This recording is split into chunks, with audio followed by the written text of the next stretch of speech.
Good morning, all. This hearing is now called to order.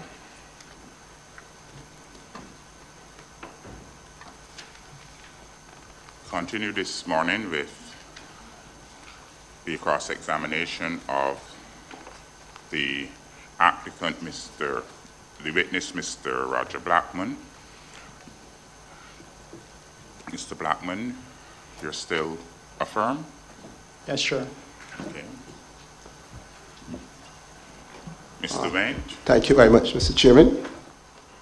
First, small apology. I came in after the team, but I had a transaction that was big I had to deal with, so my apologies for coming after the commission. Mr. Blackman, good morning. Good morning.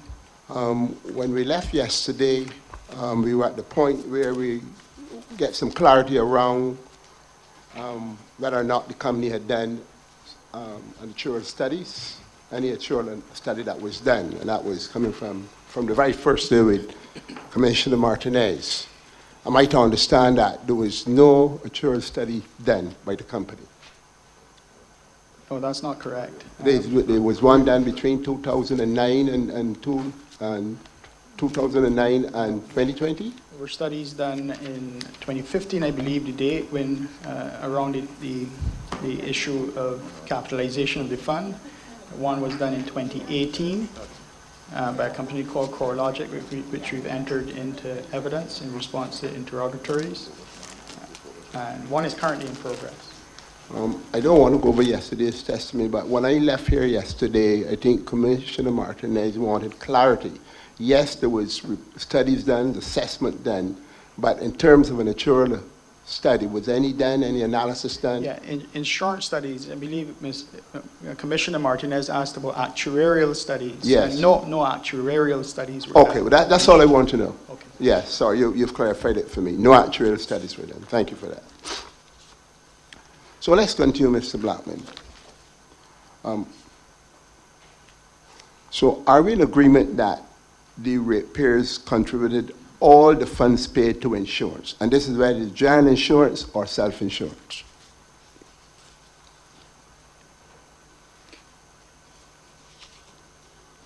The ratepayers would have contributed all of the money to earnings in the company, but once those earnings come into the company, then the company, that money is used to pay expenses, salaries, wages, and so on, including insurance, as well as the service of capital. Okay, thank you for that. So it covers insurance. So there were no specific funds injected by shareholders for the self-insurance fund. Is that correct?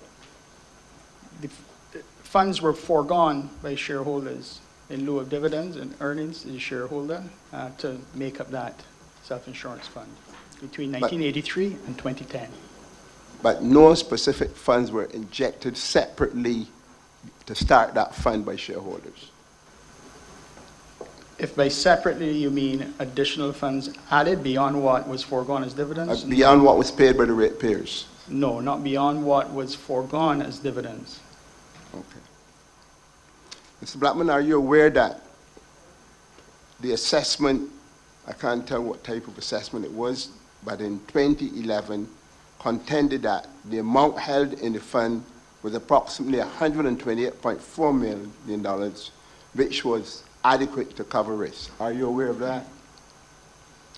In which year? That was in 2011. That is in your published accounts. That sounds about all right. your statements. Yes. Sounds about right as the amount that was in the fund at that Right. time. Yeah. And it was adequate to cover risk. After that year, Mr. Blackman,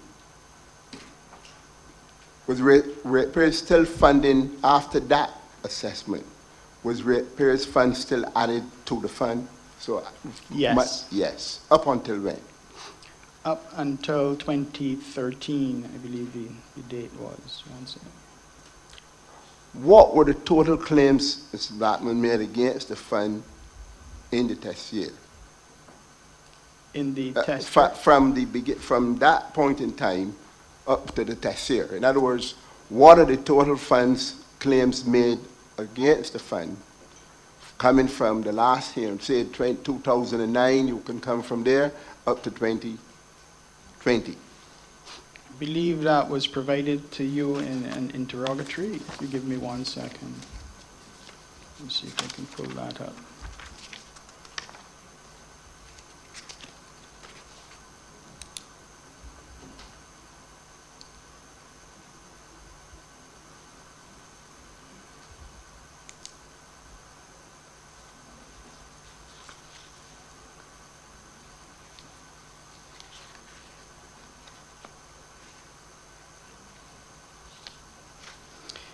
Claims, can I have the screen pulled up? Great. I'm not sure if you're seeing, I'm going to try to zoom in. But let me first do 1 sec. Interim rate relief bundle. 1 sec. Because it's a little off the screen, I have to make some adjustments here. These are the claims. Let me try to zoom in.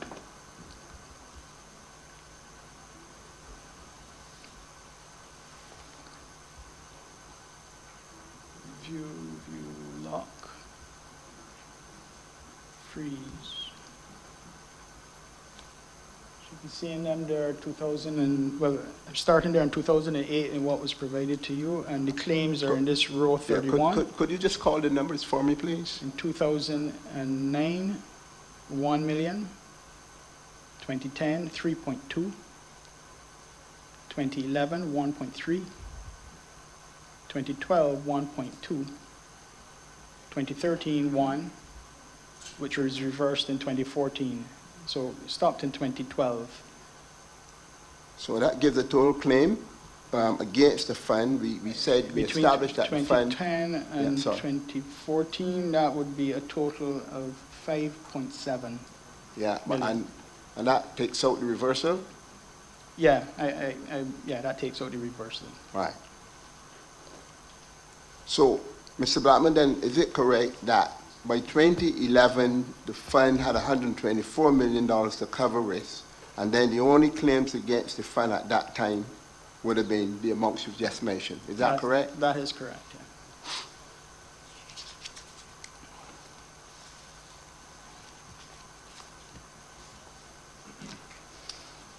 yeah. Mr. Blackman, let's look at the coverage required on the company's assets.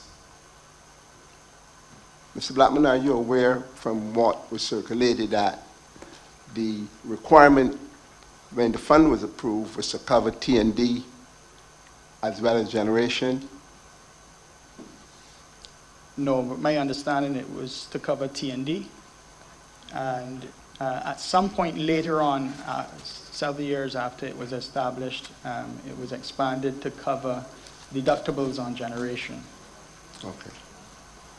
Mr. Blackman, do you recall that Intervenor Watson, the Watson team, Simpson team, brought to attention that the scheme was set up on that trust on the basis that it covers T&D as well as generation? No, my understanding is that the Act or the regulations permit that, but from application of the self-insurance fund, in actual application, it is used for covering deductibles on generation, or had been used, because it hasn't been used for that purpose in recent years either, but it has been used in the past both for T&D as well as deductibles on generation, although in recent years, trustees have not used the fund in that way.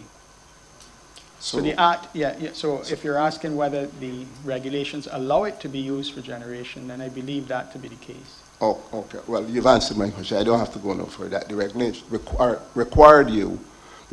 Not required, allows. Okay. I'm told I may have to read it, so I'll come back. I'll get them and bring it up, but I'll come back to that because we want to be clear on this. In other words, my understanding is what I'm sharing. I want to be very clear, Mr. Blackman, you are a trustee of the fund, That's right. and these are pertinent matters pertaining to the fund. And as a trustee, what I'm indicating is how it has been used. Right. Well, what I'm saying to you, while I've been a trustee. I'll come back to that, Mr. Blackman, because we have to tackle this matter of generation. Okay.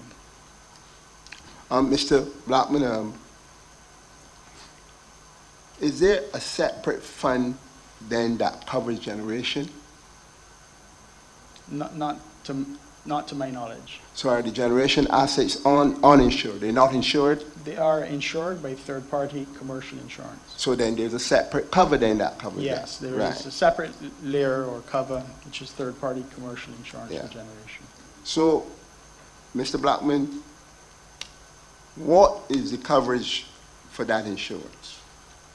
The value, Yeah, to I cover that don't separate, have- because I'm understanding that you are not, I'm understanding that you're telling me that the trust has not been including the the generation. generation, it only was including the T&D, but now I'm getting from you that there is, the fund is actually covering, it's a separate insurance, sorry. Yeah, commercial insurance on the non-T&D assets.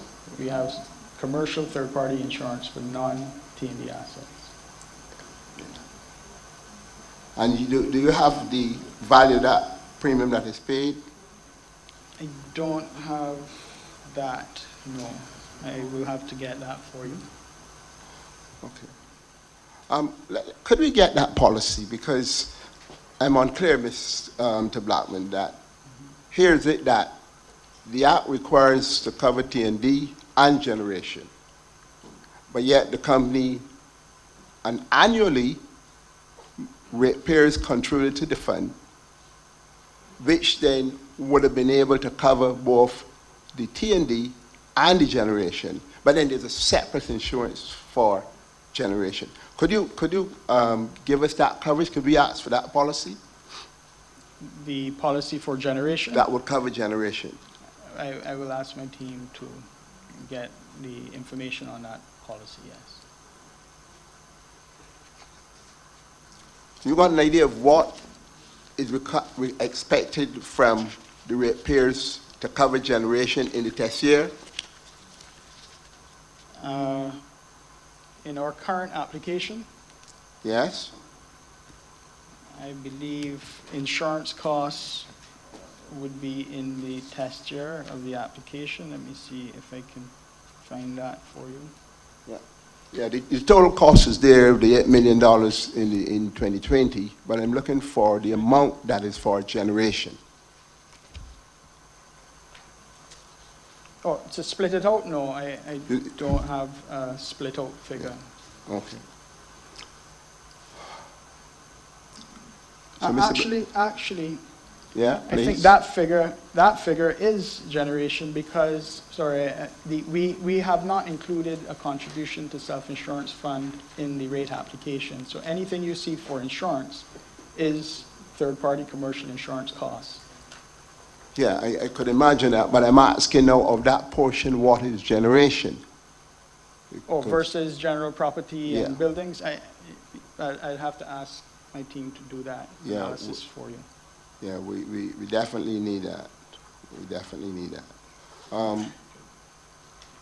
Mr. Blackman?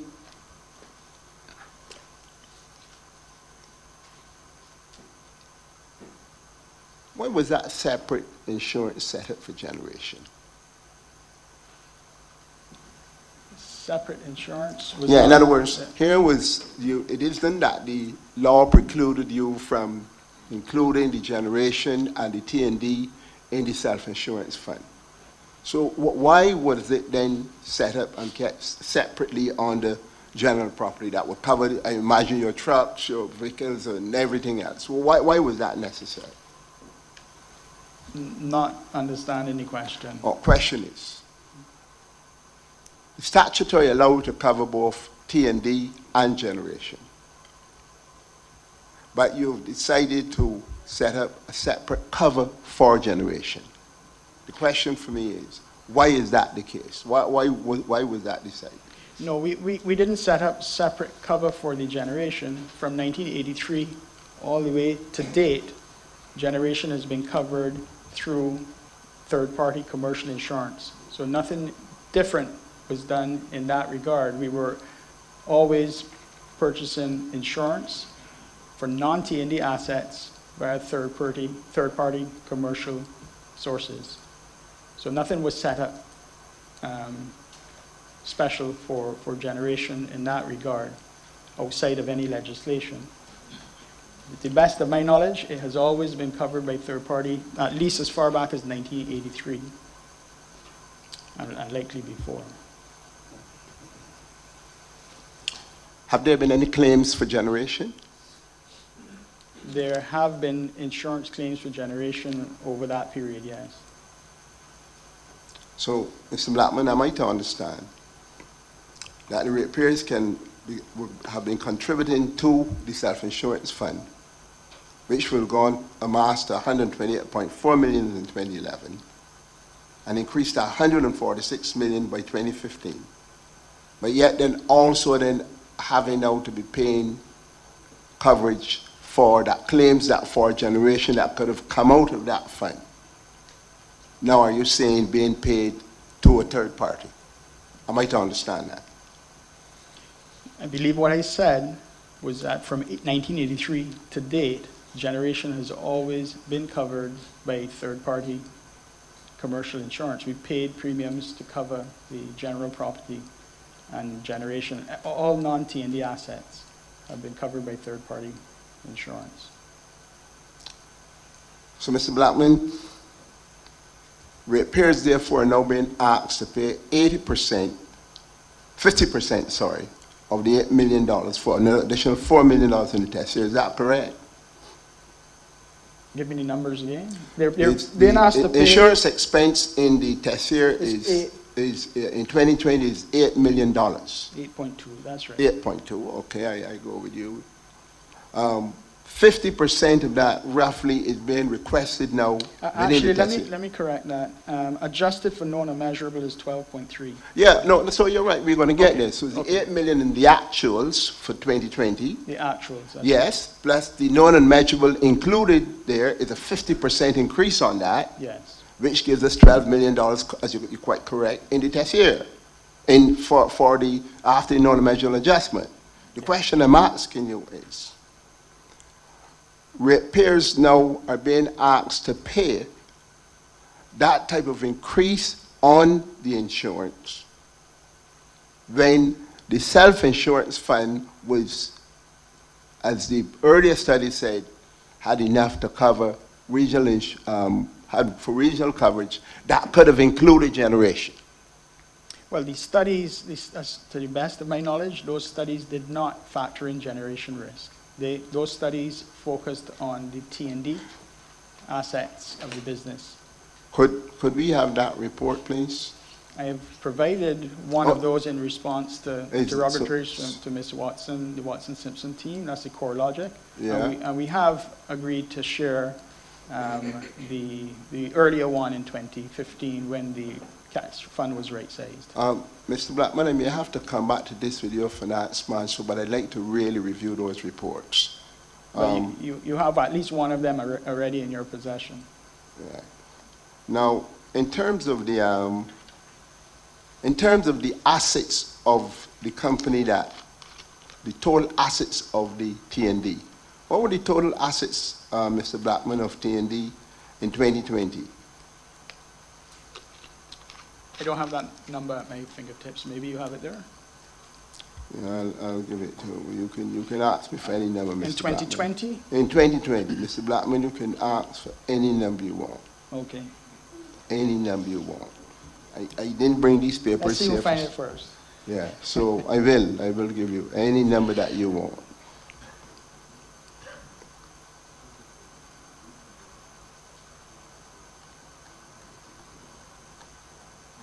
I don't know that we necessarily have it broken down. I'm looking. No, you do. The annual report, they break it down, Miss. Yeah, and that's why I probably may have to. No, because I really got to get to the bottom of this. It's troubling me. Okay. Yeah, Mr. Blackman. 2020. On your You're looking still, or Oh. going to come back to it? It shouldn't take me all that long. In the interest of time, I can go on something else, but I have it here for sure. Okay, let's The, come back to it. every year you give a breakdown schedule in the annual reports. Yeah. Well, now, had I had them in the Excel format, you would have had it ever since, but I have to go with, what I've been allowed. But I'm going to have it for you, you don't worry. Right, so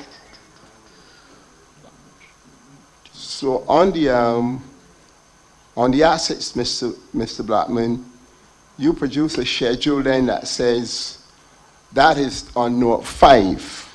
So, And that will be on page 31 of the annual report of 2020. I told you any number you want. 650? Yeah, page 31 of the annual report for 2020. All right, This is the non-consolidated financial statements you provided me. Right. I was looking at the regulatory report, but figure, No, you wouldn't get it on that. You wouldn't get it okay. on that. I can tell you where you'll get all these numbers. so I'm seeing 650 million, but what All do you see there? So let me give you here. It says that at December 31st, 2020, the closing net book value amount on T&D was 29.980, rounding. That is in, if you get that, you'll see that. That's the closing net book value at 2020. Right, Right. okay. For generation then, how much do you have the figure before you that you can let us know, or you want me to help again? I'm here No, to help. you go ahead and give me Right. the figure. So we have generation at 264.1 million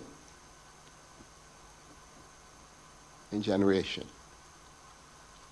And remind you that net book value would exclude the clean energy bridge which you just installed.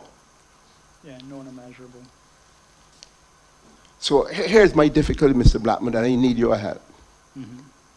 Here was a fund that can cover both transmission and distribution. Transmission, the assets are 329.9, call that 330 for convenience, 330 million. And generation is 264 million. And I can give you every hurricane if you want that we had in the whole region, and Barbarians tend to think God is a Bajan, so it's the only reason we got spared. And we got a reminder last year that Hurricane Elsa tell us that I only give you a little brush to know what it can be like. So I heard my fellow intervener, Trevor Brown, Colonel Brown, was concerned that the fund is being reduced at a time when climate change and everything is going. Mr. Blackman, what was the basis for reducing that fund? I mean, I've given that about Well, two or three times. Well, I'll take whatever you've given.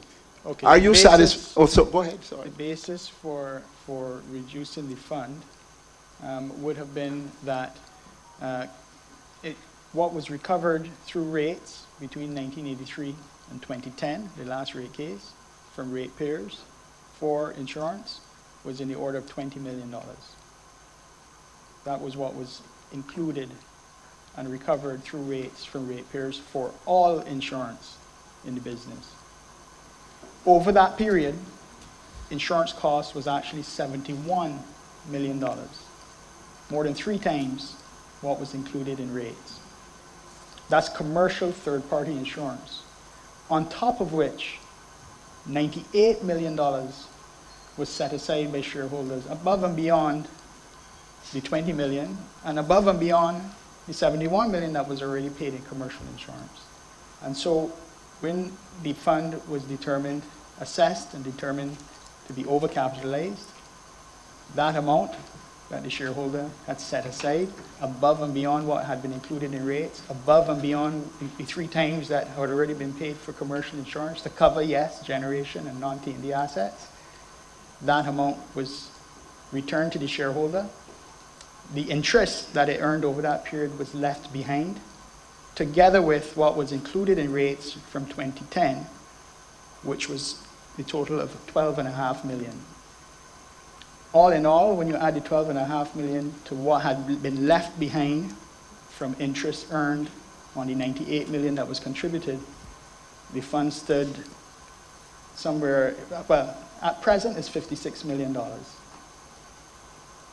And that is a combination of what ratepayers have contributed since the last rate case, the 12.5, and the rest of it is interest earned on the money contributed, or the money earned from what shareholders set aside, as well as interest earned on the 12.5 since 2010. That makes up the 56 million that is currently in the fund and held and managed by the trustees for the risk associated with T&D assets. Has not been used and is not being used, certainly in my time as a trustee, for any claims on generation, and they have been, or even any deductibles on generation. So, Mr. Blackman, I'm going to have to leave these questions for your financial controller. I am having trouble understanding how a self-insurance fund that the Act allows to be able to cover generation, which you told me was not covered in the fund, and I'm not disputing you. I'm having a very difficult time understanding that the T&D assets are $330 million. And what is left in the fund now is 50-something million dollars. That if anything should happen now, we got 50. So that's why I think Commissioner Martinez, mature analysis is critical here. Yeah. That decision ought not to have been made without that study. Because what I'm saying here, Mr. Chairman, I'm asking you, is it that I'm saying there's $330 million now, and are you saying to me that fund only contains $52 million just for T&D? Correct, and it adequately covers the risks associated with the value of T&D. Assessments were done, probability curves were prepared, and those reports are submitted as evidence. Right. Now, question. If we had, God forbid, the generation at $264 million, if it is that we could find the reason for 329, granted, remember my first degree like yours is engineering. I used to be plant engineer for the company, so you know, we're not debating which have the greater risk. What I'm asking you is, having got $330 million as the assets in net book value for T&D, and then we saw as trustees $264 million for generation. And we saw as trustees that the Act allows us to be able to now include generation. Are you saying that the only thing we as trustees can do, are you saying, is to see that it is fully covered and then decide to return it to the company, get to the company first? Is that what the decision was taken? No consideration was given to the fact that generation is $264 million? Is that what you said? Consideration was given to the risk associated with the items covered, which were the T&D assets, as well as the deductible on generation, but we haven't applied it in that way, and so the assessments will reflect the risk associated with T&D. That's as much as I can tell you about it. That is the fact. So, Mr. Blackman, are you saying the exact experience that you had back in T&D, and I would want to see the way how your generation coverage has increased over the years? Because what I'm getting from you is that, which was a good thing to do, over the years, once you see that you had to inject, I think the very first one was $4 million set aside in the self-insurance fund we discussed yesterday for the T&D. We then would clearly have a situation where we see that the rise in insurance for a generation would therefore means that similar considerations had to be taken into account. So, question to you, had any consideration been given to look, now there's some excess, there's an opportunity for us to embrace generation into the self-insurance fund, which would then allow us to discontinue the use of insuring the generation, which is $264 million, instead of having to get a private insurance. Any consideration was given to that at all? Not in my time as a trustee, but I can deduce, as you have, that some consideration must have been given to that, because the regulations, as I think Intervena Watson referred to when she was questioning me, does provide for coverage of generation. And so I must believe that that was a consideration at the time, yes. But what I'm affirming is that it isn't used in that way. Okay. Not in my time as a trustee. Mr. Blackman, I let you off easy, but you can let your financial controller know that I'm coming back at this. We cannot have a situation where $330 million for T&D, and then generation is $264 million, and the fund is reduced to $50 million, and we can get to how that 50 money was used. Yeah. So I leave it at that. The other things I want to discuss with you on the insurance fund are just a few more. So tell me anything you want to tell me. No, you go ahead. Yeah.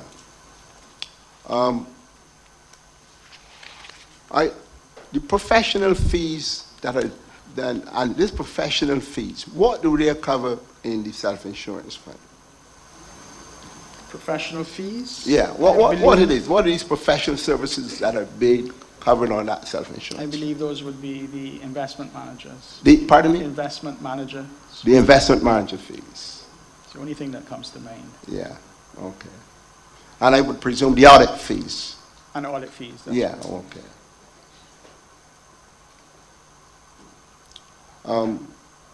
Mr. Blackman, are you aware that those professional fees, I'll make it easy for you. Prior to 2016, are you aware that those professional fees annually were less than $50,000 a year? Prior to 2016? Yeah, prior to 2016. Mm-hmm. If that's what the record shows, and you take a look and tell me. You're looking at the professional fees under the self-insurance fund. You're telling me there for the investor, the guys who manage the investment fund, and I would imagine also for the audit, and if an actual study was done, I presume that would include all would be professional fees. Yeah, that's right. Is it correct that we're less than up to 2015? Yeah, I'm seeing them there. Yeah. And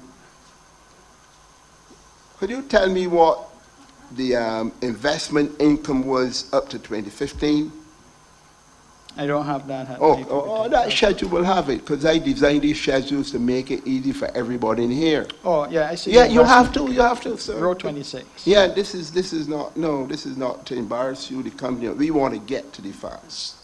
So, you see in row 26, could you call those numbers out for me, please, that I am clear? Starting in which year? Because I'm going now, you can make it easy. You can go for me from 2008 to 2015. That's why you make it very clear here. What was the investment income in the fund? Investment income, $3.4 million in 2008. Yes. 2.3 million in 2009. Yes. 1.7 in 2010. Yes. 2.5 in 2011. Yes. 1.2 in 2012. Yes. 3.6 in 2013. 3.6, yes. 3.4 in 2014. Yes. 2.2 in 2015. Thank you very much. No, that's good enough for now. So when that investment income was coming in, and remember you said to me that you were paying that the persons to manage that fund to earn that kind of money. They're persons who manage investments. You just read to me that we paid less than $50,000 per year, every year, with less than $50,000. Is that correct? Yes, the professional fees were less than $50,000. So, Mr. Blackman, you have to help me to understand. How could the professional fees be less than $50,000 up to 2050? What would have caused those professional fees to go, call 2017 for me? 2017? Yes. Was 56,000. No, 27, the professional fees. 56,000. No, that's 97, but if you want to call it. What is it in professional fees? Professional fees. Row 33 in your spreadsheet. Yeah. It's on the professional fees, yes? 56, What is it in 2018? 163,000, And what you have in 2019? 278,000, And what you have in I'll go right through to 2021. What you have? 310,000, 459,000. So we have gone from 50,000. My record's a little different to yours, but I'll go with yours. I got yours from the annual report, which says that the report you give me on the self-insurance fund said we were less than 50,000 in 2015. But then we were up to 492,000 by 2021. Could you explain that, Mr. Blackman? If not, I would have to get let your I would get a financial break. control, that he has to help me understand these things. We'll But what I want you to help me with is, just as you read the investment income, please read me the investment income from 2017. Well, I'll begin in 2016. I Oh, don't know yes, where you you're tell leaving me. the gap. 8 million Uh-huh, in 2016, uh-huh, 2.6 million in 2017, yes, 1.2 million in 2018, Yes. 1.3 million in 2019, 1.3 million in 2020, and 1.2 million in 2021. right. And what happened in 2016? The investment income was 8 million. I'm not Right, sure. but you notice that there is a withdrawal of $99.5 million. And were it not for that investment income that was just going to be going through nicely, that year of 2016, you notice why that investment income jumped to 8 million? Why was that investment income all along 2.3 in 2015 and jumped to 8 million? You know why that was? Because that was before the $100 million was taken out. So, Mr. Blackman, no more for you on this, but tell your financial controller that when he comes, I want to get to the bottom of this. And let him know I'm not going to let go. Because what I'm saying is, we're paying more for the professional fees, but we're getting less value on the investment income. But professional at the- fees, as you yourself acknowledged earlier, professional fees are not just the investment manager. No, possibly well, here. what We'll I'm see just what the saying, breakdown but is. what I'm just showing, if you want to give me a breakdown, fine. But what I'm having difficulty with, because I spent some hours on this, Mr. Black, is that here's it that the professional fees are climbing against the fund. And the point in time, even if there were these great professors that could help us earn more, 119, if you want, 100 million for convenience was taken out. So we have missed the opportunity then to actually bring the generation in as under the umbrella that the Act allows, and still then find ourselves with this money gone. And now You asking haven't. ratepayers to No, you pay haven't. $8 million, It's a false 50% of the test year. Is that correct? That's not correct. That's a Oh, false. explain it You to haven't me. missed the opportunity for generation. You would have to set aside an amount for generation if you wanted to self-insure generation, and that was not being set aside. Mr. Blackman, It's as simple as that. Mr. Blackman, I would leave this for your financial You control could. because he would be better placed to get there. Well, my simple thing for you that you could help him to understand where I'm going to be at. I do not understand paying more professional fees to make less income. At a time when just as the income was going to be coming through nicely in investment, the $100 million that would have been there in that investment was taken out by these great professionals. And it all happened in 2016. But we will provide that information to help you understand. Yeah, because what year did Amerit took 100% shareholding of the company? I can't remember the year. Mr. Blackman, anything like that you want? I'm not as good as But if it's relevant for you, you no, can go ahead it is and because yeah. prior to this, we've seen here that we had good investment, good returns, from good professionals, really. Were they different? So no more for you on this. Let your financial controller know that we are going to be going at this because it cannot be that ratepayers we've established pay all this money into the self-insurance fund and then find ourselves paying for generation in a separate account. And then on top of that, now when there's income that could have been coming in to help us cover the same insurance, it is gone. And there's no actual study that was done. So, Mr. Gentleman, before your lawyer comes in and tells me anything, because I can understand where he's going, I will leave it to your financial controller. But I'm letting him know, he should be happy that I'm letting him know where I'm going. Mr. Blackman, you just have to get a few things for me on the self-insurance, because I would like to get them before your financial manager comes, because I want to really get to the bottom of these things. I told you I need those reports. You said you've submitted one already. I would have liked to see an actual study, but okay, I take it none was done. I want to understand the decision-making behind the removal of the $100 million against the background of the generation plant. I want to see how the premiums on generation has been increasing, because I'm feeling that just as how T&D increased and got to a point where the insurance was so high that it made sense to separate the self-insurance fund, there probably is a trigger that telling me we should get to a point, if not before, probably now, where the generation should be part of that. Could we request your assistance? Mr. Wendt has done so well this morning. So very well. I must commend him. But the testimony isn't necessary. I just want to give you a little chance. That's why I added that. I want to give you a little chance.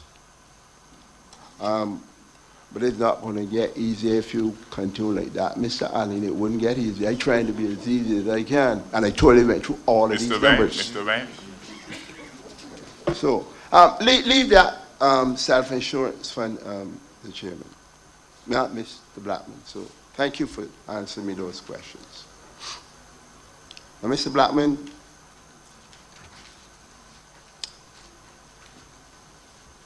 there are only a couple of questions on the clean energy bridge, because most of that will go to I believe, your depreciation expert. In your application, what was the amount submitted for the clean energy bridge in terms of its value? The application, one second.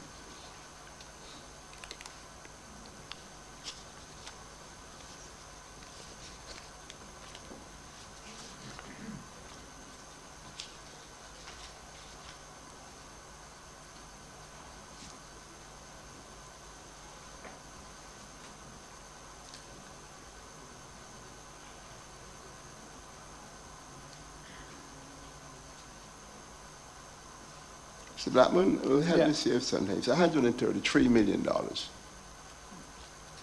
That's correct, yeah. That's correct. I'm not here to, we won't get the bottom of this. When the application was submitted, were you aware that that amount did not only comprise of equipment? Yes, yeah, I am aware of that. You're aware of that? Yeah. Could you tell me what makes up then that $133 million? And you could give me with the latest figures, I don't mind. Well, I'll give you generally, not the figures, but it would be the contract for the plant itself. But then there were works outside of the contract that would have been, buildings that we had responsibility for, site work that we would have had responsibility for, and so on and so forth. Land.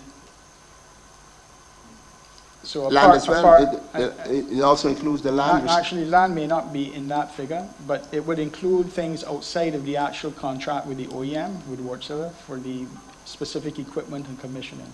So it's a combination of the contract with the supplier of the equipment, in addition to other expenses we would have, or costs we would have had for buildings and structures and so on, things that would have been outside of the scope of work of that contract. And I presume that would include some capitalized labor? That's right. Yeah, yeah.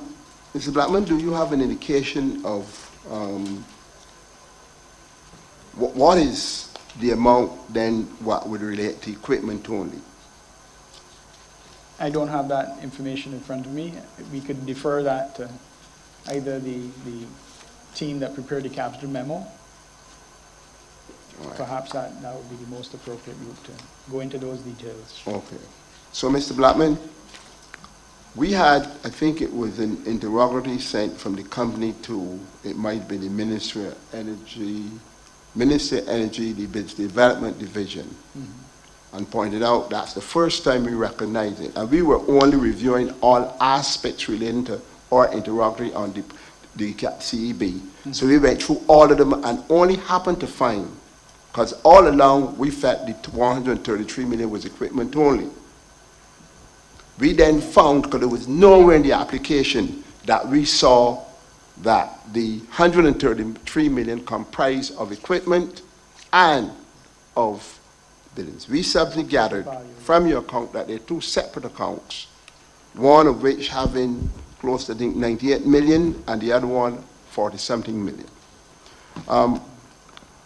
Mr. Blackman, how would that impact your known and measurable change now in the test year? And if you can answer, you let the financial control know you're going to want the answer for that.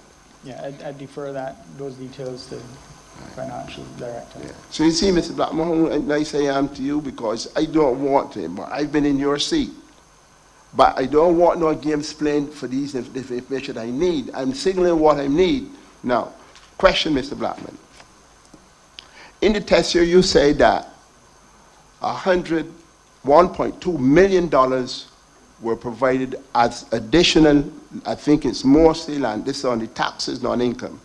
I think it's additional, mostly that contains, correct me, is it just the, I think the land tax and the licenses in that account? I know the land tax, I'm not sure about the license, but right. Land tax. Right, not correct. So is that $1.2 million of the non-manageable change relating only to the clean energy breach? Can't say that definitively. I know a large part of it would be land tax, I believe, Right. in relation to the clean energy bridge. Yeah, because whether it's exclusively that, I'd defer again to the person who's doing the details. now, are you aware, has the company made any effort at all to ask the government to have said, look, here's the land taxes going very high. Has the company made any effort and asked at all if they can get any relief on the land tax, any rebate, any relief whatsoever? No, we haven't. But Mr. Blackman, our team did write the ministry and request it. Did they contact you on it at all? Where we said that, look, there's the land tax increase at $1.2 million is going to be a tax on top of a tax, because you're going to have to give you revenue to cover it. And then at the end of the day, you've got to pay a corporation tax. And then at the end of the day, when the rates come through, it's going to be value-added tax. Question, have you got any, you got any responses at all from the Ministry of Finance? Not to my knowledge. Maybe it has come in the business, but I'm not aware of any feedback yet from the ministry on the correspondence that you sent, because you copied us on that correspondence as well. Yeah, I think I did. So could I ask Mr. Blackman that the company, through its good office, make an inquiry of the Ministry of Finance? Certainly. That to see what can be done? Certainly. Yeah.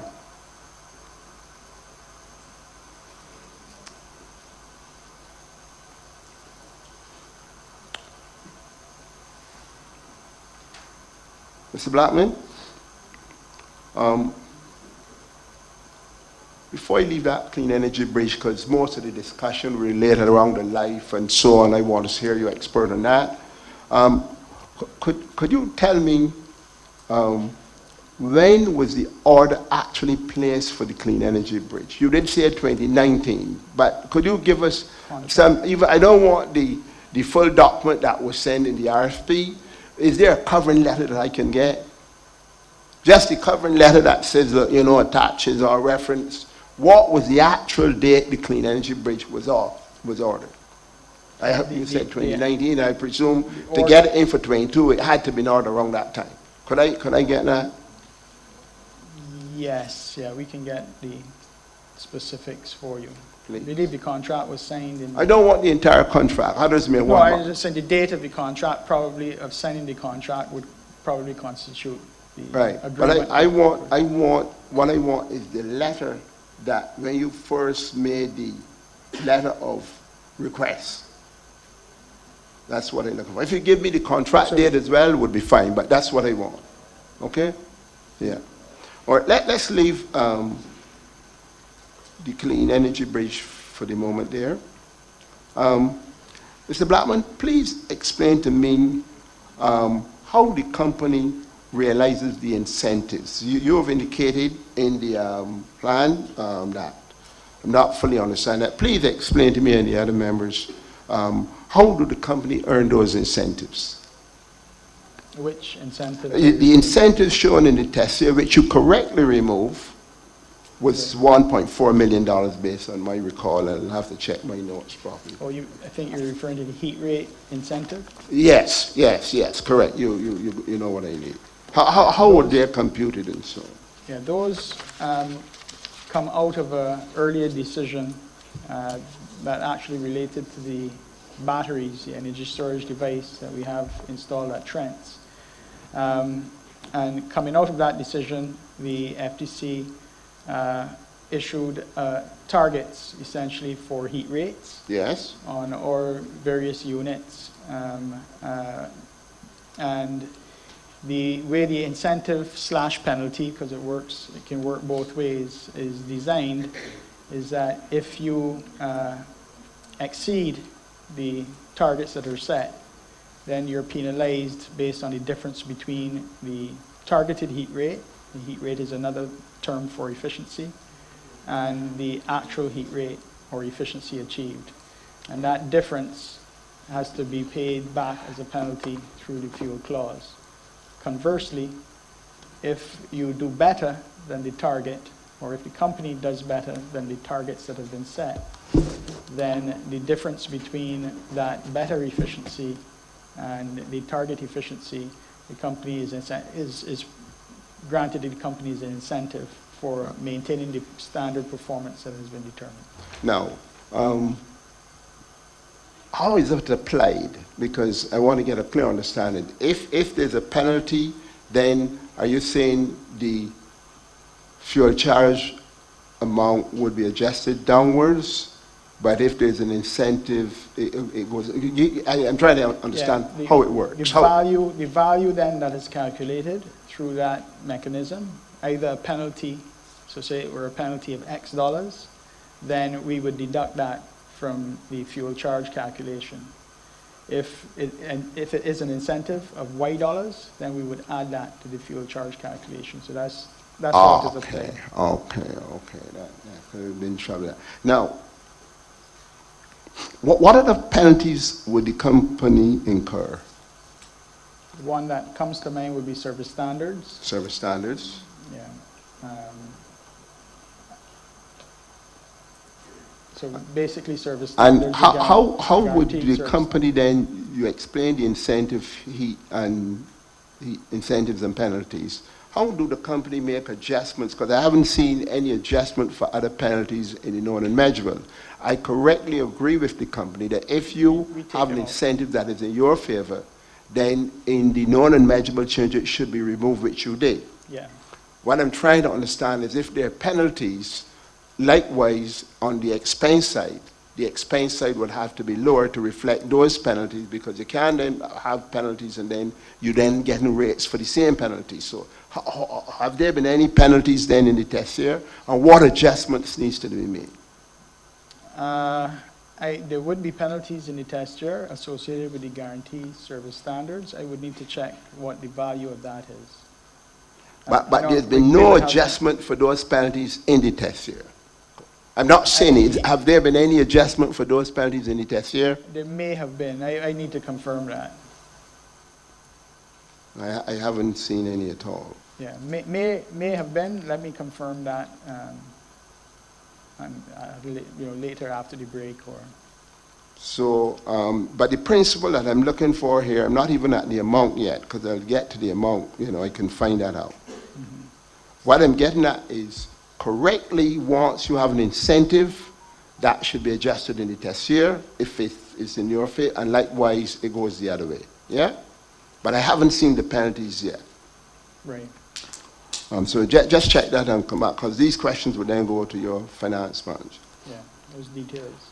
Now, Mr. Blackman, on the matter of this whole question of the depreciation on the basis of what the decision was in 2022. What do you understand was the board's decision in 2022? In relation No, in other words, having had a depreciation study in 2017, an updated study in 2019, the board then gave a ruling. What did you understand that was the ruling that the board gave, the commission gave, the FTC gave? So my understanding is the commission would have approved the T&D, general property. Correct.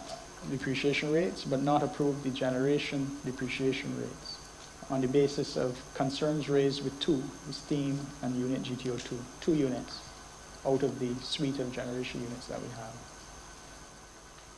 Question. Has anything been provided, made available to the Fair Trade Commission since that time on the question of generation? I believe we had submitted some correspondence, yes, in response to requests for information. I believe there was some correspondence just pointing to where the relevant information in the application or the submission would have been. Could you provide that to us? Because I don't recall seeing that. I'll ask the team to make a note of any Because correspondence subsequent to the decision that we would send. Normally, from my past experience, once the board gives a decision, then you would have to come back and do another study to be able to look at the generation again. But provided we aren't able to address the concern within the existing, anyway, yeah, there will be correspondence in relation to the. If it's been provided, just tell me. You might have missed it. I mean, it's a lot of material, but I would hardly be. No. Let's come back to that because I want to be sure to you because this is going to be a big issue for us. But we're going to deal with Mr. Hupp and your finance with the depreciation, so don't worry with that. Mr. Blackman, I'm now going to the test year. Mr. Blackman, I support the company in filing 2020 as a test year because the last audit statements. That's all was available at the time to get the application in. Mr. Blackman, having indicated that we are all in agreement that 2020 was abnormal, non-normal, whatever, can the company provide the test year on 2021 and include the non-measurable changes? You're asking us to resubmit the application on the basis of a different test year?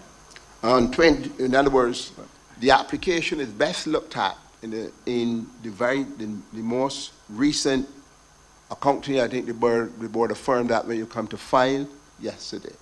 We are now in September, well into September in 2022, where we're now looking at information from 2020, and we have the available information for 2021.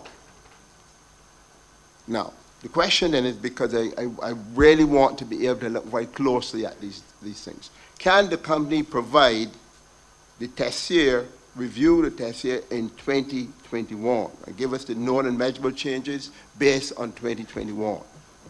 If we are directed to do so by the commission, we would have to do so. But as indicated before when we discussed test year in response to interrogatories and in my cross-examination, we do believe that 2020 is appropriate, notwithstanding the anomalous sales. And the reason for that is because it looked very similar in almost every other regard, and we provided a 5-year forecast, 1 year of which is we already have actuals to test its reasonableness. And in fact, in 2021, the year following the test year of 2020, our sales is only, the difference in sales is about 1%. So if you say 2020 is anomalous in sales, you'd have to say the same thing of 2021. In 2022 is where we are. We've already provided where we are to mid-year. So yes, anything can be done, but it will create a delay, costs, and you have to question, or I would question, the benefits of doing that in the context of all the information that we've already presented. Mr. Blackman, 2020, I don't think we've ever seen anything of it in our lifetime, but it was the best you had to do at the time. Is that correct? Yes, that was the best. Yeah. I'm glad you're agreeing with us on No, I'm not here to disagree with you or agree. I'm just here to get the facts. I told you that already.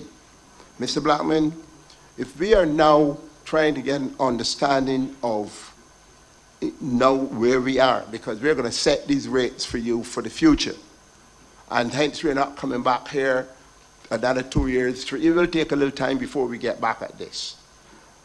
Don't you believe that it's better for us to get the most current accounting audited financial statements to be able to look at you, which will be December 2021? The reason I don't think that would be better at this stage is because of where we find ourselves now. I mean, we're a year after having filed, correct, and we do have 2021 complete now, but as I've pointed out, you have to weigh the benefits against the costs. What would, in your mind, be the benefits of using, I presume, 2021, the year in closest proximity to today, when the sales in that year were within 1%, 1.2%, whatever the figure was, right. of the test year? So, Mr. Blackman, if the test year was only about your sales, then it's not. We wouldn't have this debate at all. Correct. We would be in total agreement. But every aspect of the company is examined within the test year. And 2020 was so unusual. That's why you see... Only in terms of sales? No. Okay. That's the rationale that I'm given for... Mr. Blackman, if I sold nuts in 2019, 100 packs, everything was down. And that means that I only sold 30 packs. Hotels were down, out of business. People were not at work and so on. That's sales. Right? Okay. I'm agreeing with you on the sales. Employees that were at work were fewer. The amount of times that you had to go, and every aspect of the company, Mr. Blackman, are you in agreement? But they were still paid. Mr. Blackman, are you in agreement? No. Your overtime, your every single thing. Because I'm saying to you, your maintenance, your every single thing. Mr. Blackman, I'm saying to you that, are you in agreement that 2021 would be a better year? It's more real, normal, using the term, than 2020? Or, other way, do you see that 2020 being worse, is being the worst year Mr. that Chair, we could if ever I may, have? it's argumentative. If a question could be asked, it would be appreciated. This is the objection. Question, Mr. Blackman. Do you agree that we're setting rates here now for the future?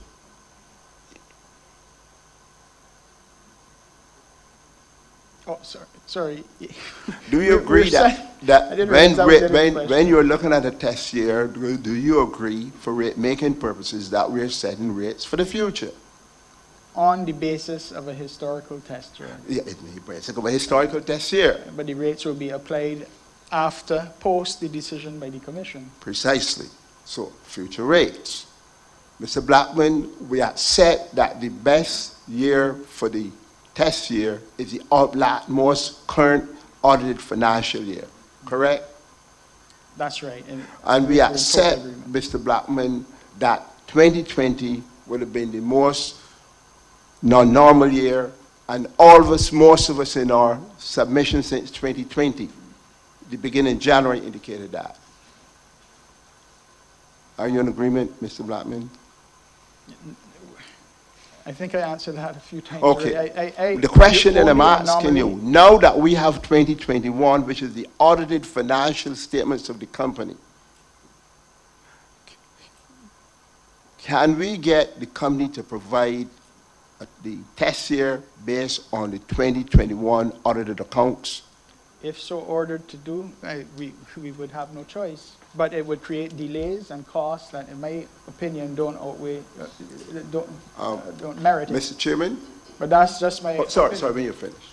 Mr. Chairman, could we ask that the company produce, the commission considers that we're setting rates for the future and that the most audited financial statement that we know is solid with no unmeasurable changes, and that we know that we all accept that 2020. Could we ask that when the board is reviewing, that we request that the Light and Power give us the test year as the most audited financial year? Could we ask that?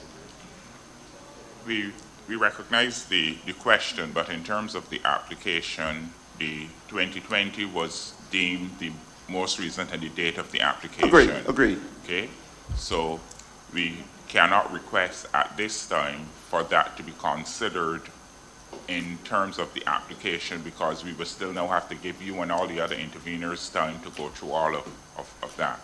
But we will not be able to order them, but you have requested in interrogatories and other information related to data up to 2022.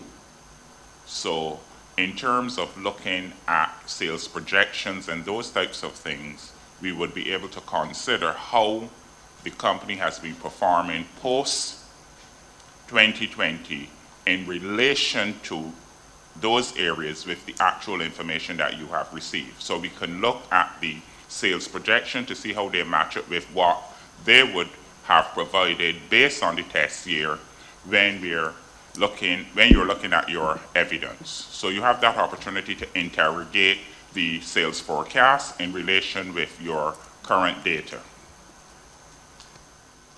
Mr. Chairman, thank you for that.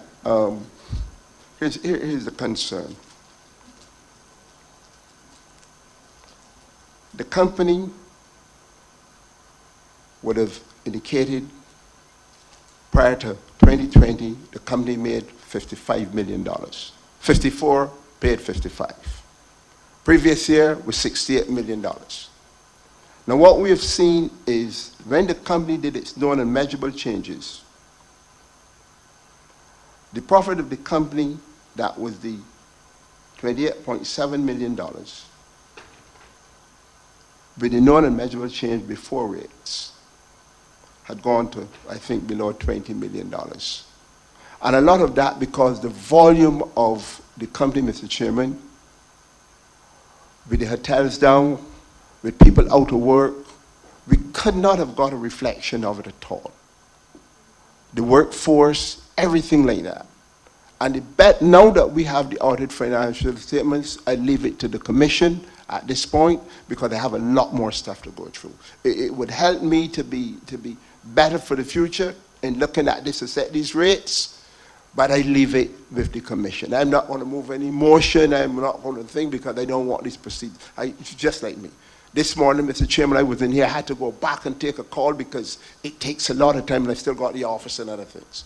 So I will leave the commission recognizing that the audited financial statements would be the best way to look, and we've got one from 2021. So I leave that with you, Mr. Chairman. So, Mr. Blackman, Mr. Chairman, I feel the board is going to do the right thing, whatever that is. Let me leave it at that. Mr. Blackman,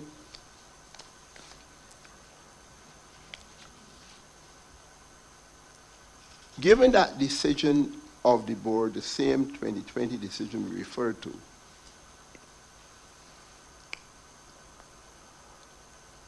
we're trying to get some clarity.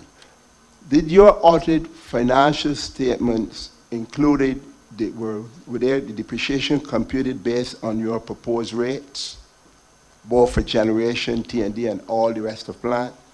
I believe there were, but you can confirm that. I believe there would have been. Yes, yeah. Now that the board has issued its ruling, has the company recomputed the depreciation based on the approved rates? Yes, we have done it based on the T&D and general property, but we've also used the rates that we applied for generation. So in two regards, yes, in relation to the generation, we've used what we've applied for. So Blackman, I'm not understanding what you're telling me. You said to me first that the company used its proposed rates both for T&D and for generation and general plant, which I accept. That's what you have in the audited statements. What I'm asking you now, the board issued its decision, I think the 25th of March this year. Right, we would not. Has the company computed the depreciation expense based on the approved rates, which didn't, and generation was not approved? It's been computed, to the best of my knowledge, on the basis of the rates that were applied for.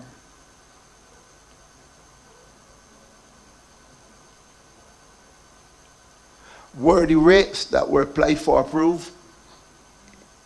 For T&D and general property, yes, but for generation, no.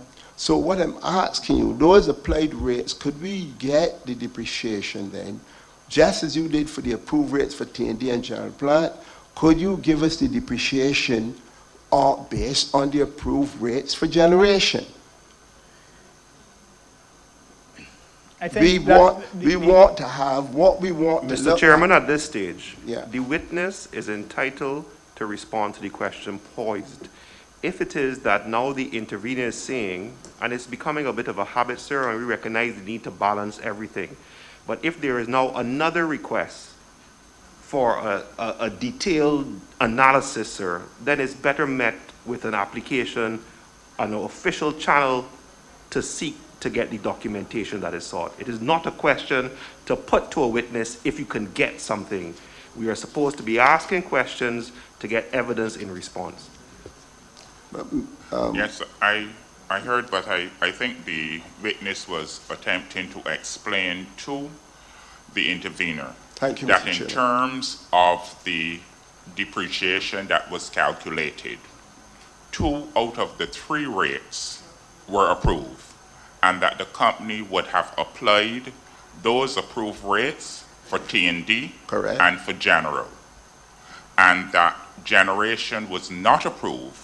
I think all the question was, would it be possible to get an understanding of what depreciation would be for that? So I was just thinking I think the witness was attempting to explain that the depreciation that was included in the application was based on all of the rates that they had applied, 2 of which were approved. I am with you, Chair. My note is that could we get depreciation based on approved rates for generators and a request being made? That's what we have here, sir. And I think the witness was attempting to answer that question. So that is what I thought. It's not a request. Chair, before the witness answers the question, you have to understand, first he indicates approved rates. He doesn't indicate what he means by approved rates. He doesn't indicate what year he's referencing. Also, this commission has already made a ruling relative to any refiling, any new computation. And what my friend is asking for, in a roundabout manner, is a new computation of depreciation on what he considers approved rates, which he hasn't identified to this commission or the witness. That is the problem with the request as made by intervener Wendt. Mr. Chairman, I don't know when you're going to be keeping lessons, but you probably need to enroll me early, because I could not have explained what I asked for better than what you did. The company says it used its applied. I've asked the managing director, he says that the proposed rates were used. We established that. We wanted to know now what is the depreciation for, since the commission, you have the authority to issue and approve rates. You have approved rates. You approve T&D and the general plant. But you did not approve the generation. Therefore, the rates for generation that should be applied would have been the one that existed before. We sent interrogatories, we have not got it, we've asked for this several times. So what we're asking now, so we can get a good assessment of this, what is the depreciation based on the approved rates? And intervening, basically the depreciation is aggregated in terms of, in the application. So the application would have included the rates in which the applicant was seeking. Correct. 2 out of the 3 of those rates were approved. Correct. The third rate is to be determined during this hearing. So, and that's why, right. sorry, you finished, sorry, sir, Right. sorry, sir. So as a result of that, after we've concluded the discussion with the depreciation witness and things like this, we will be able to make a ruling in relation to that one. Oh, So, thank you, Mr. Chairman. Man. right, so that is what would happen in Mr. Chairman, relation, man, and the applicant will then compute the revised depreciation and any other adjustments that would be required as a result. So the application would have contained the rates that the applicant had sought. 2 out of the 3 were approved. The third will now be determined during this hearing. Okay, so So- what Mr. Chairman, you have satisfied my request. And I'm hoping that the council from the other side would be as clear as you in understanding what we're seeking.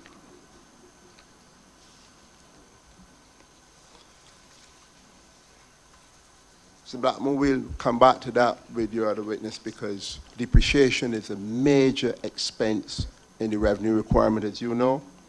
So we've got to be able to get to that. Mr. Blackman, let's turn now to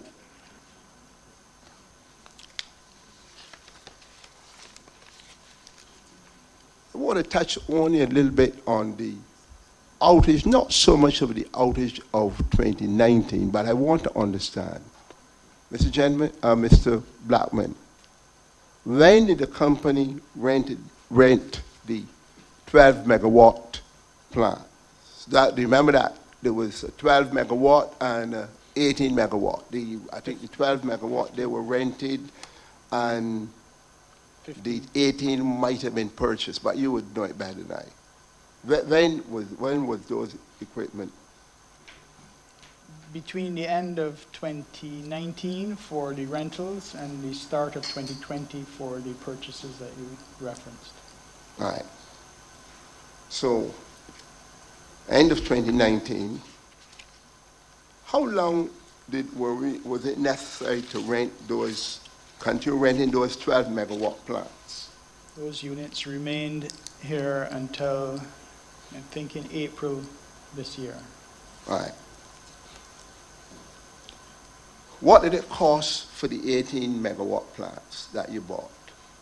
What was the cost of The 18 megawatts unit, I don't have that figure in front of me, but we can get that for you.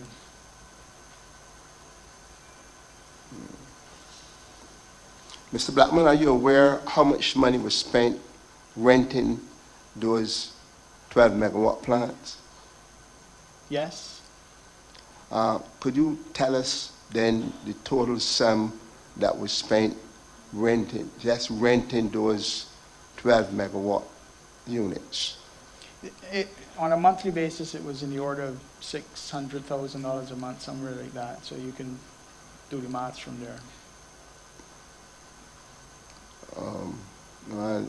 I'll do the maths for you, Mr. Blackman, because that concerned me a lot. Because what's the capacity that the company has again for generation? The total capacity that the company has? I think it's over 250 megawatts now. 250 megawatts. Over that. Over that. Yeah. Over that. And those 12 megawatt plants had to be ordered. And they were ordered in 2019. So, Mr. Blackman, could you tell us, well, if you want, I can, because I want to get, the real question I want is not for the information, but I'm told I have to ask you a question. But, you know, engineers, because I wear too hard, engineering and finance, but an engineer will always be engineers, you know that. So, in 2019, the rental on those equipment was $327,000. In 2020, that was $9.6 million. And in 2021 was $6.9 million.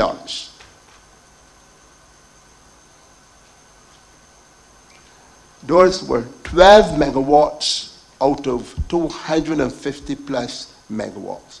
Mr. Blackman, could you tell us why was it necessary to retain those 12 megawatt plants from 2019 to this year, 2020? You just told, I only got the figures I give you were for 2019, 2020, and 2021. 327 million in 2019, 9.6 million in 2020, and 6.9 million in 2021 for 12 megawatts out of 250 megawatts.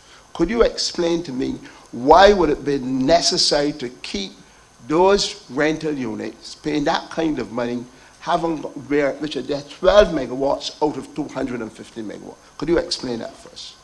Well, maybe before explaining, Oh, go ahead. I want to point out that they're not included in the rate application, so I'm not sure the relevance of the question. No, mister. So let me tell you They're excluded from the rate ask. But let me tell you. Okay. Let me tell you. Sorry. Let me see if I can explain. Every cost here is carried by the ratepayers. The fact that you are going to argue that your rate of return in a particular year, you did not make the return, if it is that you spend 9.6 million rental equipment, what the ratepayers can't be blamed for that? So the fact that it's not in the test year, you're correct. But you make the statements in your statement that your return in the same 2021 or the same 2020 would have been, because you didn't earn it, you need revenue because your expense didn't make it, then 9.6 million, and that is the rental equipment for 12 megawatts. No, what I'm telling you is, as you just said, I think yourself, you're contradicting yourself. No. Because it's been excluded. Mr. Venture, give the witness opportunity to answer. Sorry. It's been excluded in the 2020 test year. So those expenses to which you refer are not included in the rate ask. So the premise, again, on the basis of your question is incorrect. Mr. Blackman, don't ever try that kind of thing with me. Please don't. You are my friend, and this is not going to stop that. Mr. Blackman, you and I agree that in the test year, you correctly removed the $9.6 million. Right. But in 2020, part of your argument is that your rate of return was 3.9%, which you give me, which I think Mr. Carter give me. That says, in 2020, part of you coming for rates is because that your return is, below what has been approved. But it would be below that if, and I'm only using one example because I'm going to go through more examples, which I'm showing you. Why would $9.6 million be spent only then to come into your costs such that when you go to compute your rate of return, it will be lower? Why were those 12 megawatts not returned? So it's not that I'm confusing what happened in 2020 with the test year. But I think I was trying to explain it's been excluded from that. It's been excluded from the computation to which you refer for the rate of return. I'm saying to you, the rate of return figure that you gave me for 2020, not for the test year. The test year is 2020. No, I'm saying that you have the year first, the actual year, and then you put the known and measurable changes in to arrive at the test year. Right, but the rate application is based on the test year after adjustments from known and measurable. Agreed, but Mr. Blackman, what is the relevance of asking? The relevance is because I want to show you that if the company is not prudent year on year with all of its expenses, then you will then find that your expenses would be too high, and hence the rate of return will be low. So that 9.6 million alone for 12 megawatt plant, those should have been returned, not when you have 250 megawatts. The rate ask, I will repeat again, does not include that expense. When you adjust for known and measurable, including that, and make that adjustment, the return is still inadequate, in our opinion, which is why we've applied. But we have not included that expense in the application. So the relevance of the question is So, what Mr. Blackman, I'm going to take this up with your finance controller. Because sounds like a lot here. what I'm trying to get you to understand, or trying to get from you, sorry, is that prudence in how you manage all the operating expenses. And I use that one, the 12 megawatts, because you're the managing director, and I want you to put the pressure on your team to say you should not be on the stand trying to explain why 12 megawatts of plant out of 250 megawatts, if you had to get in 2019, but we can't now not get rid of it in 2022. So that shouldn't happen again. Equally, I want to give another example that I'm going to. No, because, hold a second. We Yes, didn't go get ahead. past that question because again, and I think correctly so, needed to point out that Yes. the return that we have indicated in our application is after adjustments, and that is an adjustment. So whether we spent it or not does not impact the ask here in relation to being able to achieve a reasonable return. So that's one. If you are talking about the prudence of that and the time that we had it, correct? it was installed at a time where we were experiencing technical challenges as a result of receiving, for want of a better term, sticky fuel that was creating problems for us, which affected us in the outages. I know you said it was the periphery of your question, but the duration of the outages at the time was as a result of the quality of fuel that we were having at the time. Yes. And we took the prudent measure to bring generation in quickly while we worked with our fuel supplier to resolve that issue. Once those generators got here, we went into 2020, which we've spoken about, where we would have had, the business would have experienced challenges from a supply chain standpoint that stretched all the way into 2021 and affected our ability, for example, to carry out the maintenance plans that we would have in the same time frames that you would normally schedule because of the ability of OEM manufacturers to support us and come in. It meant that outages took longer. So we used those units during the period 2020 and 2021 to provide reserves while we were experiencing the issues of supply chain from our suppliers, both the manufacturing of equipment coming in to do to perform repairs or overhauls on our units, and so on and so forth. So the units did provide a valuable service during that period. Notwithstanding that, we haven't, just coming back to the beginning, we have not included them in the ask here. So you're correct, Mr. Blackman. I was at the matter of prudence because you and I agree that they would not be able to continue the testing, and we then established that. So Right. on the matter of prudence, so your terminology is better than mine, but the 12 megawatt plant, to rent those 12 megawatt plant and paid $16.8 million on those plants up to 2021. I don't know the amount paid yet for 2022, but at least close to $17 million was incurred. And what I'm saying is, I'm asking Mr. Blackman, on the matter of prudence, if we have 250 megawatts in terms of the cable capacity. It was prudent to do so on the basis of the issues that we were experiencing globally. And the issues, we're all aware, you have a business, when you have work to be done during that period, 2020 and into 2021, sometimes suppliers couldn't travel. It meant that if you had to take a unit out for maintenance, maybe it had to stay out longer. And for all those operational challenges and reasons, supply chain, when you order something, the length of time it took to get here, it was prudent to keep those units on during that period, given all of those challenges globally and locally in the market.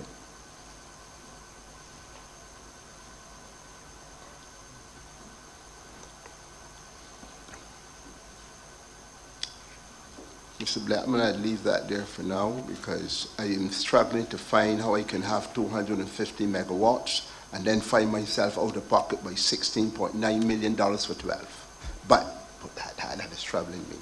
So I'm going to need a little more on that to trouble me.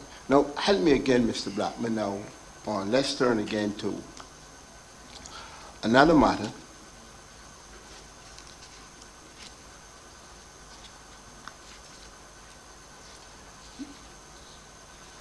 Mr. Blackman,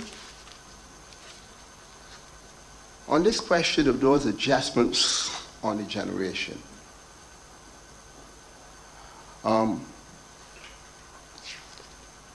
it was a total, if I remember it correctly,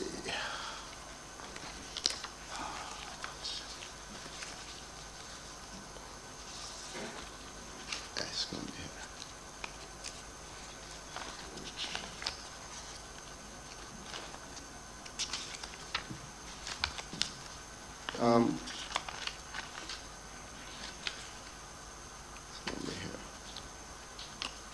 Mr. Blackman, when you did all the adjustments for generation,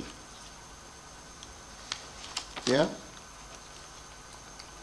Could you give me the components, the increases and the net increase? In other words, you had to rent those units. You correctly said that in the adjustment, you removed the $9.6 million, right? That is in the known and measurable change. What else did you remove and how much they were? Those details I defer to my Director of Finance when he comes. Okay. So you defer the generation, that would be, I think, the gas turbine one, that was Right. 693. The financial the details about the specific dollars and the known and measurable. Right. So here's what I want to get to. Having had an adjustment for 9.6 million in the test year, and an adjustment for 693,000 for the gas turbine one expense, and I think you called them the agreed co-expensive of 809 million. That's 10 and probably close to $11 million. Yeah? 9, yeah. Explain this normal usage of the LSD 15 that now we're asking for $1.7 million in the test year. I'm sorry, what? This for now. The adjustments you gave for on the generation, I was looking for something closer to $9.6 million. What I got was $4.6 million. But I asked myself, well, how do an adjustment of $9.6 million where you're taking it out? And then I said, but then after that, then there's $4.6 million only net of that. When the gas turbine, I think gas turbine one, was you're taking out 693,000 from that, plus 809 for, I think, some agreed co-expense, I know, some kind of expenses. When I told those expenses that are taken out, then the net of those only come into 4.6. Explain what then would have included then in to that could reduce that to only $4.6 million. Could you repeat the question? I'm not following you. Okay. So we did agree in our last discussion that the rental of the 12 megawatt units, they were taken out of the test year. Right. That's $9.6 million. There were other things taken out of the test year. This is the generation, the gas turbine one, and some other expenses. What I'm trying to get from you is that the known and measurable change in the test year is only 4.6 million. What is causing then would be the increases in relation to the generation that would have prevented this, making that so low, and why?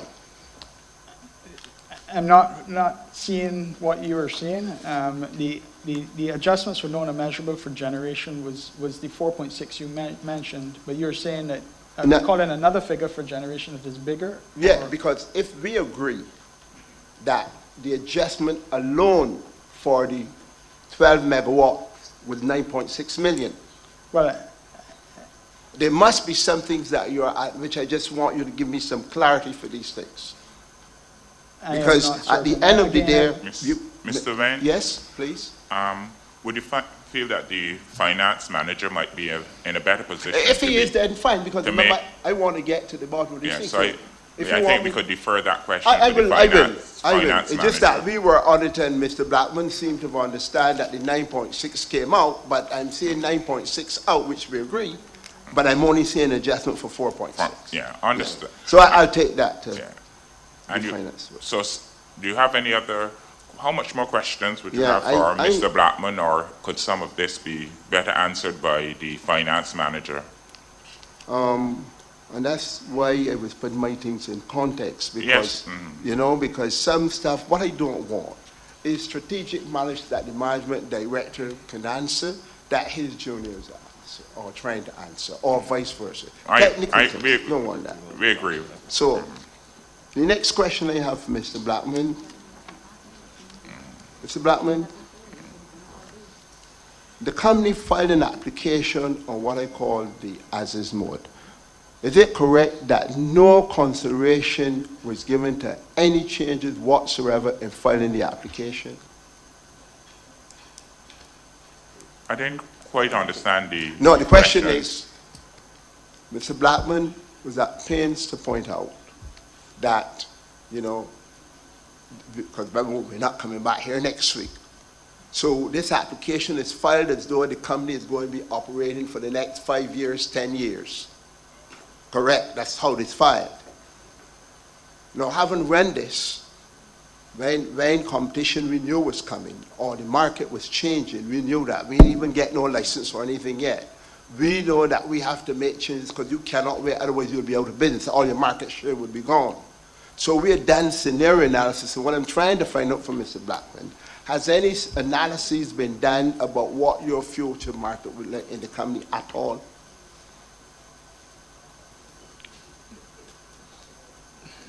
Has any at all about what the future market and what you could see happening and what if this should be what would? Has anything been done at all like that? Yeah, we've done some, but not completed that assessment. The reason being is that the market has not been, the word which I'm not supposed to call, the franchise. Yeah, don't call it. It's not been finalized. Right. So we could do scenarios, and we have started looking at, you know, costs of setting up the cost of compliance with what is a draft now, but it's not relevant to the current rate case. And so we've been asked to leave that out. So I'm not sure how to respond to that, other than to say yes, as like any other business, we would always be looking at strategy, looking at the future of the business and what we need to do as a business to respond to market conditions. And we have signals on what the market is likely to do going forward based on our discussions with stakeholders.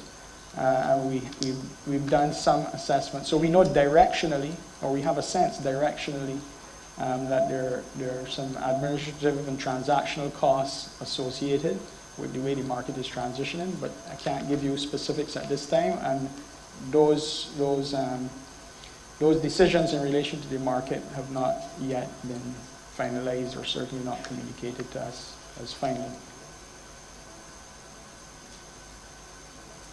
I think it's in your general memorandum, Mr. Blackman. I'm trying to find the exact wording, because at the start of my presentation, I was surprised that at page 15 of your application, my presentation had to stop, and I wasn't pleased with that. But in, the company is not, and I'm not calling the word, anything to do with organizational structure at all, but here's it on page 9 of your application. The application or the memo? No, your application Oh, itself.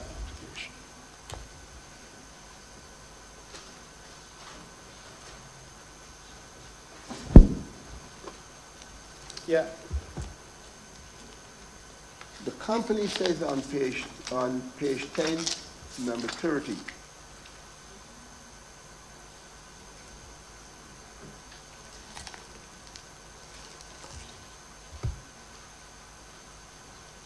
The new market structures will necessitate changes in the various roles and responsibilities of current parties and stakeholders in the sector.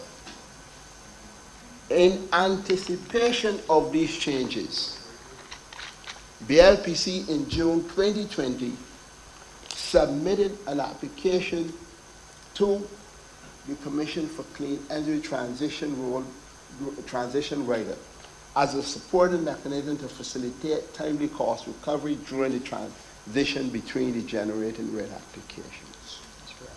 So BLPC is able to anticipate when it comes to the other players, but that's what this is telling me. But when it comes in to see what the market structure would like, to be able to see, well, ratepayers should be paying more for this or less for that, or, you know, dispatch is not going to be part of it, it's going to be carried. Nothing has been done, you're saying to me. No, this mechanism, this is a mechanism, not specific costs. No, I agree with you, but This you is an anticipate, application, so we are anticipating right? that with the changes in the market, Yes, that there will be costs that will need to be recovered, and that those costs are going to come at us fairly quickly given the short time frame within which the transformation is taking place. And those relate not only to, so that covers exactly what you're asking about, but there's uncertainty. This is just a mechanism. This is not an application for specific dollars yet, because we don't know exactly what those are, but we anticipate there will be costs associated with the transition. So that was the intent of that paragraph, the intent of the application for the CETR. Mr. Blackman, having lived this life where we had to be proactive, I'm having real difficulty. And I don't know if the commission is in the same position that I am, but I don't know if any business is going to go into new market dynamics and not at all got anything because they're going to be specific. In other words, Mr. Vane? yes? You know, you can't offer testimony, but questions. So, and how many? So the question that I have, Mr.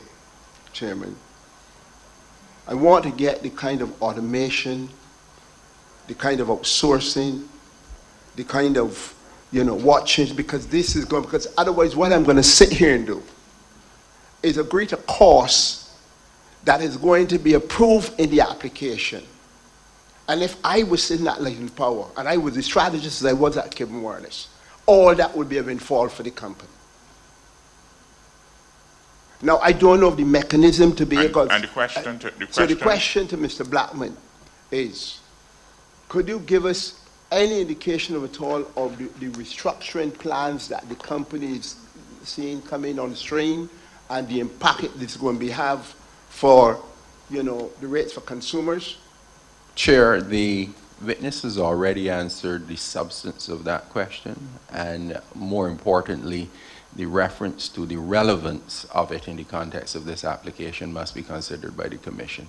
The witness has indicated he does not know and decisions haven't been made. Asking him about future plans that don't affect your decision and which he does not have the details to inform the intervener in any meaningful way does not serve any process. Mr. Chairman, with the greatest of respect, and tell Mr. Allen he don't want my wrath.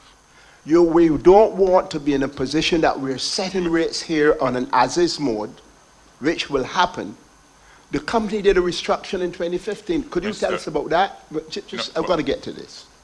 No, Mr. Just let us stick to the information that is relevant. Yeah, but Mr. Chairman, you and I know a restructuring exercise. I understand the whole question of a restructuring and all of that type of thing. But what is the question that you have? The question is, I'll come at it from a different angle. I'll come at it from a different angle. Could we? What did your restructuring in 2015 entail? I'll come at it. In 2015, I believe. I think you said it was 2015. What did your... Just give the witness the opportunity to answer the question. Yeah, go ahead. We did, and I mentioned this in earlier testimony, a re-engineering exercise. The focus was primarily around customer-facing processes, but it went more broadly than that. And coming out of that exercise and the re-engineering of processes, we would have been able to reduce our operating expenses. We reduced the headcount in the business at the time. And that, as I mentioned before, was one of the key measures over the period between 2010 and now that has allowed us to stay away for as long as we have. So it was a re-engineering, restructuring, I think is the word you use, I wouldn't disagree with that exercise, that allowed us to reduce our expenses, improve our efficiency and productivity in several areas, and manage expenses that eventually redounds to the benefit of the customer. How much did that restructuring cost you in 2015? I don't, you may have the figure from the information that we've shared in the application, but I don't have that at my fingertips right now. This is pertinent, Mr. Chairman, because the operating cost of the company was reduced substantially, which means that when we leave this hearing, and I give the X dollars, Mr. Chairman. No testimony, I understand, but you asked the question, so there's certain things. If you could get your information together and you could question the finance manager on some of these things, it would help us along. All right, Mr. Chairman, I would just want then, I saw in 2015, there was $14.3 million spent.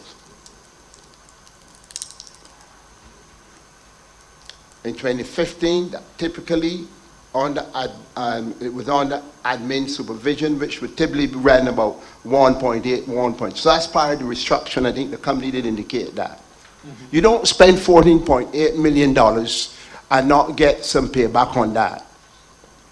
So, Mr. Blackman, what kind of payback did the company got on 2015 and that we got in relation to spending $14.5 million, which would mean that they would probably voluntary separations, changes in process, as you explained? Because I've got to get to see that when I leave the rate hearing, that I'm satisfied that the profits which I don't get to see because you're... Mr.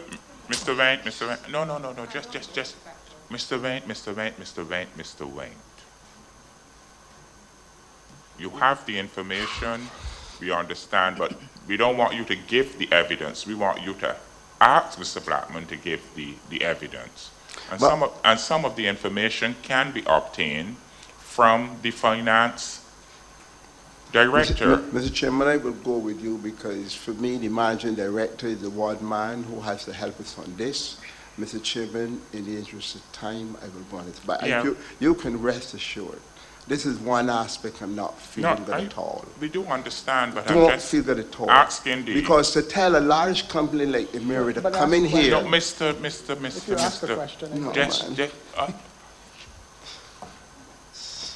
you know, to ask the manager director to calculate payback and things like this, those are questions that I would hope that the finance manager will be able to answer rather quickly. I'll go with you, Mr. Chairman. But I'm getting a sense from the financial controller, they did analysis and they did stuff, and we have to accept an application changes. Mr. Wayne, you will get your opportunity to cross-examine the finance director. Thank you, Mr. Chairman. You will get your chance at the finance director. Okay? All right. Do you have any more questions for Mr. Blackman? I have two more questions for Mr. Blackman. And okay. I'm not, because I'm not sure if Mr. Blackman is coming back because there are many more. But there are other members of the team. No, but he's... Just ask Mr. Blackman the question, please. Right. Mr. Blackman, what were the director's fees in the company in 2009? And I'm trying to get an understanding of the director's fees, and I want to explain. What were the director's fees, first off? If you have them there, to cut the time, just read them off. So director's fees in 2015 were $72,000 a year. Mr. Blackman, could you explain to me why in the year of 2020 the director's fees would be $228,000? Those were what the fees were in 2020. I don't have another explanation. Did we have on-site board? What would have caused these 200 directed fees that all along never reached these levels? But since 2016, these directors' fees, Mr. Chairman, is going to what is causing that?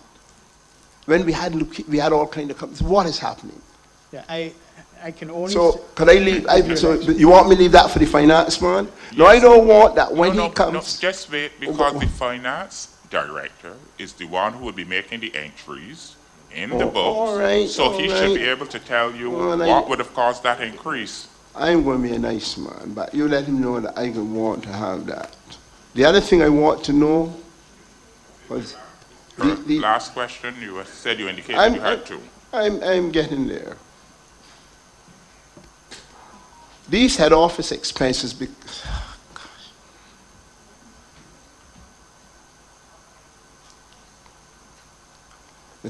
Mr. Blackman, do you know what the head office expenses comprise of?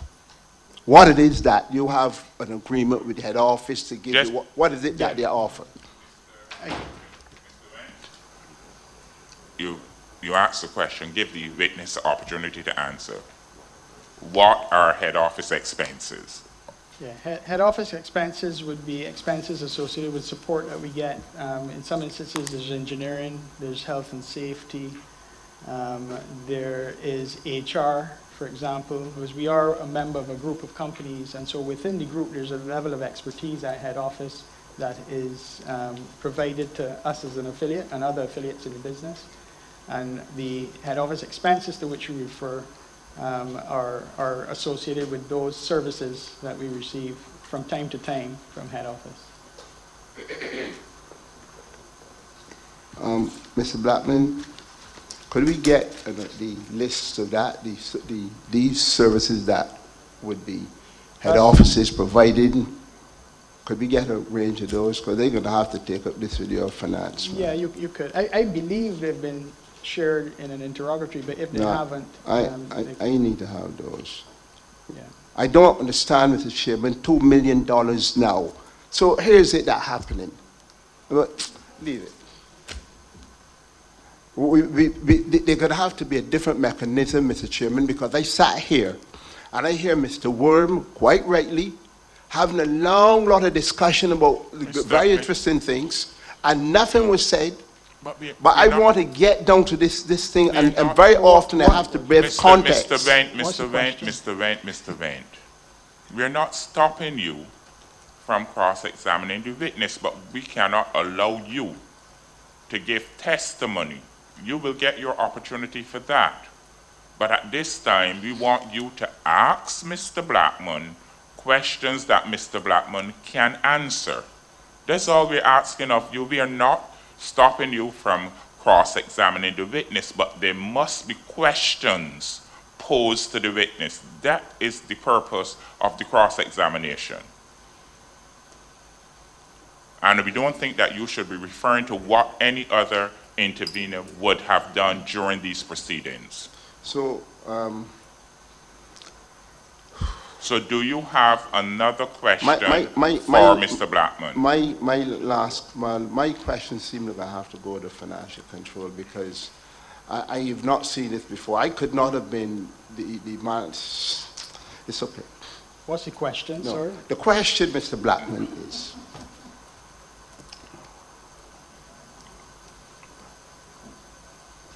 what do the head office expenses cover? What that agreement that you have? What I'm trying to find out, what it is that they cover, and I'm trying to understand, can those services be provided cheaper?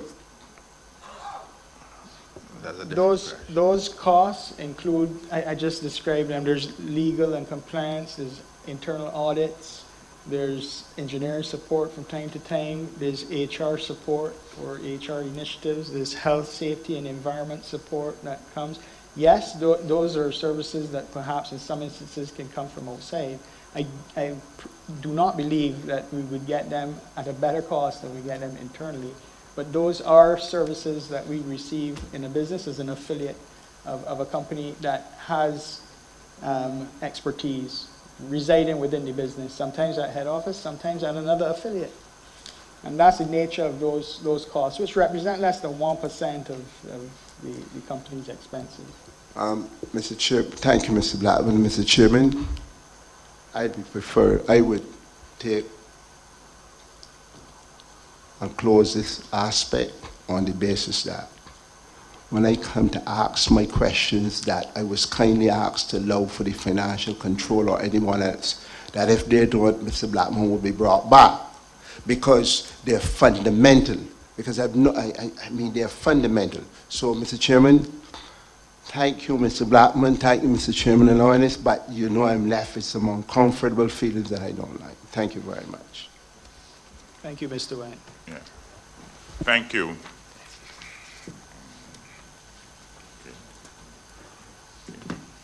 It's now 11 o'clock. We'll take a 20-minute recess. Excuse me, Mr. Chairman, just a clarification, if I may. Two things, just to remind Mr. Wendt, because he said it twice, that I was doing something. Well, I Mr. just Wendt want to remind him that Mr. Wendt has left the room. Okay, but he did, or for the record, you did intervene, and I had to do the exact same thing that I was asked to do, that he was asked to do. And not to say there's any, I don't mind that, but I just want to make sure the record is straight. And just Mr. Blackman made a point earlier about a document that was shared with us. I think it was the insurance document. I have not seen that. I saw an email come last night with some data, but I'm not aware of that document. Maybe I missed it. So if I did, and others may have, or they may have it, if I could be directed to it. I think he mentioned on the insurance document. Report that, I think it was sent in response, speak subject to correction, but I believe it was. Mr. Blackman and Mr. Worm, that is not evidence. So the council would have to bring a motion for us to be able to consider that information. So. Chair, no, I was referring to something where you submitted in response to the interrogatory insurance report. I don't know if that's what you were referring to. Yeah, I don't know. Okay. It was submitted in response to an interrogatory, I believe, from Watson Simpson team. Yeah, we can deal with that offline. I thought it was something you mentioned last night because that was asked for yesterday, so I thought that was what you're talking about. We did not see that information.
now resume after the recess, and we'll continue with our cross-examination of Mr. Blackman. Public counsel, I did note that you had deferred in the order. Are you ready to offer cross-examination at this time? Yes, sir.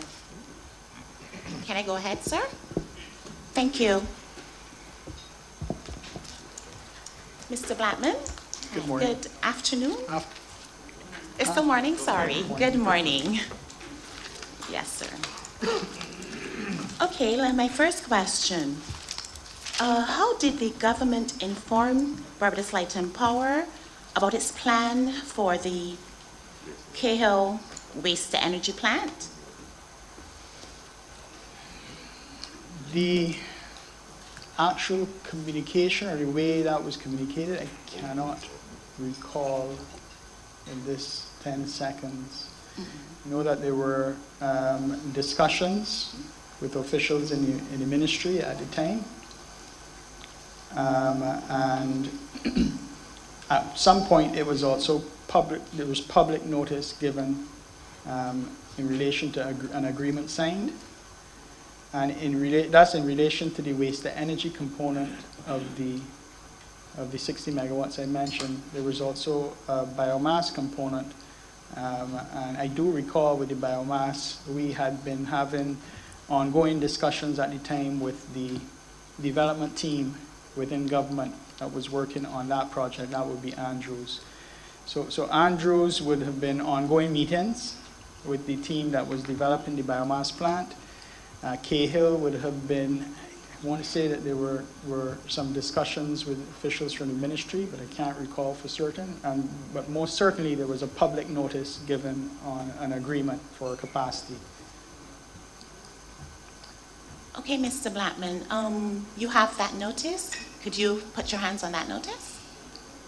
It was a front page story. I could try to Google it for you. But I remember a front page, lots of smiling faces and an official photo at the time. Okay, Mr. Blackman, I have another question here.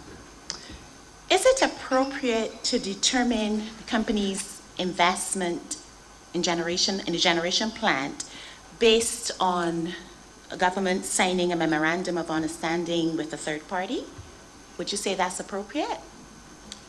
Yes. When we make decisions in relation to expansion of the system, we do so with wide stakeholder consultation. In fact, at that time, we had held meetings at the Lloyd Erskine Sandiford Center. We held, I think it was at Grand Barbados at the time. We held, I think, at Island Inn as well. So we held at least 3 stakeholder consultations where we would have had folks from government in attendance, folks from the FTC from time to time, I seem to recall, were also in attendance, and then various parties, interested parties that were developing projects. And all of them and their projects and input would have had an influence on the investment plans that we create. So it is entirely appropriate if government indicates that this is something that is being worked on or planned, and that's the input that they give us when we are developing our plans, that we take them into consideration. And that time as well, the FTC also told us to include it in our scenarios. FTC told you this in writing, sir, or was this a oral? Can't remember if it was oral or in writing. I would have to check. Okay, was Barbados Light and Power an actual party to the Cahill Waste Energy MOU? No, we were not. Okay. Another question. Does Barbados Light and Power base its plant investment strategy on pronouncements in Parliament? The investment strategy? Or No. should I ask another question before that? Is there actually an investment strategy? Yeah, we have an investment plan and a strategy. Our strategy does inform that plan. The strategy largely, as I mentioned on the first day on the stand, would be around overriding everything is the decarbonization is a common thread in the strategy, but we also have the pillars of safety, I mentioned, sustainability, customer, people. To answer the question you asked previously about statements in Parliament and so on, when comments are made in Parliament in relation to the operation of the electricity sector, yes, we do take those very seriously, and they do feed into our plans, depending on the nature of the comment. If it's something speculative, of course, we would then seek clarity with the relevant authorities on them. If it's something more specific, like a rule or a law that's passed, then that does inform our plans going forward as a business. So to follow up from what you just said, did you seek clarity in that instance, or? In relation to Cahill specifically? Yes, specifically, yes. Yeah, at that time, again, it's a while, and I may not have been involved in all of those discussions, but I'm certain, given how we operate as a business, that we would reach out to relevant persons to get information on projects that we hear about or we read about in the papers. And as I indicated, there may have been discussions with persons related to the project. There may have been discussions with the ministry and persons involved in the project at the time in relation to the scope of the project. Do you have anything in writing in respect to that? I'm not certain that we do. I would have to check. Thank you. Okay, another question. Does Barbados Light and Power base its plant investment strategy on pronouncements made by stakeholders and any consultations? Yes, we do. We take stakeholder input into consideration. Okay, another question. Does Barbados Light and Power base its decisions to upgrade the plant or to not upgrade the plant based on green papers or white papers? Decisions to upgrade or replace would be investment decisions we make would be based on, yes, in some instances, those consultations that we have. But I think, again, as I mentioned previously, would be the prevailing circumstances, market conditions may have an impact or do have an impact on those decisions that we make. Is the BNEP a white paper? No, well, unless that's a legal term, the BNEP is it a policy then? Is BNEP a policy? Is it a... Barbados National Energy Policy, the acronym is BNEP. That is the policy of the island in relation to the energy sector, of which electricity is a major part.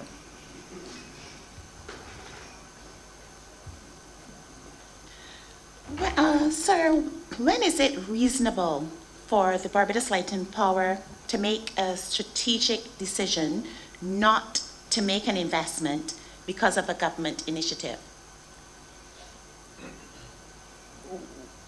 When? So how we go about making those investment decisions is we do studies from time to time. We may not necessarily do a full-blown expansion study or a full-blown IRP. There's typically a period of time, maybe a few years between IRPs, which are major, fairly comprehensive assessments of the market. And coming out of that determines what resources you need, both from a generation standpoint, transmission and distribution standpoint, and demand side or energy efficiency standpoint. So those are done every three to 5 years. And in between those studies, investment decisions are made based on our assessment of the market conditions and how they compare to what would have been the assumptions used in those studies.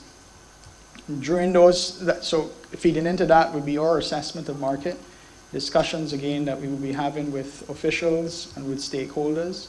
And all of that informs, you have the overall roadmap, which the studies represent, but then you have the course changes and adjustments in direction based on what's happening on the ground at any particular point in time. Mr. Blackman, who in the company makes the decision whether to make an investment in upgrading the plant? Whose decision is that? It depends on so the decisions, investment decisions generally would be approved by our board of directors based on recommendations that the executive management team make to the board.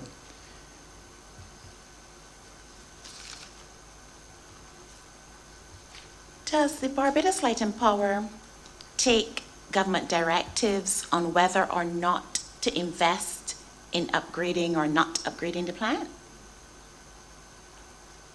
Not directives, no, not, I would say no. At this point in time, no. You said at this point in time, so you mean at some point in time you would have taken government directives?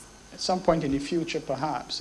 Again, so no, the answer is no. I contemplate that based on what's anticipated for the market going forward, that there are some areas where we would be taking some direction, but that isn't the case under the current franchise. I just want to be a little bit clearer. I didn't say direction necessarily. I said directives. There's a difference.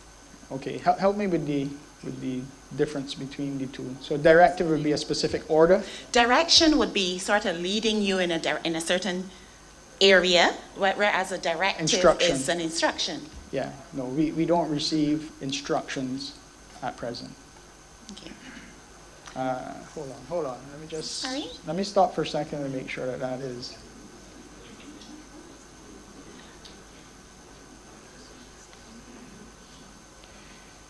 So just to contextualize it, and this might be obvious to everyone in the room, I just want to make sure I'm accurate and not saying something that isn't true. Something like town planning, for example, we would take a directive. So if we want to build a plant, there's an approval that may or may not be granted. You may say no for these reasons, or it may be granted with specific directives. And that would be an example of an exception, I guess, to what I just said, that there are some government agencies that do issue instructions or directives to us. So I just wanted to make sure I wasn't saying something completely. Okay, then another question following on from what you said. Would you take then a directive from cabinet or from the minister responsible for electricity? If one is given, we may have to. If it's a law or something is in regulations or act, yeah, we would take a directive. Okay, another question to you. Did the FTC at any time approve the Barbados Light and Power's decision to extend the life of the steam plant? Not that I am aware of, no. I'm looking at your application at paragraph 55, page 14. You said, as the 2012 retirement date approached, after extensive analysis and informing the FTC, BLPC determined, based upon the information available, that it was most prudent to extend the life of the steam plant. So my question then is, did they approve it, or you just informed FTC? Sorry, was FTC just informed? We would have informed and had meetings and correspondence with the FTC at the time of making the decision. Is it possible that we can have, Sir Chairman, can we have copies of these correspondence? And in the and if there are meeting notes or anything like that? Yeah, there's correspondence. So if so directed, we would provide that correspondence. Sir, Mr. Chairman, I move a motion then that we can have sight of this correspondence, sir.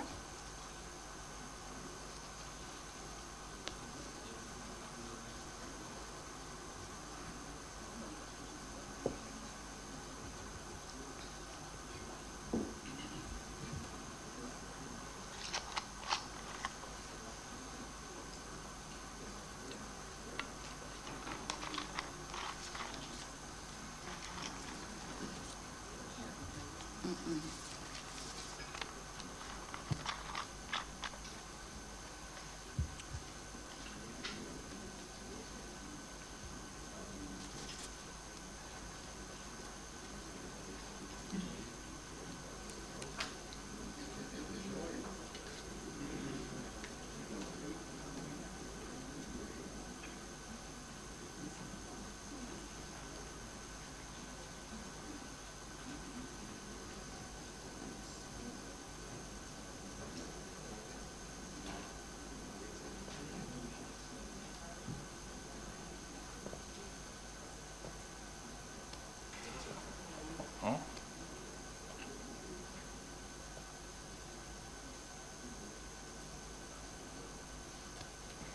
Public Counsel, you are making a motion, and you formalize the motion, then we'll have to hear from the applicant, then we will have to hear from the interveners. Yes, sir. My motion is that we are able to have sight of the, if there are any meeting notes or any information relating to the approval from the FTC in respect to extending the life of the steam plant. I believe, Public Counsel believes these notes and or any relevant documentation would be completely relevant to determining if, in fact, there was approval for the retirement of the steam plant, and the fact too that they didn't actually retire it. So all of that becomes extremely relevant. And we don't, sir, I would also add, I don't believe that there's any prejudice or there's any problem with presenting such information. Okay, we don't- okay.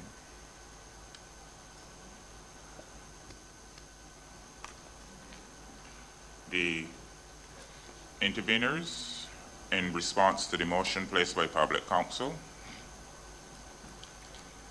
Barbados Renewable Energy Association. Thank you, sir. From our side, we don't need the information because we have seen enough to suggest that it has all of what has been done. However, we believe that if any of the interveners need that information to help them with their case, I don't see that there should be any objection from our side from you doing that. So we would leave it to you to make that decision, but we have no objection to you sharing it. Thank you.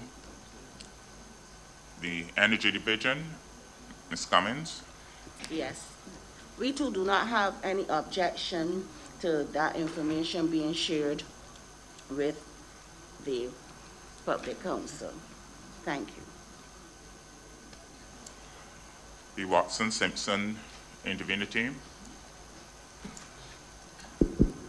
This intervener team supports the request for any notes to meetings or correspondence or documentation relating to the decision to any interaction between the FTC and the company regarding the decision to retire the steam plant. The Barbados Legislative Power relies in its application on a suggestion that informing of the FTC gave satisfactory grounds for them to not retire that steam plant and to extend its life. And it's germane because they have made applications relating capital expenditure in relation to that extension. In addition to that, Mr. Chairman, we had asked for that information, correspondence, etc., in our letter of intervention, which by our interpretation of the Utilities Regulation Procedural Rules, the company was obligated to provide. If it exists, we have not been provided with that information, correspondence, meeting notes, etc. So we made that request. We joined in that request because we had asked for it previously. Okay. Thank you. Thank you, Mr. Chairman. Thank you. Mr. Wayne? Mr. Chairman, we had established yesterday that between 2009 and 2011, that the company didn't order the plant, and we didn't see anything, information coming out any time for that. So we recognize that there's no information that is before the FTC during that time period, between 2009 and 2011. So we didn't see anything at all there. If there's information, we anticipate it would be after 2011, and if, you know, it could be available, then yes. But we don't see any information at all before that. So you support the motion, or you? Yeah, I support the motion. Lieutenant Colonel Brown? Yes, sir, we support the motion. We believe that this is an important enough matter to be fully clarified, and it would appear that if the motion is granted, sir, it would clarify that matter once and for all. So we fully support the motion. Okay, thank you. The applicant?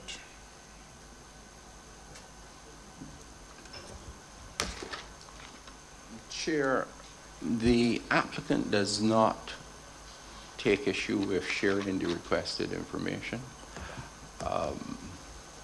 I would only say that we do not believe it necessarily speaks to the issue that has been identified in the issues conference, which is the question of prudence of the capital expansion. Correspondence with the FTC is not going to determine prudence. Further, there is a misstatement as to our case within the contributions made by the intervener. The applicant has never indicated that the basis for its decision not to retire the plant was based on informing the FTC. That is not the case that has been put to the Commission. Thank you. Public counsel, you respond to any of the information? Yes, sir. I just wanted to add that when I looked back at the application on page 14 at paragraph 55, it referred to extensive analysis. So I was just adding that to the motion to say that if you approve it, I would also want to have sight of anything that was extensive analysis, anything that falls under that category as well, sir.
Thank you. The applicant here, the motion requesting the applicant to share the relevant documents and our correspondence requested from the public counsel. We ask you to do so. Noted, Chair. Would Thank you, sir. Would, I just have. how you would be able to do this by Friday? By Friday, yeah. By Friday. By Friday. Thank you, sir. Just have one more question. Mr. Blackman, did the Fair Trading Commission approve the Barbados Light and Power's decision not to retire the steam plant and to replace them with medium-speed diesels? No, the Fair Trading, so as I mentioned before, the specific investments aren't approved. As we were doing here, we're looking at a historical test here. I think I answered that before. No, the Fair Trading Commission did not approve the specific specifics there. Okay, thank you, sir. I'm finished, sir. Thank you. We now invite the commissioners to ask questions of the witness. Commissioner Wallison. Good morning. Just one query related to one of the first questions asked by public counsel. You may or may not recall exactly, and if you don't, I get it, that's fine. Do you recall exactly how Light and Power became aware of the Cahill project? Were you informed directly by government beforehand, or did you find out in the press, in the media?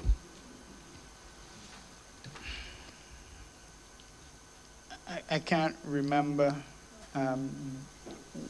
when we first got information on the project, how that information was received.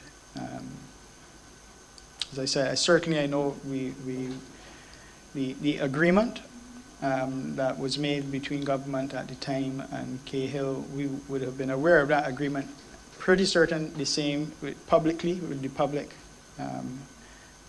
when that was announced publicly. Prior to that, I believe there was some discussion or communication, but I cannot say definitively right now, or put a finger on a date. All right, okay, that's fine, thank you.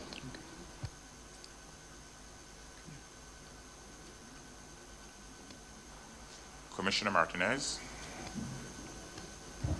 Good morning, Mr. Blackman. Good morning, Commissioner. We just need to get some more clarity around the self-insurance fund, what it covers, where the money comes from that's paid into the fund, how those funds are applied. You stated initially that, on Friday, that the funds received into the fund are used to fund the cost of transmission and distribution assets and the payment of the deductible on generation plant, correct? That's my understanding, yes. Can you point to me where you are permitted to use the monies received to fund the payment of the deductible for a generation plant?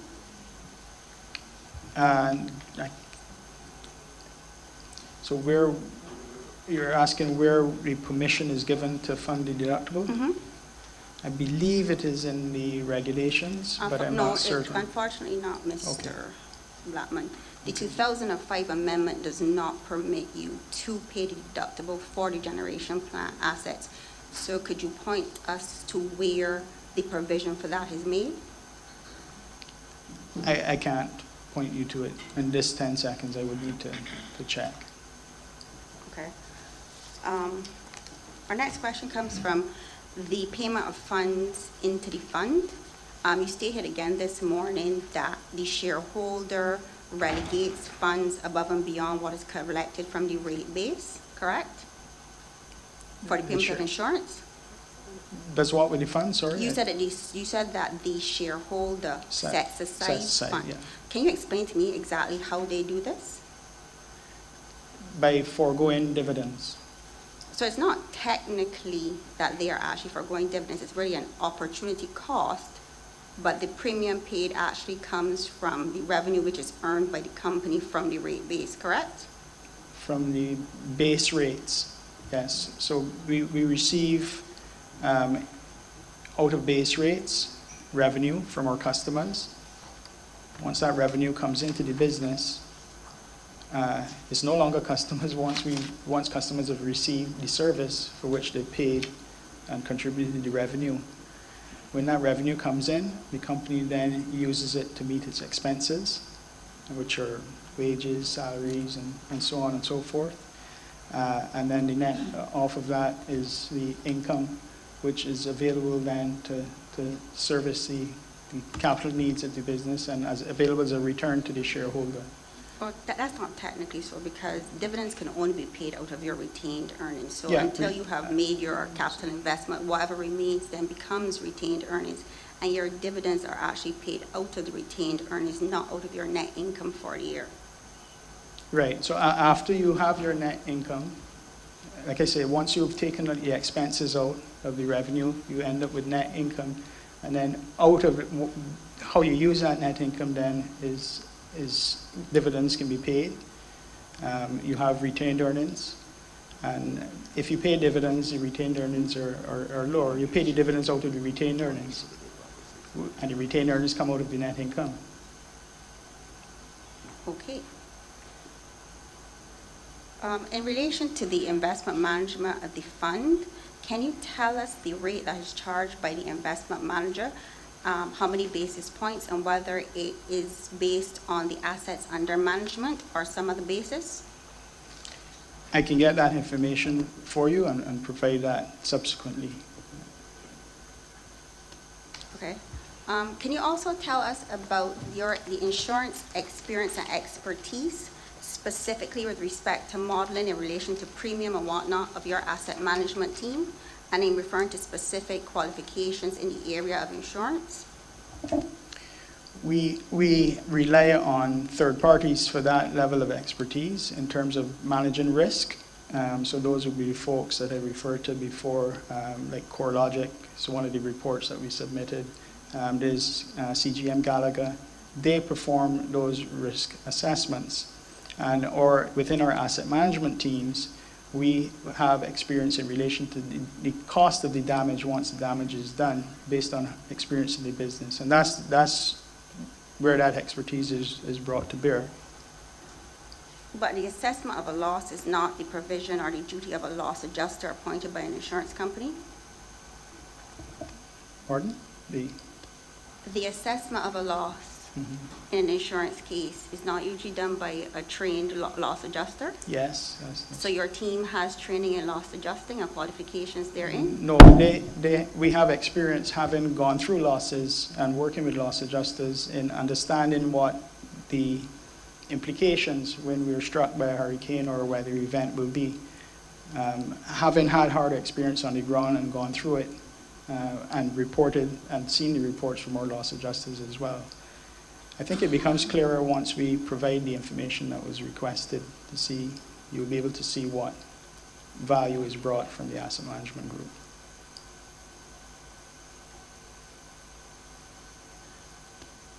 And then can you explain to me your current insurance structure? So you only have the self-insurance fund that you currently use, and then all insurance goes out to an unrelated third-party commercial insurer?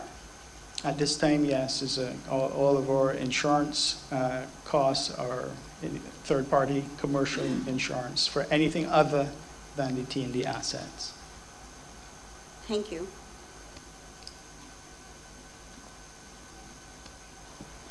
Commissioner? Good afternoon. Afternoon. Mr. Blackman, the utility company is entitled to earn a return on its investment that's commensurate with similar business risk. Can you say for sure that the costs of capital and operating expenses are known and sufficiently measured? I believe them to be, yes. We have a cost of capital memo that's been submitted, as well as an expert witness to come later that will be able to give more specifics and the details in response to that question. Okay, so it represents sufficiently. If I can take you to Schedule A, page 654, paragraph 56. And I read, this indicates that while the price of electricity has increased by about 72%, including the fuel cost and VAT since 1983, the CPI by comparison has risen by approximately 259% over the same period. In the figure displayed in figure A2, you are comparing the retail price with the electricity price. Are you aware that the utilities represent about 25% of the consumer price index? Hence, to compare the electricity prices with the utility prices, that is an index with a price can be misleading. Yeah, if, as you indicate, the electricity price is included in the consumer price index there, then perhaps,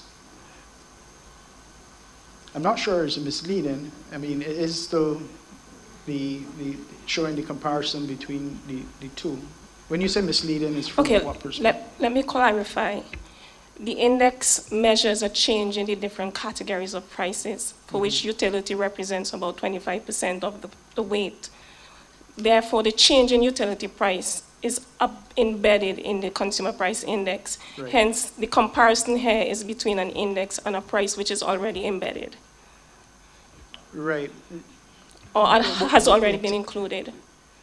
Yeah, I would need to double check that we haven't backed it out, one, but in any event, the intent here would have been to show how the prices moved relative to, because while it's 25% possibly of the CPI, there is the other 75% that is still in there, and this is to show overall how electricity prices compares to the CPI over that period, notwithstanding that 25% may be built into the figures there, as you indicate. Well, that was the intent, at least, of the chart. Noted. I will defer my other questions when the expert comes. Okay, Thank you. thanks.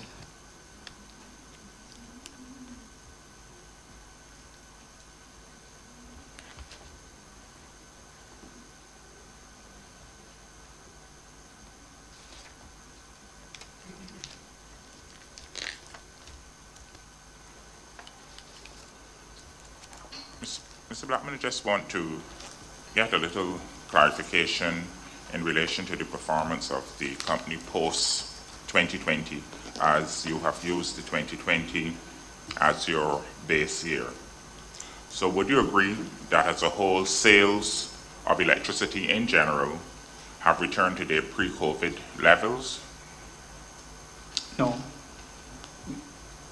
Sales in 2021, for example, remain lower than they would have been in 2019. Okay. So, and your sales projections would have been based on the test year of 2020? Correct, sir. Yeah. Okay. And you have actual data from 2021 and part of 2022? That's correct, yeah.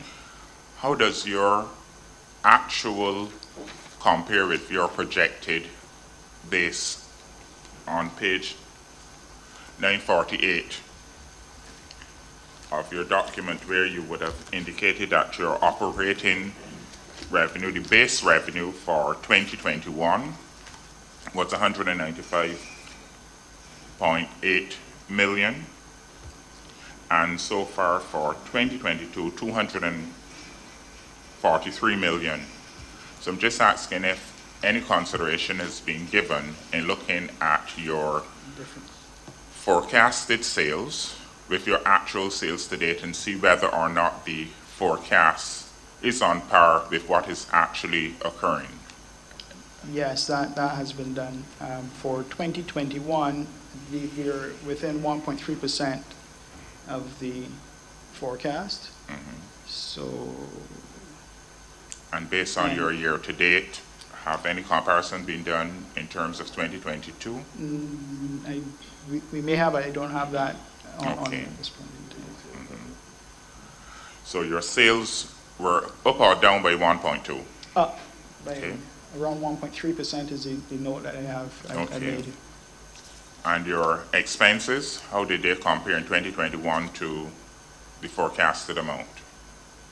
Forecasted amount here would have been, I'm just looking on the page 948, 414. If you give me 2 minutes, let me see if I have the actuals.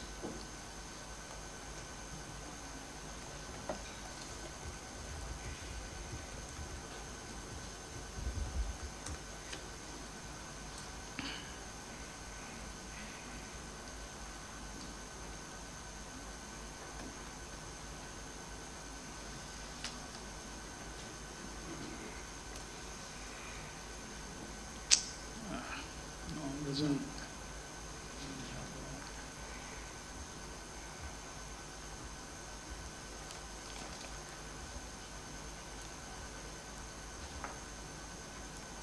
twenty 21.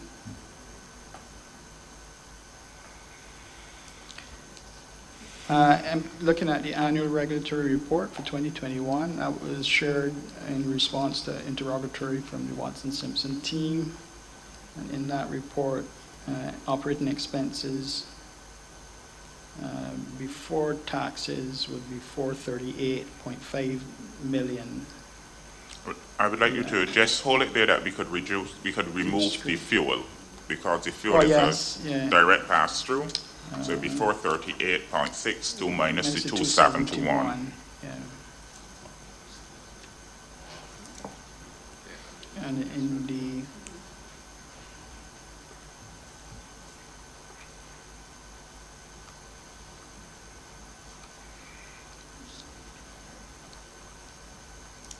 Okay. So that is giving me about 168 million. And I deduct the fuel from your operating expenses. So your operating expense, if exclusive of fuel, would be about 168 million for 2021. for 2021. While in your forecast, that figure would have been 192 million.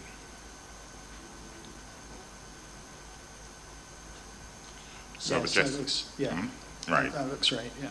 So you would have been estimating approximately 192 million in forecasted expenses, while the actual turned out to be 168 million. Right. You would have forecasted about 222.5 million in basic revenue, and you have indicated that your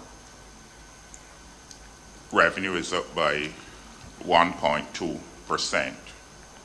Base revenue would have been 188.5 million in the same report, that's right. Okay, 188, yes.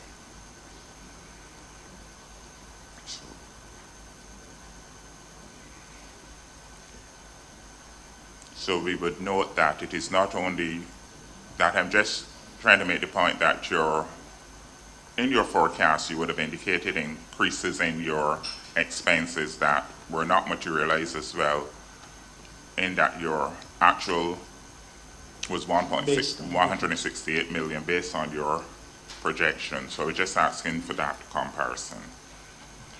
Noted, sir. Yeah.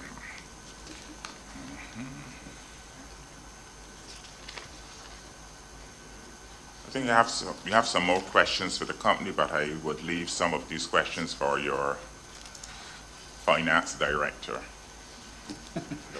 Thank you, Chair. Yes, so Mr. Aline? Mr. Aline, just permit me to ask the chairman on a procedural matter. There are several documents that are outstanding. We expect to get them tomorrow, so we acknowledge that. But before council redirects, we would like to indicate that those documents are outstanding. I don't know whether the commission wants me to repeat them, but the covenant, the trust deed for the self-insurance fund, the approvals for the payment out of the self-insurance fund, the insurance policy requested by Mr. Wendt this morning, and some other things. A list of directors in some respects, and the appointment mechanism for trustees for the fund. And our question is whether, if re-examination is completed, whether Mr. Blackman will be recalled. We're making a motion for him to be recalled to address any issues that come out of those documents when they have been produced. Similarly, we'd like to also take this opportunity now to make a motion to request the audited 2021 financial statements. They must be available because they're referred to in the regulatory reports. And we make that motion now so that we don't have to do this in relation to Mr. Jennings. So we would have those in hand when Mr. Jennings gives his evidence. Okay. Thank you, Mr. Chairman. So we have a motion in relation to the request for the 2021 audited financial statements. So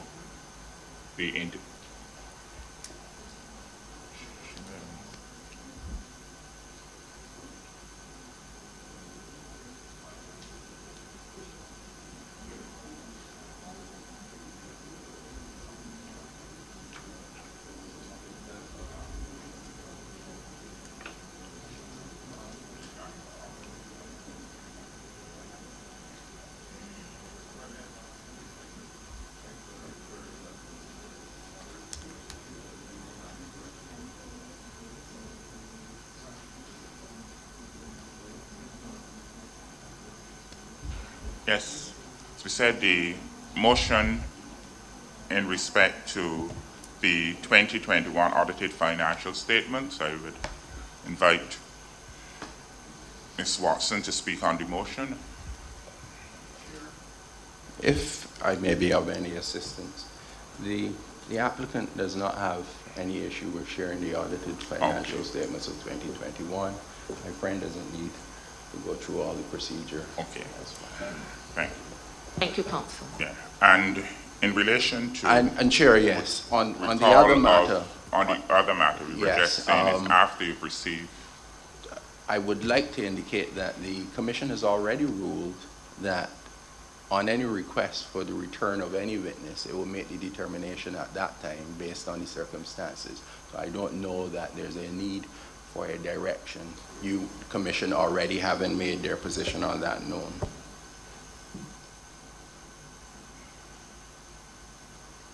Mr. Chairman, the issue isn't controversial. We're just giving notice that there are the outstanding documents. The SIF is a material issue, and there are some answers that were deferred based on the witness needing, I suppose, to look at those documents himself and we being able to put questions based on those documents.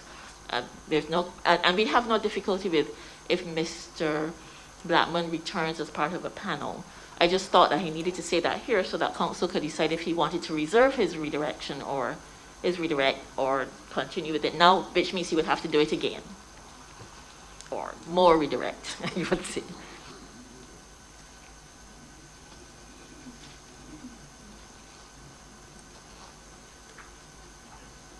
Did make that determination, so council, you would want to proceed? Thank you.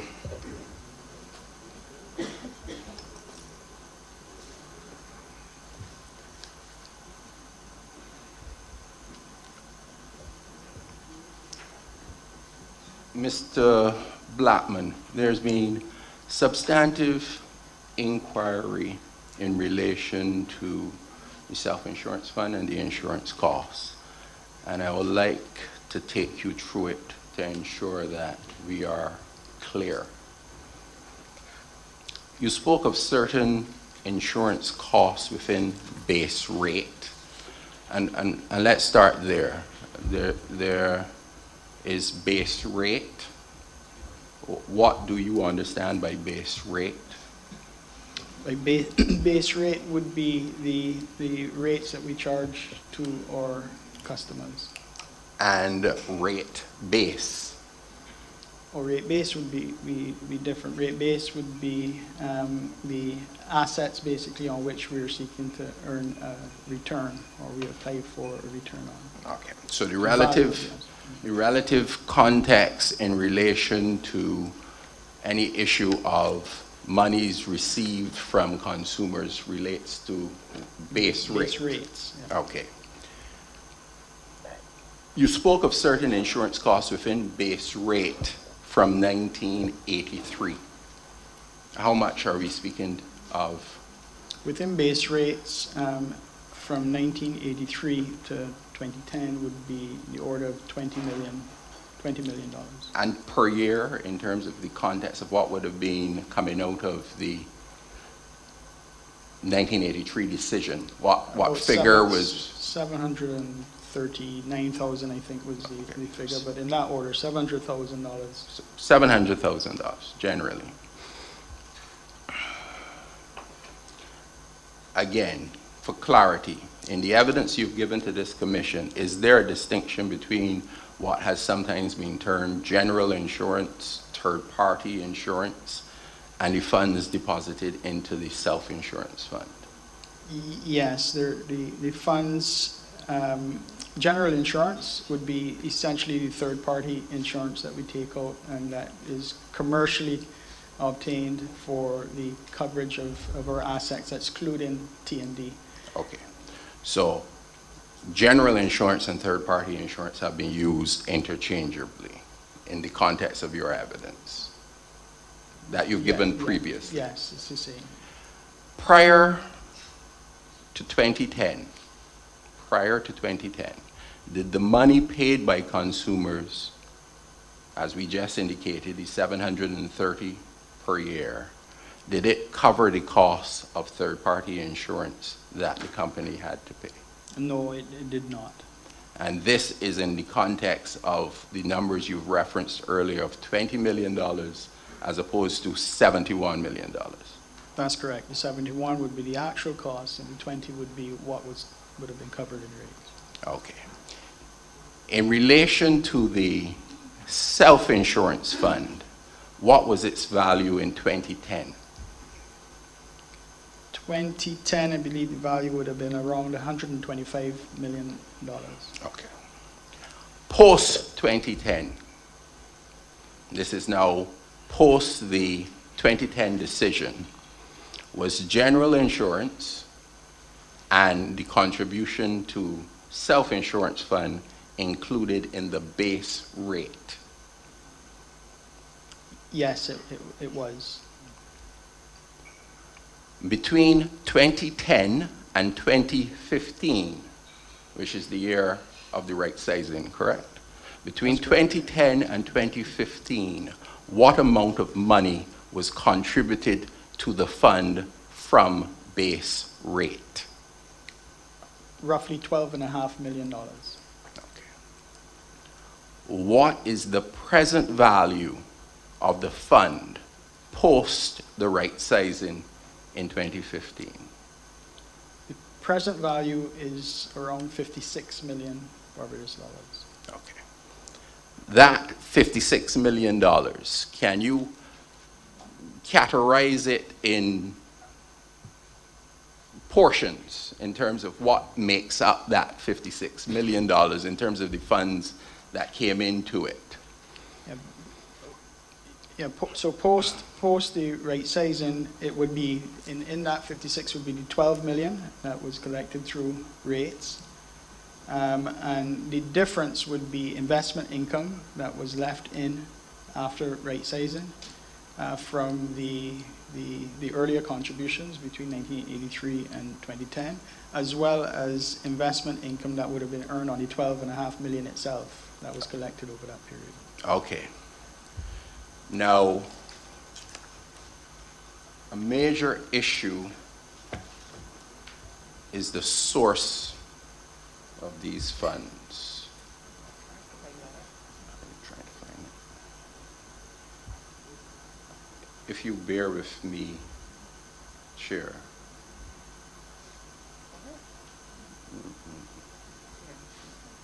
I think so.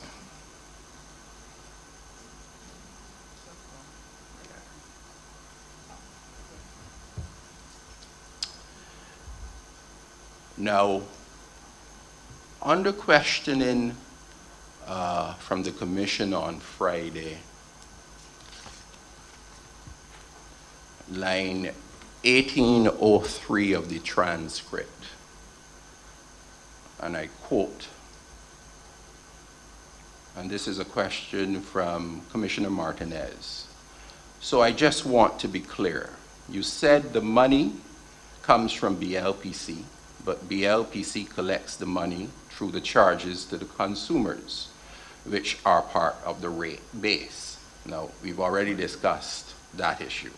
So technically, some of the monies paid into the fund are monies that you've collected from consumers of part of the rate base.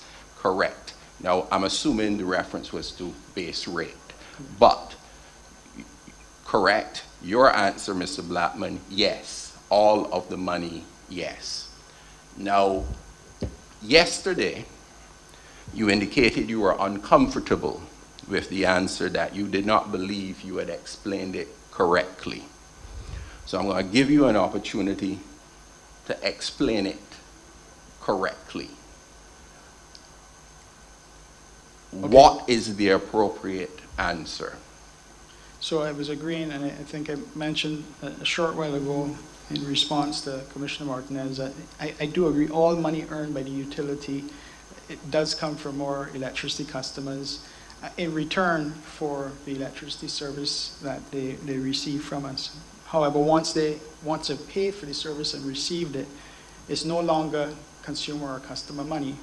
It is money that the business then uses to pay for expenses, to pay for loans, to pay salaries. And once all the outgoing expenses are settled, then it is net earnings reasonably earned and reasonably earned by the shareholder as a return. It can be paid to the shareholder as a dividend on investments. So it's not consumer money. It is like any other service you have. If you run a gas station or a law firm, you offer those services to your customers. So a customer pays for gas, pays for legal services. You get that money in, and then you use that money to pay your costs, to pay yourself. You may pay a dividend. You may even set it aside to self-insure.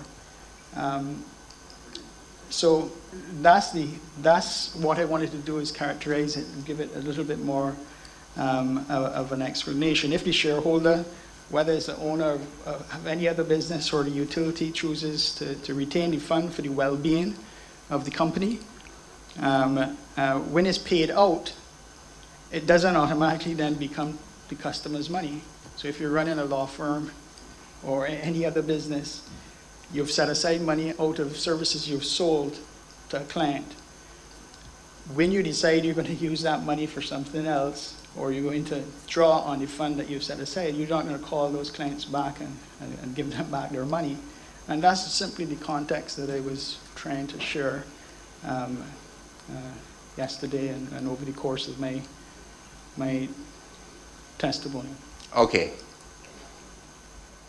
I don't know why you pick lawyers, but anyhow, and answering question. And I know many of us who could self-insure, but anyhow. That explanation can reasonably speak to 1983 to 2010. Because basically you're arguing, I understand, we had earnings, we didn't take all the dividends we could have, we set aside some, and then we right-sized. And the amount that we took out equated with basically what was invested between 1983 and 2010. So that explains that period. But the commission, in its explanation of the issue of clawback accountability, specifically mentioned the self-insurance fund and the IDA, and I'll quote, requirements set out and approved in the 2010 rate review, few words, no longer incurred. So you've spoken to 83 to 2010. Let's look at 2010 and coming forward.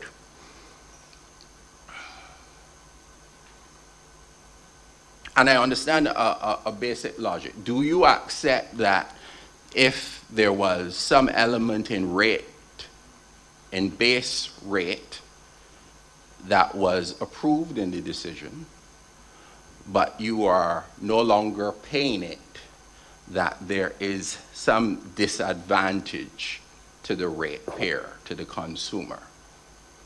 There was something set in 2010, you're no longer paying it. In this context, the contributions to self-insurance fund, is there a disadvantage to the consumer in your money? No, there isn't. Once it's part of prudent management of the business, insurance is an expense like other expenses in the business. And if you are determining this is what is required to cover the risk, similarly, you look at your expenses in relation to salaries. We talked earlier about re-engineering and restructuring. It's not to the disadvantage of the ratepayer, because it's expected of us that we will manage our expenses as a business. And that includes our insurance costs. Okay. It is expected. Is there any element of the approved rate of return coming out of that 2010 decision which impacts an assessment of disadvantage to the consumer? No, and I think that needs to be, I think that needs to be the starting point. Over the period 2010 to now, the ratepayer hasn't been at a disadvantage because we haven't over-earned. over that period. There probably is 1 year on account of taxes where we earned above the approved rate of return. But even in that year, it was marginally over. And in the subsequent years, that would have been 2018. In the subsequent years, we've averaged 5%. And in the last two, less than 4%, as I've shared earlier in my testimony. Okay. So the ratepayer has not been at a disadvantage as a result. So the argument as conceptualized, the 2010 decision which the Commission is referencing as a starting point on the issue of clawback accountability also set a rate of return for you. Is that so? That's correct. And you have not received that rate of return save for 1 year, That's correct. which was primarily due to tax. That's 2018. Correct. Okay. In considering the issue of clawback and accountability, is there, because the Commission indicates we are looking at elements of things that were included in base rate that have not occurred or are no longer being incurred, and this is paraphrasing loose language. Is there another side to that scale? Because that is in the context of a cost included in rate base. Is there another side to the scale that reasonably, if I'm considering clawback, I would need to look at? Yeah, I mean, so if you're looking at expenses that we didn't incur, again, because we prudently managed our insurance, to be fair, you would have to look at areas after the last rate case where our costs were higher, or where our revenue didn't come in as expected, as we were discussing earlier. So over that same period, our sales revenue would have been down by $34 million compared to what was included in the last rate decision or assumed in the last rate case. And our depreciation, just to take one line, there'll be others, but our depreciation was higher by $53 million, and in part because of the investments that we made over that period. So just the two of those alone, that's over that's $87 million short based on what had been included in rates but didn't materialize. We didn't come running back when that started to play out. What we did is we looked for areas in the business, like any prudent business would do, to manage our expenses. And one would have been in re-engineering and restructuring. So we were able to reduce our head count, optimize some of our processes to reduce expenses in that area. And another, yes, would have been insurance. Once we determined we have adequate coverage for the risks that we face in the market, we reduced that insurance expense. And that it was prudent to do so. If we did not do that, we would be here, probably have been here earlier, and I would have to be defending why I am putting money into something that is already overcapitalized, and that doesn't make sense. So, in balancing the equation, my words, there will be a need for any, well, I'm just trying to understand your point. Is it that in assessing a clawback accountability, there are two sides of a matter that would need to be considered if you were going to take that on? Yes, there is two sides to that coin. Yes, there's expenses that would have been built into the rates that we might have been able to come in under, but there are expenses as well that we would have been not able to do that and might have exceeded what was assumed. And of course, the revenue side may not have come in, and in fact didn't over that period. And so there are two sides to the coin if you're looking back at accountability. Okay. Now, the other major concern as raised in your cross-examination is to management and oversight of the self-insurance fund. Do you know of any regulatory requirement that the self-insurance fund be actuarially assessed? No, I'm not aware of any.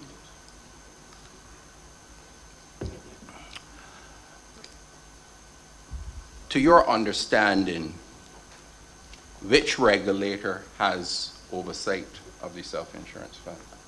The FSC, Financial Services Commission.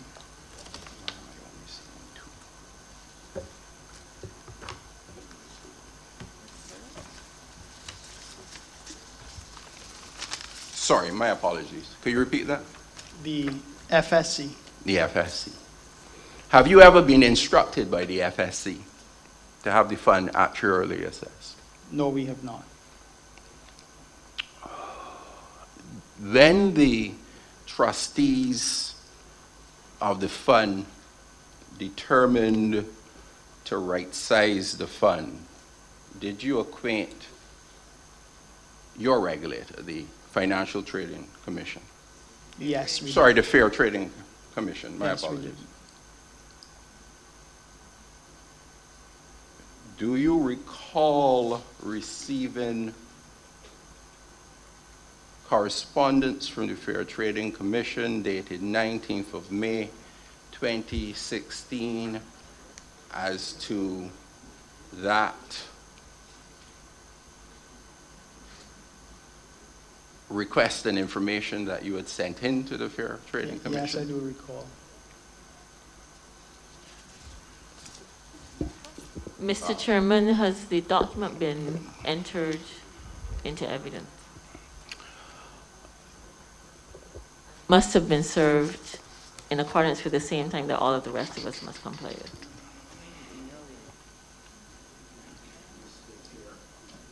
Mr. Chair, there was a request by Intervenor Watson for certain documents. The chair, in your role, indicated that they would be delivered to them by Thursday. The element of the examination, cross-examination raised by the interveners in this matter means that this is a matter which is subject for re-examination. And I am allowed in re-examination to put documents to the witness such that he can identify them, indicate that they relate to the matter in question, and he is allowed to reference them. This is a direct correlation to the matters on which this witness was cross-examined. Have you served all the parties with the documents? Parties have not been served as of yet, sir. So how are you proposing to rely on evidence that has not been placed before the commission? Sir, I just indicated I am allowed to tender a document to a witness in re-examination such that he can speak to it relative to a matter that has been raised in cross-examination.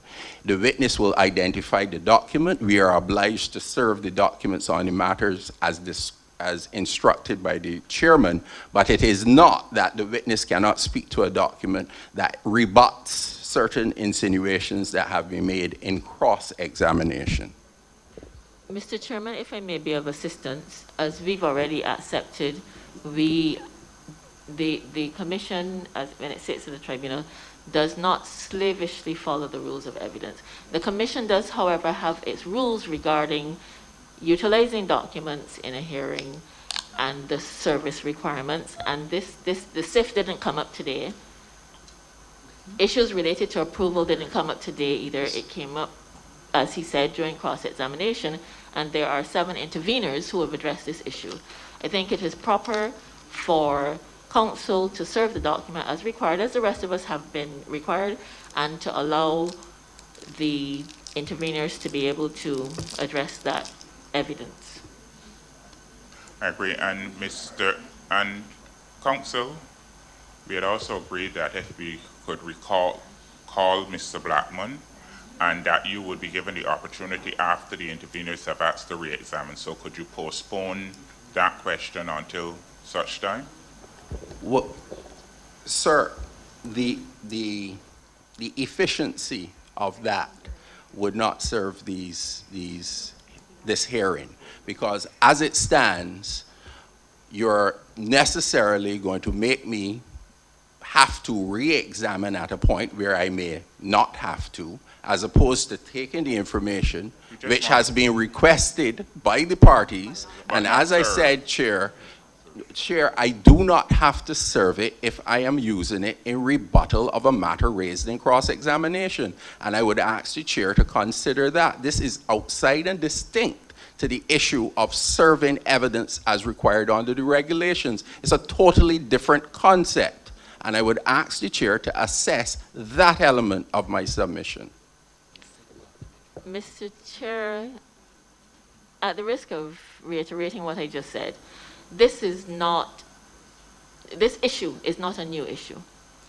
This is an issue related to cross-examination, examination by the Commission that has gone on for some time. In addition to that, we requested certain documents.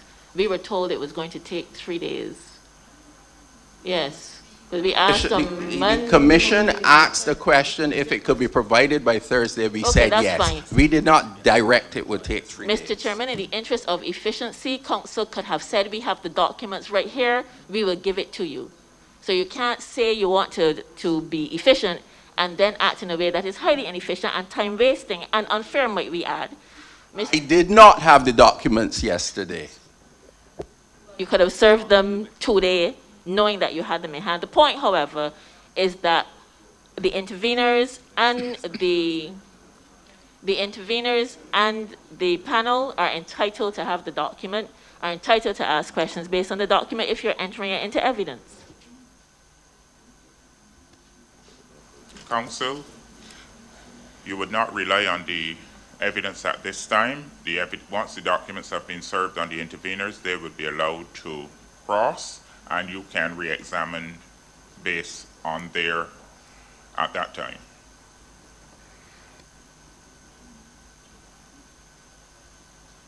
Thank you, Chair.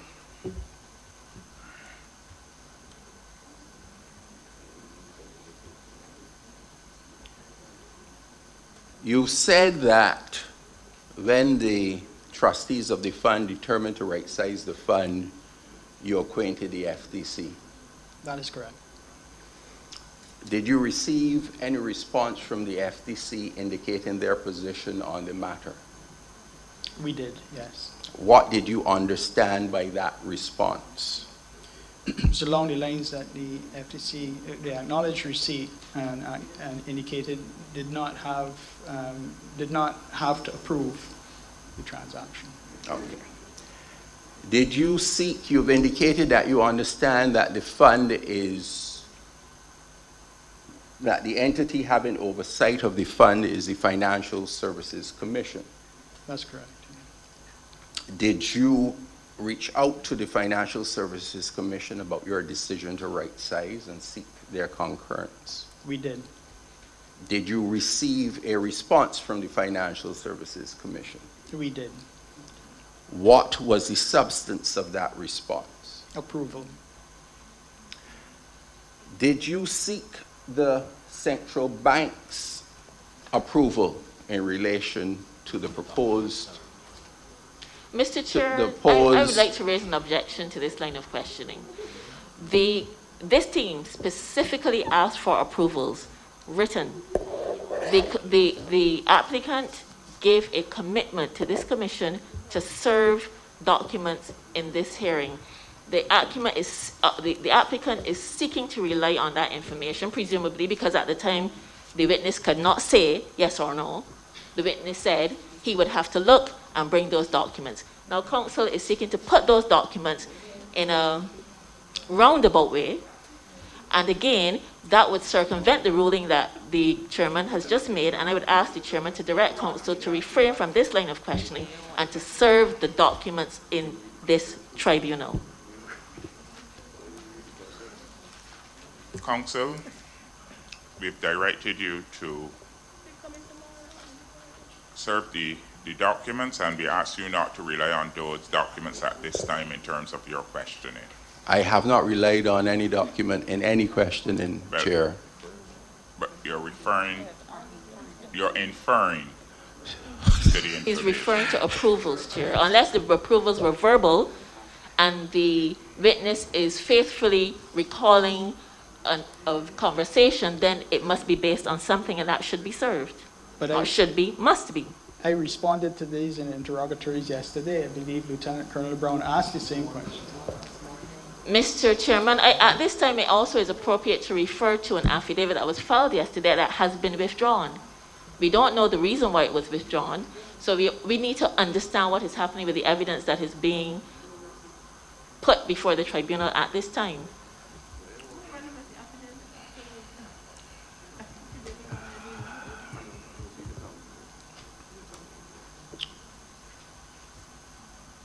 I believe the question I last asked, Chair, was did you seek central bank's approval? Is that an issue for the Chair? Mr. Chairman, we specifically asked for Central Bank, Financial Services Commission, and Sir, I have Trading. difficulty hearing you. Someone is talking over you. What? That was requested, and we just want to be fair, counsel, because at the same time we did rule when the intervener had offered to serve information to question the witness. We did indicate to her that she could not proceed at that time. We just want to be fair to all parties. So we Sir, did. I know you have bent over backwards to facilitate all parties, and Yes.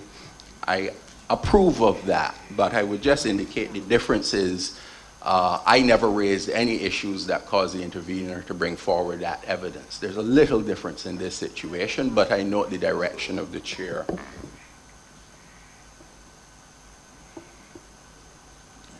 So could you proceed without referring to the approvals and documents and those types of things, counsel?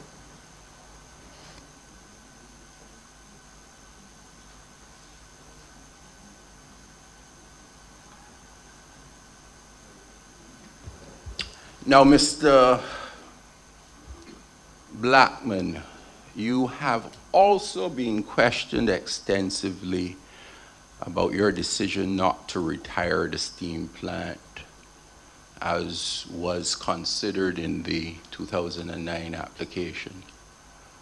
You spoke of consultations with all relevant stakeholders and there being finally alignment, I think was your words, on the way forward in or around 2019.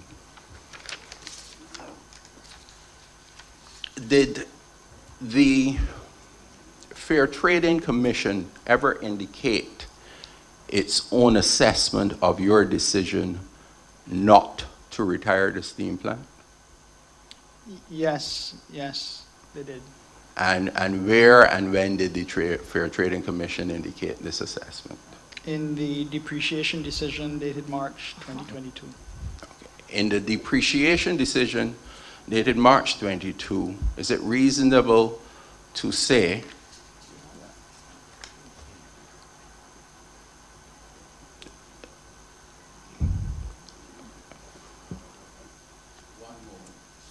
one moment, Chair, please.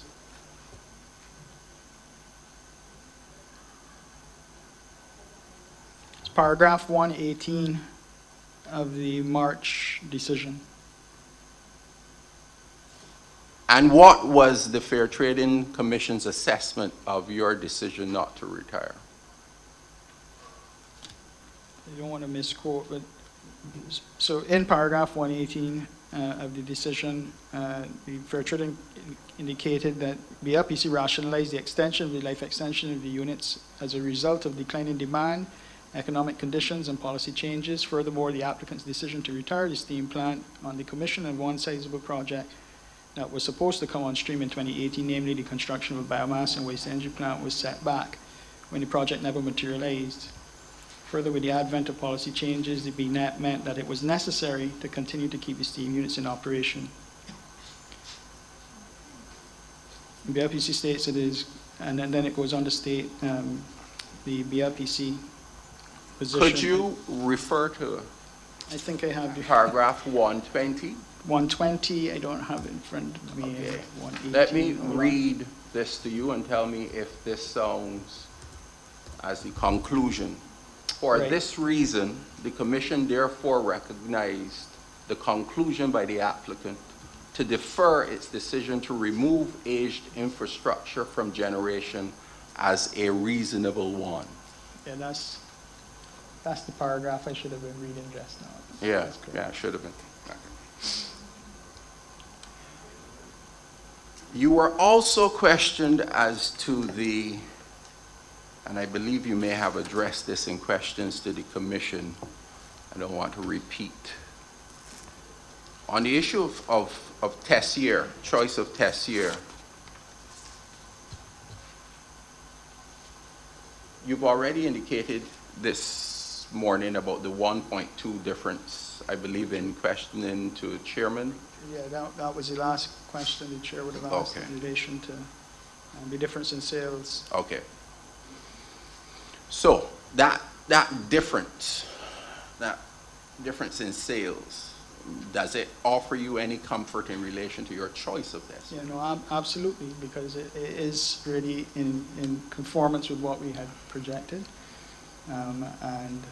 And again, we have actual results. So we will present the audited financials for 2021 as requested, and that will show the returns well below what could be considered reasonable in the circumstances.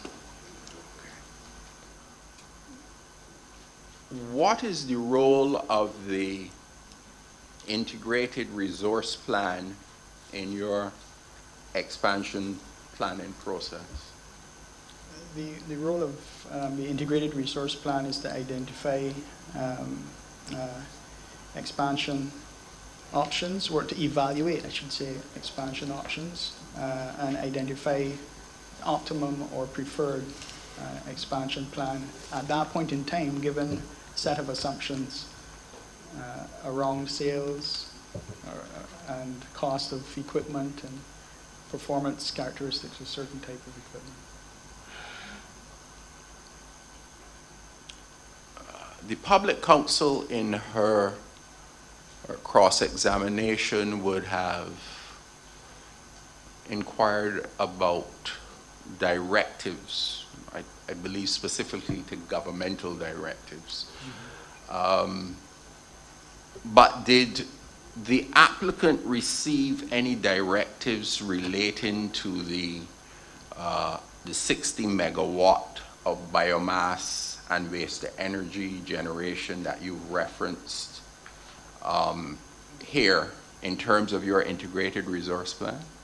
Yes, discussions with the FTC at the time would have been asked to include or insert that 60 megawatts into the model. To force it in is the word we use as Sorry, farmers. do what word?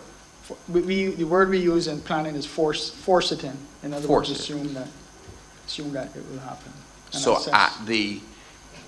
at the direction of your regulator in assessing your We would have expansion included- plans, you Yes. considered the 60 megawatts? Yeah, we forced it in the model and then ran the scenarios with that as plant, a given, and to see what the impact would be on the outcome, on the required generation. Chair, I will defer any further cross-examination until, re-examination, my apologies, until the service of the documents that you have requested.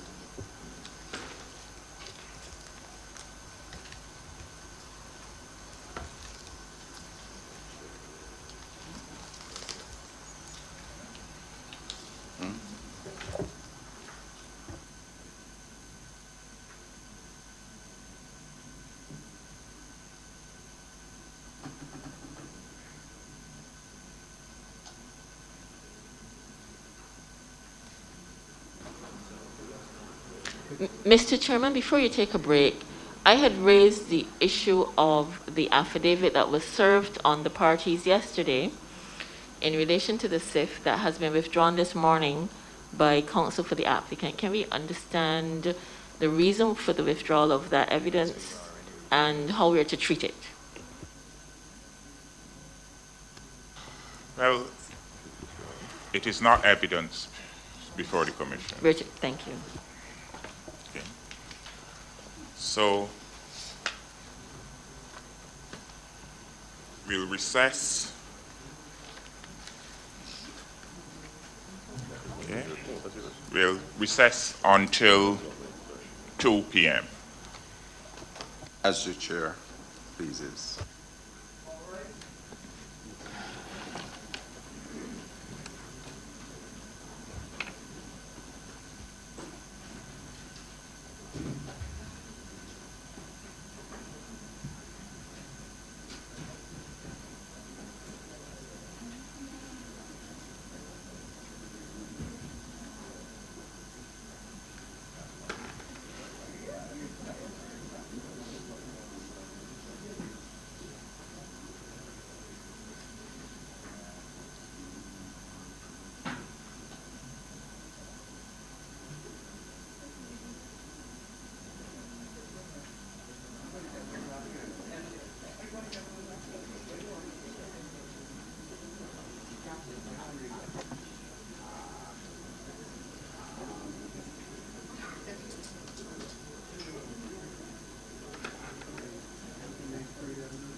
financials, I believe so.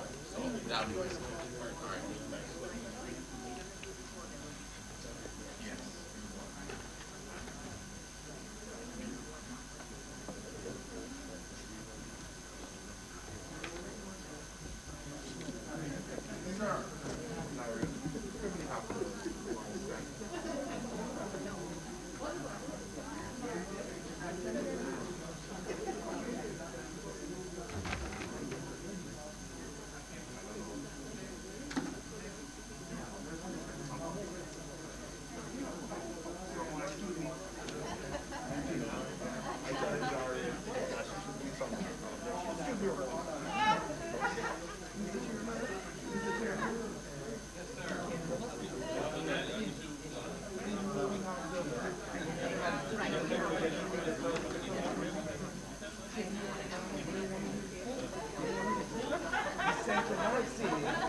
Good afternoon, everyone, and now we resume. So, inviting the applicant to present its second witness.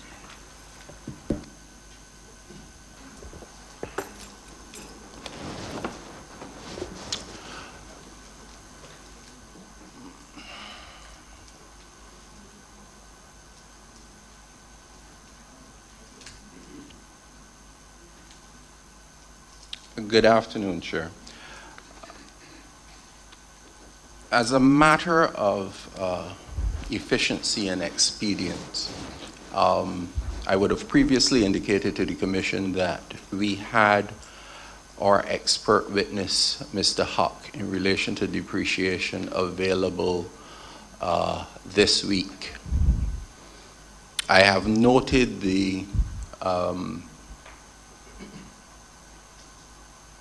extensive cross-examination that was involved with Mr. Blackman, and I've noted the clear indications from Mr. Wendt in relation to what will be asked of the financial director. In the circumstances, I thought it prudent that the Commission grant us leave to have a witness panel of Mr. Huck and Mr. Jennings to solely deal with the issue of depreciation, such that any queries or issues related to depreciation, as has been highlighted on the issues list, can be addressed by those two individuals. Upon the conclusion of the issue of depreciation, cross-examination, re-examination, the like, Mr. Jennings can then remain to give his testimony as financial director on all the other related issues. I think it would be efficient. I think it would allow Mr. Huck to give his testimony in person and allow us to get through this in a much quicker manner. You would be aware, obviously, that certain elements of depreciation would involve Mr. Jennings as opposed to Mr. Huck as an expert witness. In these circumstances, I think a panel will serve the issue of taking care of that issue in its totality. So I am making an oral motion requesting that the witnesses of Mr. Huck and Mr. Jennings deliver their testimony as a witness panel solely on the issue of depreciation. Thank you. Any objections to the motion of Mr. Huck and Mr. Jennings appearing as a witness panel for the purpose of depreciation? Not for this team, Mr. Chairman. No objections. No objection. No objection, sir. No objections, sir. No objections.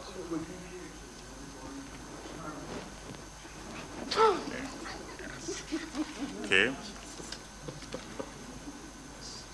So the motion is approved.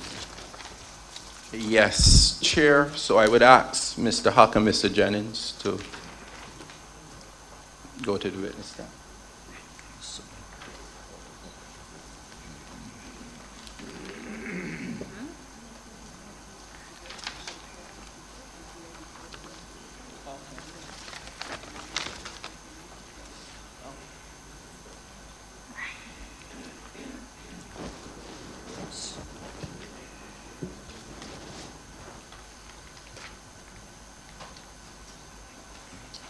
Now invite.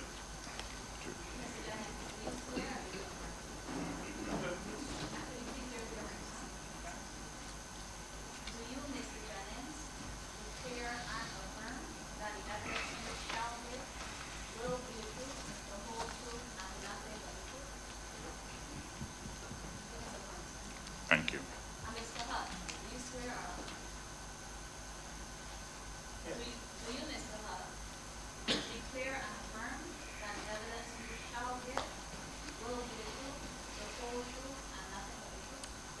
This thing is mine. Thank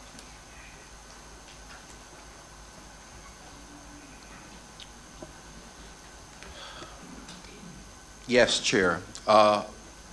One final housekeeping matter. in relation to Section 19 is this of the rules, which sets out the basis upon which the Commission will hear an expert witness. The first element is any proposed cross-examination to determine the expertness of the witness qualifications. He's being tendered as an expert witness. This is Mr. Huck. His witness statement dated 9th of September and filed September 12th would have indicated his qualifications and basis for him being tendered as an expert. And I am asking if there is any objection for him being treated as such so that we can proceed. Are there any objections for Mr. Huck being treated as an expert witness in these proceedings? No objection from this team, Mr. Chairman. No objection from me as well, sir. Objection, sir. No objection from Bria, sir. No objections. There being no objection. Before you go, Mr. Chairman, I was on the phone with Dr. Alfar, and he was trying to get on Zoom. I mentioned to Kevin, who was probably will try to assist, if not today, tomorrow, but we won't be able to, get him at all today because of the difficulties on Zoom. So if the technical team could look at in case we have to get there today, fine, but certainly for tomorrow. Because even then, the site for the FTC site for the hearing, the open one, he didn't get to open it this morning, so I don't know what happened. So hopefully this afternoon we can. So noted. Thanks. So Mr. Huck is deemed, for the purpose of this hearing, to be an expert witness. Thank you, Chair.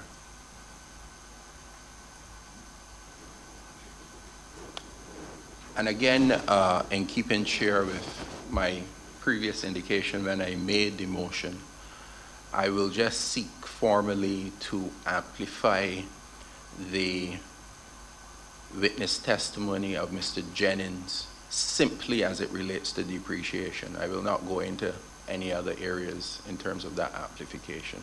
And then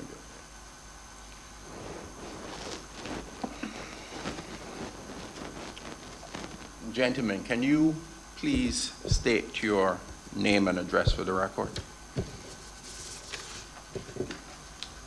Sure, good afternoon. My name is Ricardo Jennings and I live in Pryor Park, St. James, Barbados. My name is Peter Huck and I reside in Wisconsin, USA.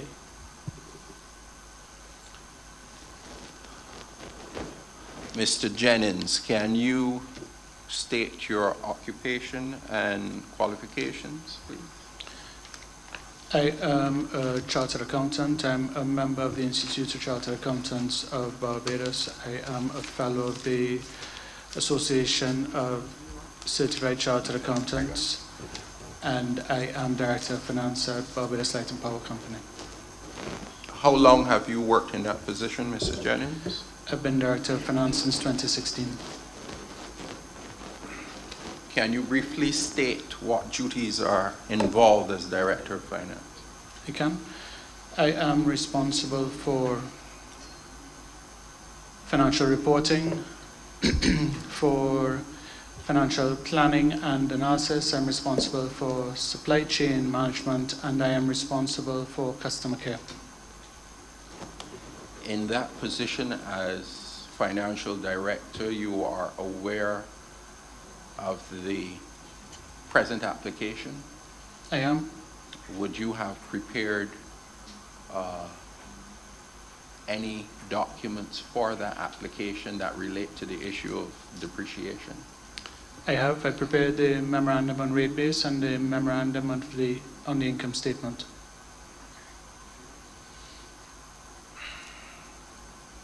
Okay.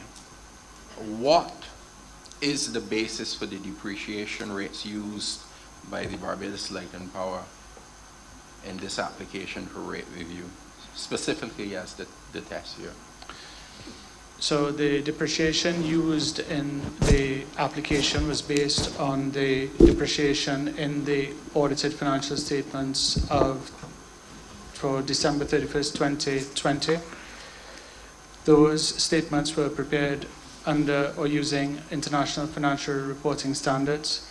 They included the depreciation rates as approved by the Fair Trading Commission for general plant and for transmission and distribution, and they were prepared on the basis of the rates and methodology opined and concluded by Mr. Huck for generation.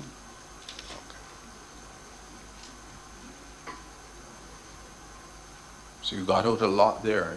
Yeah. I did. Sorry. Okay. I was going to ask you about the decision of the commission on your depreciation application. Can you speak to specifically what the commission approved? I can. So the commission approved the depreciation methodology and they approved the depreciation rates for the transmission and distribution assets and for the general property. The commission also reviewed the average service lives and the methodology for the generation plant, and they did not, while they did not approve the rates for the generation plant, they made reference to two specific units, GTO2 and steam, that they took issue with. But my reading of the decision was that they were reasonably comfortable with everything else.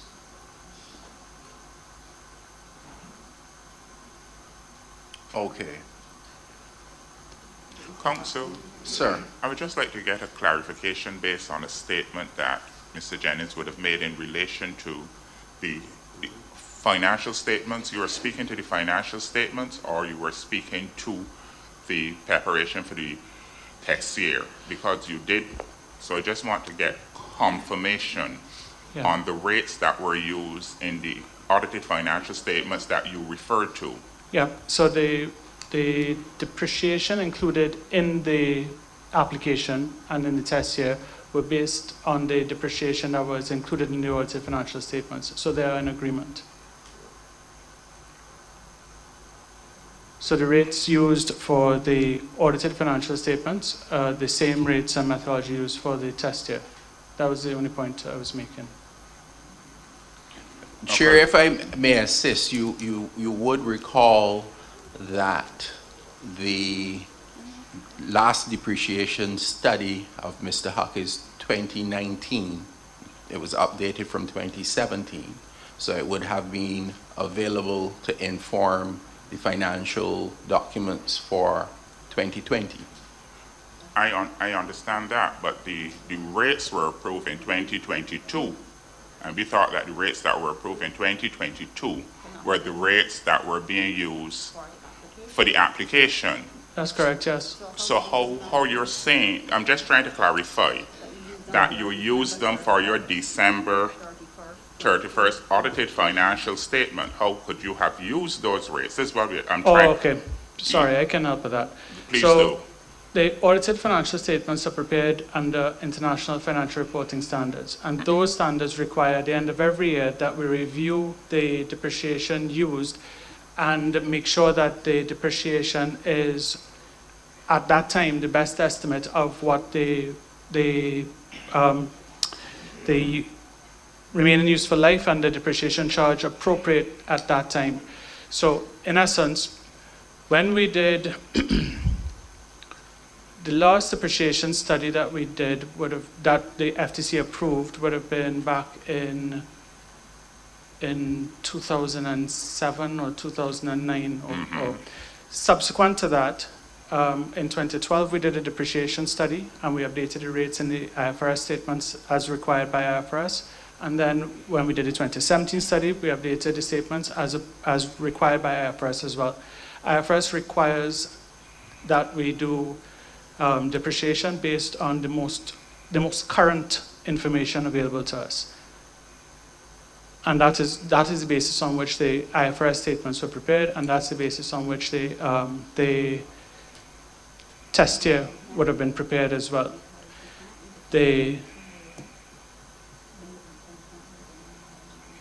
So I'm just trying to get a Sure.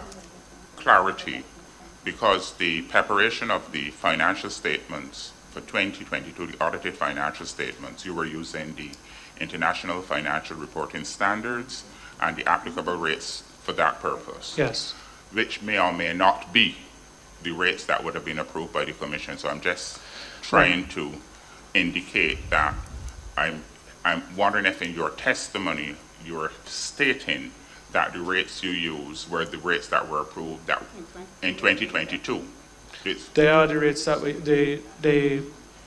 the study was completed at the end of 2019.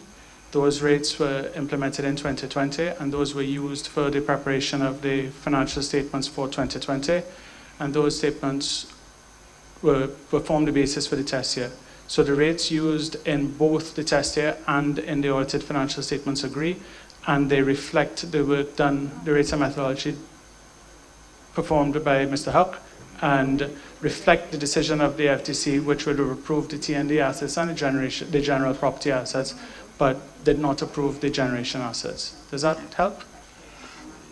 We're hearing the information, Okay. but continue. Chair, I believe I can assist. Mr. Jennings, when you do your regulatory reporting to the Fair Trading Commission, you use rates that are approved by the Commission? Yeah.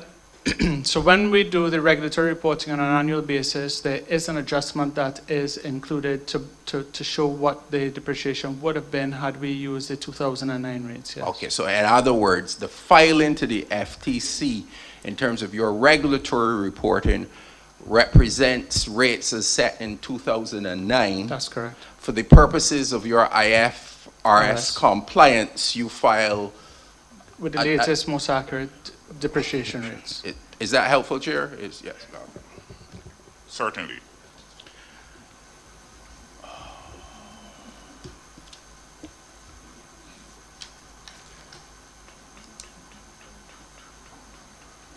What were the rates approved by the FTC in that decision? The specific rates? The rates approved by the FTC are the ones listed in C2 of the application for the transmission distribution assets and for the general property. The FTC did not approve the rates for the generation plant. So there's no approved rates for the generation plant. The transmission and distribution rate of 3.10 is... That is a weighted average of the individual amounts, yes. And for general plant at 4.09. That's correct, yes. And just for clarity, in relation to those elements which were not approved and which by the determination of this commission are in question within the hearing, what informed the rates and balances used? That is for the generation.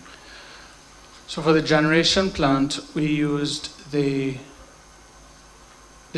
rates and methodology that Mr. Huck would have supplied when he did his study. The depreciation rates and the methodology align with what the Commission has approved. It is the same remaining life approach using the average service lives and the unamortized amount. Okay. Did you understand from that decision what, if anything, informed or contributed to the Commission not making a determination on the rates for the generation plant? As I understood it, the Commission had concerns over the rate associated with GTO2 and with steam. The decision, as I recall, it said that the information that the rate that was supplied or what was submitted to them may or may not support the life that was used for the steam and for GTO2, and on that basis they didn't approve the rates. Okay, so there was a suggestion that there was a need for more information. That's correct, yes. Subsequent to that decision, have you supplied any more information to the FTC? To the best of my knowledge, an affidavit from Mr. Huck has been supplied to the FTC.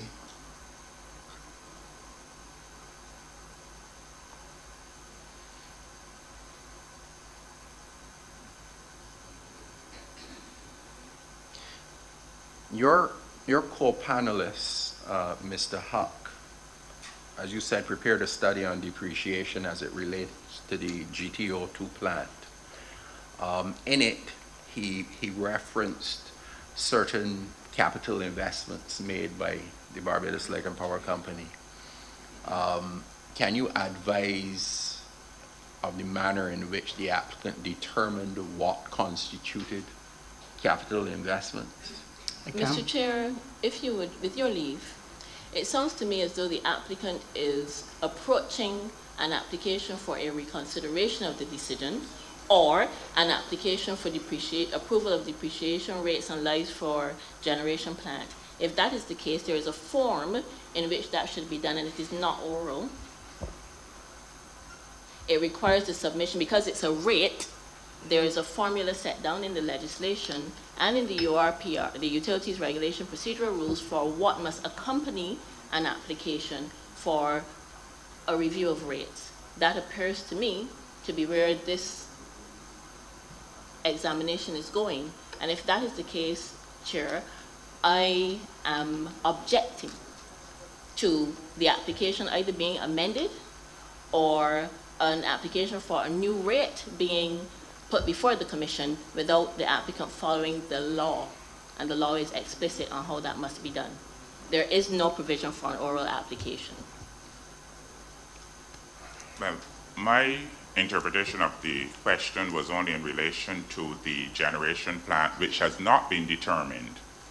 So you're agreeing with me, Chair. You made a determination, which means that it would remain as is, in as much as you refused what they had applied for before. No, we said that we would make the determination during this hearing. For generation, we approve the TND and general plant.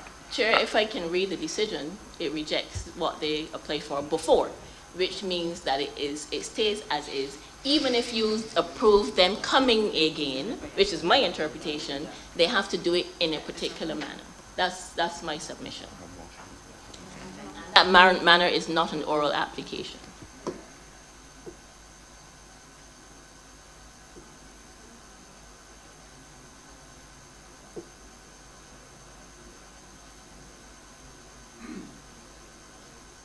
And Chair, just to be clear, that has not been notified to these parties, so we're not ready to address that issue. It has to be notified to the interveners and to the public, to be frank.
Chair, further, I just want to point out that in the application, there is no request for approval of depreciation rates.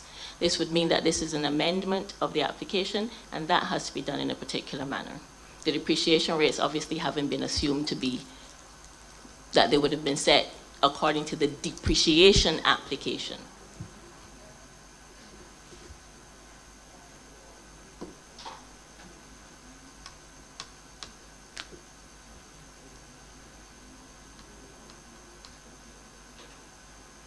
And as was pointed out, Mr. Chairman, most of the interveners were not parties to the depreciation application, so it should not be assumed that we are aware of what was submitted in the depreciation application. That was made clear to us in the dismissal of our request for an amendment of the application.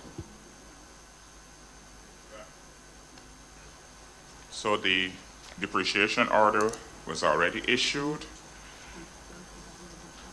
and in that order it was stated that the depreciation rate for the generation plant will be determined in these hearings. Could you read that for us, please, because that's not what I have. Could you kindly read the order as it is stated? Chair, you know, this commission made a determination yesterday. This is a roundabout manner to try and get the motion which called for a refiling.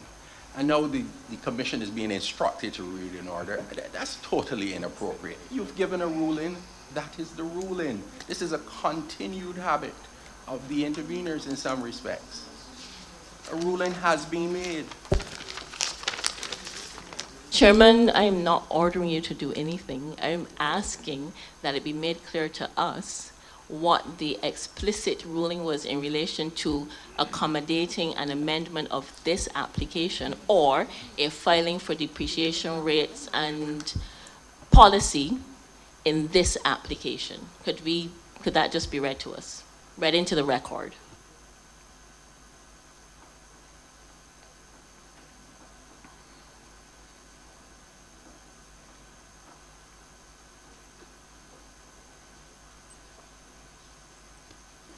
The depreciation order was served on all parties, and we would therefore be proceeding with council. Thank you, Chair. Mr. Chairman, Mr. before council Peter proceeds, could we, this intervener team, ask to have what is being requested served on us? Because I think it is, I think we would all agree that it is not fair to this side for particular orders. Chair, if you will let me finish. Because at the end of this, my expectation is that the applicant would make a request of certain orders. And we have to be able to contend with that because we do have to cross-examine the witnesses. And I'm saying that that has not been served on this team. Therefore, it should be, do you understand what I'm saying, Chair? No, we are trying to find out what you're actually referring to. The application for approval of depreciation rates for for generation plants. So the specific stipulation in the order, I'm assuming we're talking about the order of April the 14th. Is that it, sir? Yes. Mm-hmm. Which was filed on us on Saturday, served on us on Saturday of last week. So it's very recently coming to our attention. We've never had it before. The applicant is at liberty to seek approval of depreciation rates for the generation plant in the application for a review of electricity rates submitted by the applicant pursuant to Section 16. What I'm saying is that pursuant to Section 16 of the URA, on October 14, 2021, the ongoing rate review application in accordance with the Utilities Regulation Procedural Rules, and those rules set out how a request for an approval has to be done. It has to be done in writing, and it has to be accompanied by certain information. That's the point that I'm making, Mr. Chairman. In addition to that, Mr. Chairman, there's nothing in the application that says we're going to seek depreciation lives and an approval of a new depreciation policy, whether it's to a category of plant or assets or generally. And we're saying we have nothing. So it is not reasonable, for one, to do it in this way is a breach of the Utilities Regulation Act procedural rules. Even your determination set out in that order is explicit in accordance with the Utilities Regulation Procedural Rules, and those rules set out explicitly what must be done when a rate is being applied for. This is simply a rate. That has not been done. It certainly does not accommodate an oral motion for a rate. That's the first point that I'm making. The second point is that it is not included in the application, so we have no notice of it, Mr. Chairman. And that is the reason why we asked for the amendment, so that we would be aware, not to be difficult or to disrupt the proceedings. We wanted to be prepared, understanding that this might occur, but now we have nothing. It is not fair, Mr. Chairman. This is significant. It's a generation plant. We're likely to be looking at the clean energy bridge, which was in the application as construction work in progress, and now has to change because it has been commissioned and is used and useful. Therefore, this is significant enough that we must receive an application, at least the details of what is being requested for generation plant, which must include the CEB. I don't see how it can't. That is our submission, Mr. Chairman. It's not a small thing. Chair, you've made a ruling. May I proceed, please?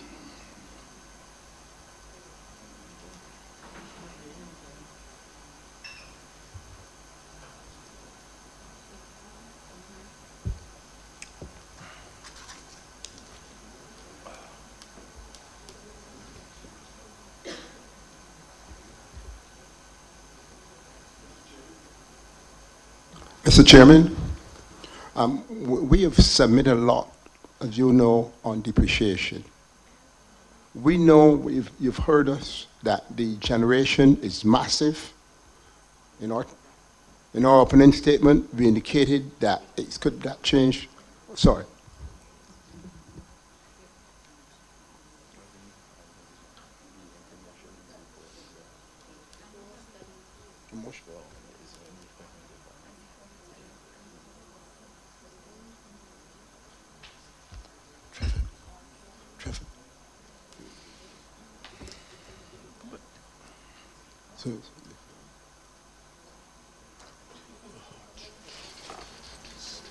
So, intervener.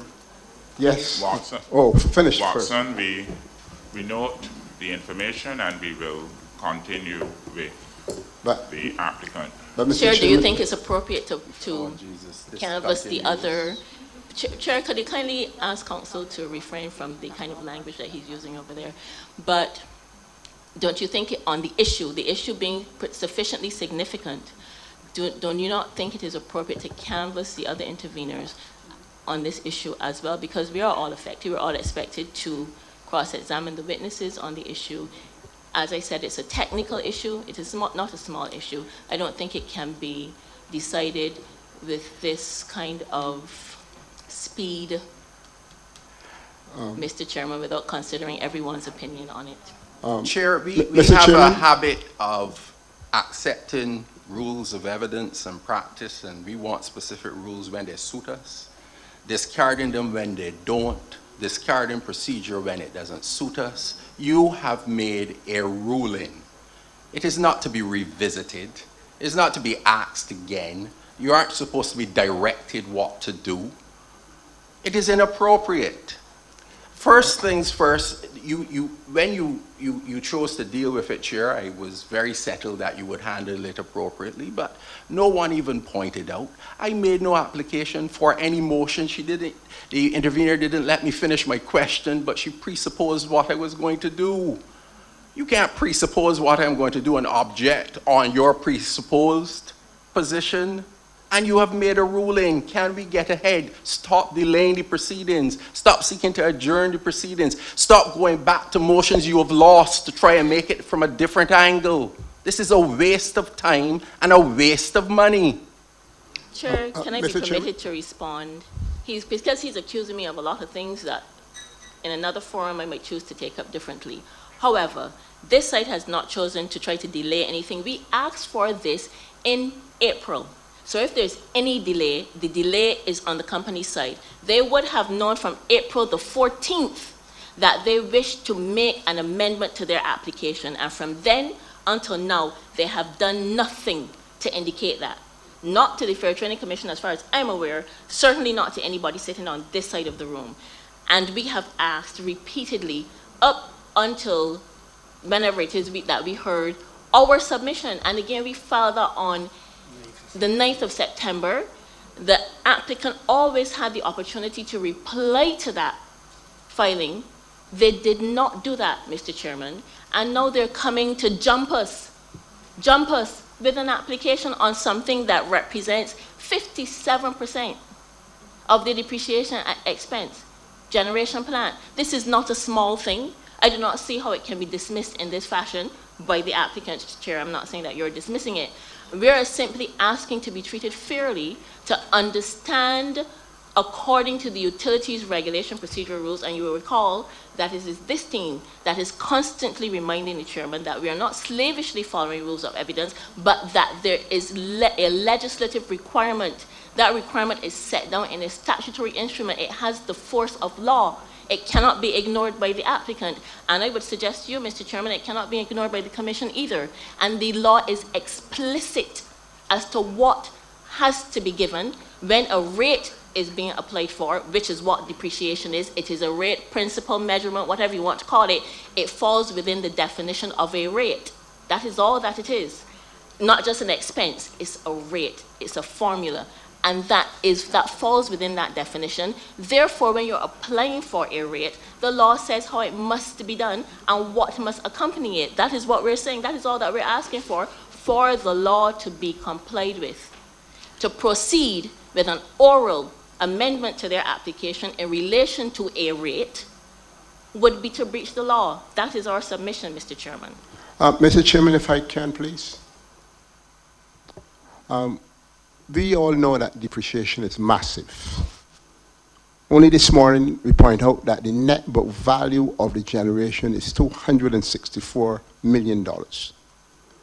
We had asked, even in my testimony, to get an indication of, in my cross-examination, get an indication of this amount. Mr. Chairman, I would respectfully request, if there's any document that the company that would have to be able to make a presentation to vary the rate that from what has been, the approved rate now is what would have been the one you would have set previously. If there's any need to do that, we would want to have the documentation, and my consultant, Dr. Elfar, he would have to be able to review it as well as Mr. Stevenson. All I would like from this session, not to get into the legal, I leave the lawyers to it, but if we are to look commercially at the depreciation and the lives and the principle, we must got a documentation that we can review it, and not just in an oral position as it stands here. We would be disadvantaged. That's my position, Mr. Chairman. Might I add, Mr. Chairman, in the same way as the previous witness repeatedly said he couldn't do calculations on the fly, we also must be afforded the opportunity to review that information. We have not been advised of it, and that is for 6 months, Mr. Chairman. That's how long we've been asking. And we're simply asking for fairness and for compliance with the law. Here, outside of what I have clearly pointed out as to the present state and what you have said, there's now an allegation of prejudice. Now, a motion was raised a few days ago by my friend where she indicated that she took issue with the application as filed because all the depreciation information and depreciation rates were not as approved, and it needed to be refiled according to the 2009 decision, which in of itself says there's no prejudice because my friend is well aware of the basis of the applicant's claim for depreciation on the generation plant. She herself said she took issue with it and she wanted it refiled. And she wanted it refiled on the basis of the 2009 application. So to come to say today, and I know my friend Mr. Wendt will confirm this, all necessary information for him to assess prudence otherwise of the application is already before this commission. And the interveners have carried us through hours of a motion trying to get a refiling of that application on the basis that they did not like the information that had been provided. It was inappropriate. It should have followed 2009. So how do you come today and say, I don't know what the information is, I haven't had any ability to work out anything, I am totally at a loss? You can't have it both ways. If you took the issue and you made your motion, you well knew the information, you assessed it, and you disagreed. Don't come today and say, I don't know. That's disingenuous. Mr. Chairman, my exact point is that I do not know because they're about to make an application for a rate and they have not Have not indicated made what the any application oral is. application in these proceedings. Mr. Chairman, okay, let me rephrase what I want to say. Should the applicant attempt to make an application for a change of a rate orally, I am submitting to the chairman that they should not be permitted to do so, but they should be required to file in accordance with the Utilities Act procedural rules, which is exactly what your decision of April the 14th says, in accordance with the Utilities Regulation Procedural Rule, which provides that it must be in writing, it must be accompanied by certain information. That is what we are asking for, and I would hope that the Commission and the attorneys for the Commission will listen very carefully and flag when that application is about to be made or has been made and require it to be made according to the law. That's my submission. Council may continue.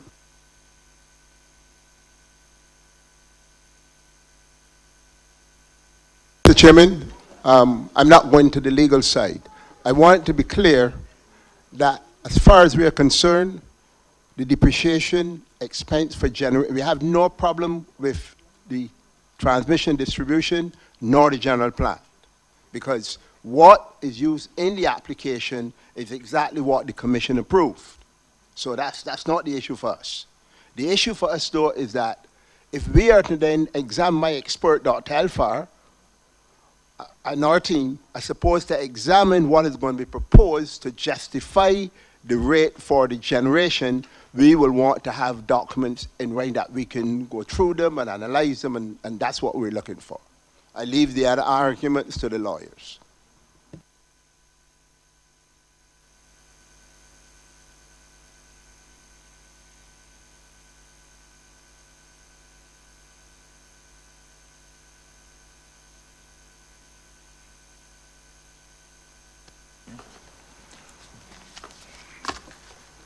Now, there was an application for depreciation, and there was an application for rate review. There was a decision in relation to the application for depreciation, which was given in the depreciation order.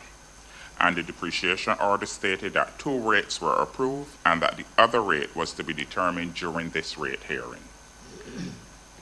So we are therefore asking Mr. Allen to continue. Thank you, Chair. Mr. I just want to correct this because there's explicit language. That section of the order says the applicant is at liberty to seek approval. Chair, the intervener is now repeating what she's read already. Again, a total disregard of the authority of this commission. Chair, this it's a legal cannot point. be or should not be tolerated. It's a point on which we can appeal, and that Certainly is the reason do. we're making the point. They said you may continue. We will Thank be you, vigilant. Ms. Watson, for permission. Chair, you're being usurped. You should note it.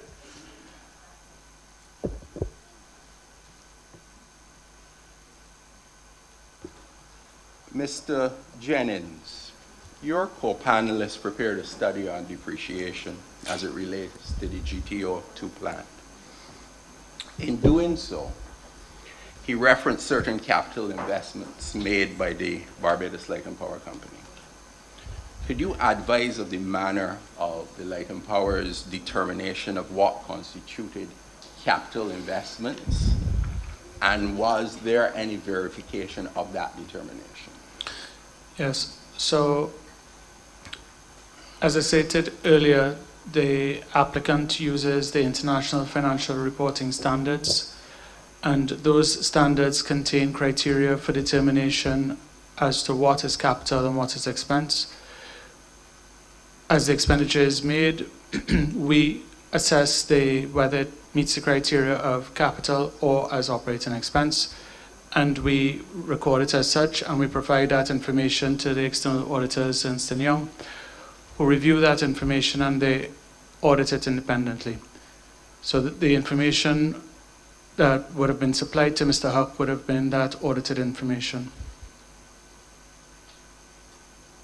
Thank you, Mr. Jennings.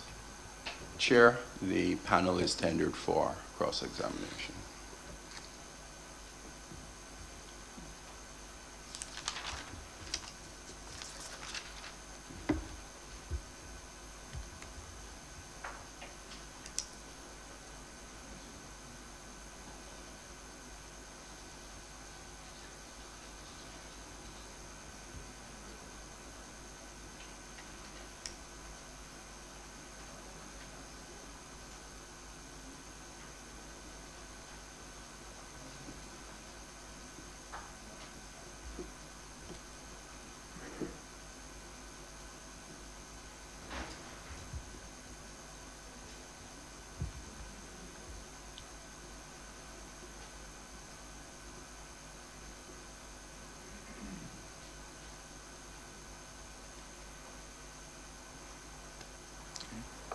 Yes.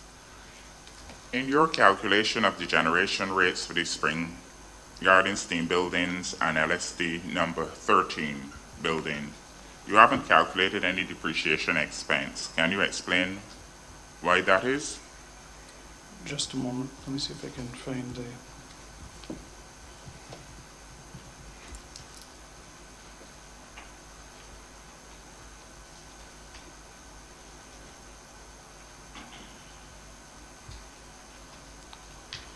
For Spring Garden, Steam, and for LSD 13.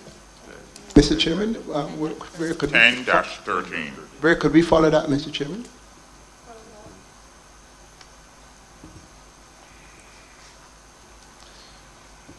Sorry, so the reason for both of those units have no depreciation with them is that they're both fully depreciated at the start of the year. At the start of the test year. Okay. So isn't it correct that the amounts recovered is meant to be equal to the plant balance minus the accumulated depreciation minus the future net salvage value amount? Yes, it would be. We're just not aware of what is being referred to documentally. Could you just identify it for us, please?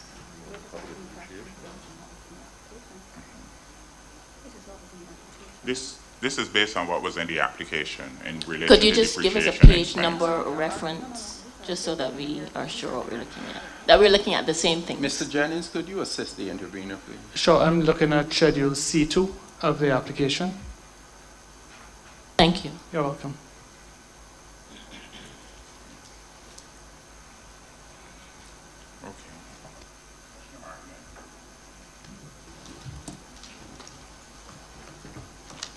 So according to the depreciation calculations shown on PH 4A, you have estimated a negative 12.5% net salvage amount for the steam buildings and a negative 4% for LSD number 1013 building. That's correct? Yes. In that case, are the steam buildings and LSD number 1013 accounts in fact fully depreciated? The investment is fully recovered, including net salvage. You would say it's not. It's my understanding that the company stops at that point, and so from their point of view, that's fully recovered. Okay, so would it be accurate to say that your calculation of BLPC's depreciation expense for these accounts is not accurate? Or at least it is not calculated in the same fashion as the other accounts? Well, as I noted, a couple of the accounts that are fully recovered, the ones we just talked about, could fall into the category. You could put that into the category of investments recovered, but not its net salvage. The rest of it is is fine, you know, is calculated according to regular standards. I deemed it a reasonable enough approach for end-of-life situations, which, as we see here, but we see it everywhere. The retirement dates are fluid. Cost of removal, or net salvage is really cost of removal. That's an expense yet to be determined what it's going to be. It's estimated, but its actual expense is going to be in the future sometime. So I deemed it within the range of accepted, I'll say, practicalities. Sorry, with respect to GT number 2 on the steam equipment, isn't it correct that as of the 2017 depreciation study, the accumulated depreciation was equal to the plant balance? That is correct.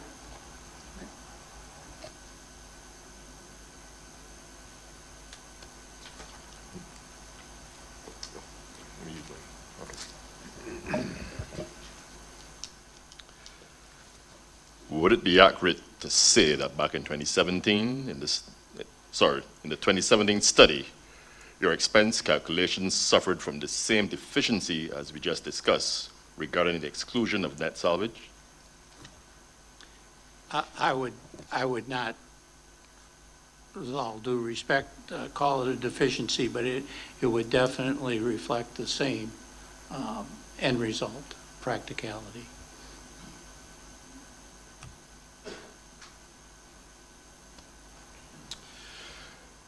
Yet, if accumulated depreciation was equal to the total plant balance in 2017, would a normal remaining life calculation already be related to the additions that were made between the 2017 study and the 2019 update?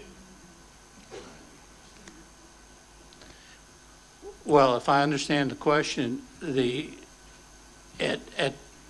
a fully recovered amount at 2017, the rate would appropriately be zero, setting aside the net salvage question.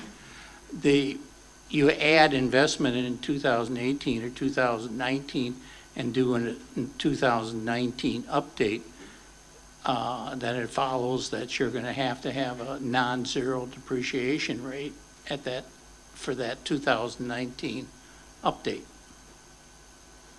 It would be no different than, load speed diesel 14, 15 and the combustion turbines and everything else.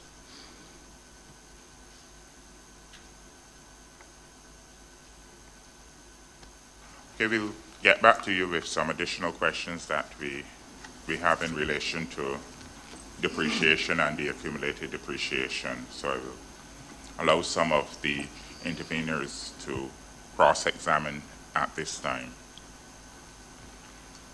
Would public counsel like to go first, or you would prefer? Sir, at this point, I'd reserve my right to do it a little bit later, with your permission, sir. So, okay. So the Barbados Renewable Energy Association, Mr. Worm? Yes, sir. As you know, we were party to the depreciation hearing. It was a written hearing. And most of our issues at that time were to deal with operational issues and retirement of certain generators. And so when the outcome of it, you had indicated in your decision, I think in May, or the amended decision, I think dated March 25th, 2022.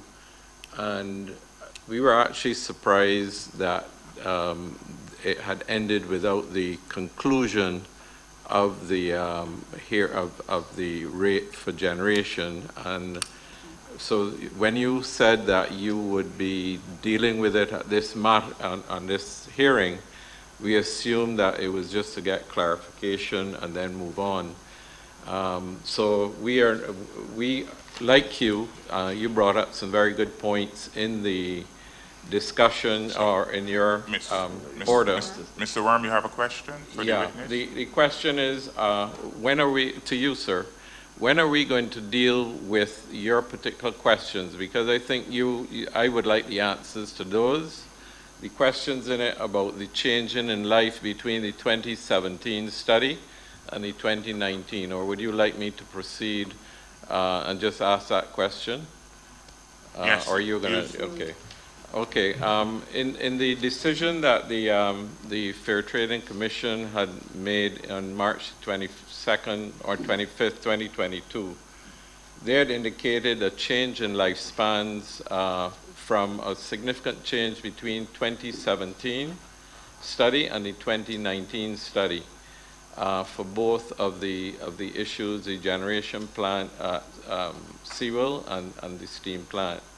And I would like to hear what what were the reasons for these changes? Well, I need to first correct the assertion. There was, between 2017, which was a distinct and whole study, and the 2019 update. The 2019 update had the same retirement dates that were used in 2017. So lifespans, which is the time from a plant goes into service and it retires, they stayed the same across the board. So what did change is the remaining life. And in general, well, not in general, but it's in fact, the remaining lives decreased by 2 years because of the time between the studies. Perfectly normal and typical. And what you may be referring to is there was a column in the summary that referred to the average service life. And that was a comment that came up in the depreciation order that said there was a major difference, a decrease in, for instance, steam for that. And that is correct, that there was a significantly different lower number. However, as explained in my affidavit responding to that, that average service life is a calculation. It's not used to depreciate any of the assets. It's not used to calculate the depreciation rate. It's a point of information for generation. It's entirely different or essential to understand T&D, which is why it's on the summary, but it's not, it's information entirely. And the fact is that when you weight dollars with a short life with dollars that have a long life, for depreciation purposes, we don't use a direct weighting. We use a harmonic or reciprocal weighting, and that decreases the life. What compared to what you might expect, non-depreciation expert, would surprise you that it changed or decreased that much. But it's just math, and it, as I said, it does not affect the depreciation rate. It's not an input to it. It's point of information. So, and what in the order, it mentioned, it used the words insufficiently explained. And I don't disagree with that, because our affidavit prior to that didn't get into the details of talking about individual plants, but was more general than that. But my affidavit did get into details about the use of remaining life on those two plants, steam and turbine 2, and the effect of and significance, or I should say insignificant, of average service life. So it was intended that that affidavit would clarify, and from my point of view, You know, if it had been part of the previous work, or if I knew it was going to be an issue, it probably would never have risen to the level that it has, but that's my read.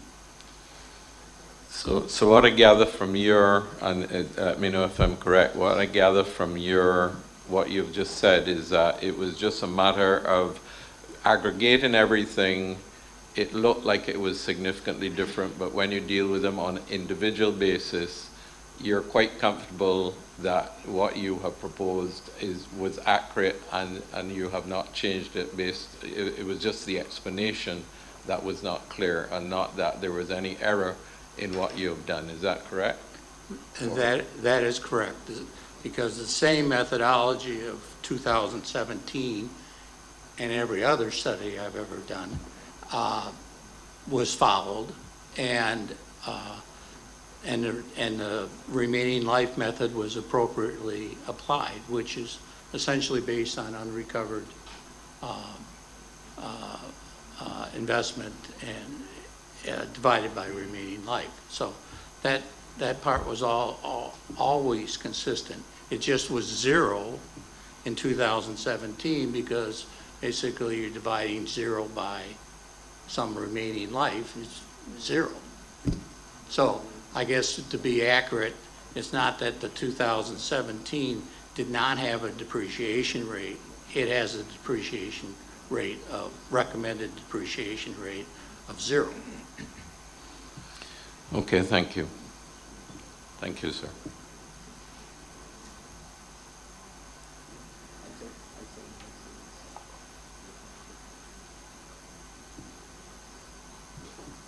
The Energy Division, Ministry of Energy and Business Development, Mrs. Cummins. Yes, good afternoon, sir. I would like to defer any questioning to this witness in relation to the depreciation later, with your leave, sir.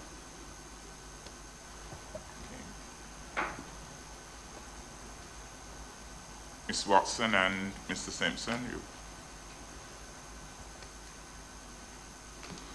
Mr. Chairman, similarly, we wish to defer our cross-examination on the basis of what we submitted earlier. We also defer under protest because if that deferral is denied, then we believe that that would be prejudicial to our case. We don't actually know what we're talking about because nothing has been served on us to indicate that this would be part of this application. I don't mean by the commission, I mean by the applicant.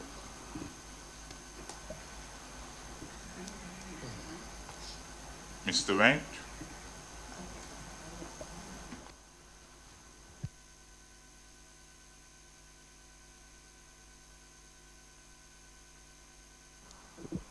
Mr. Chairman,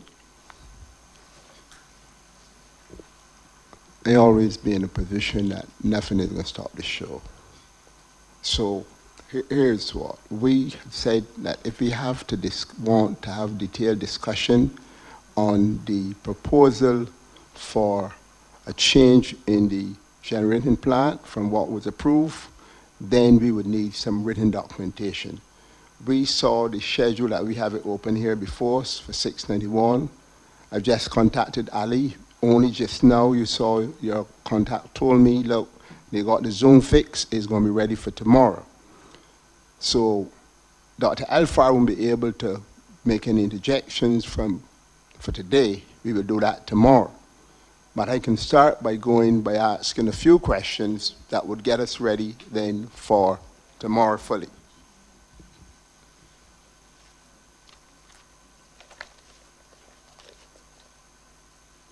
Just 1 minute.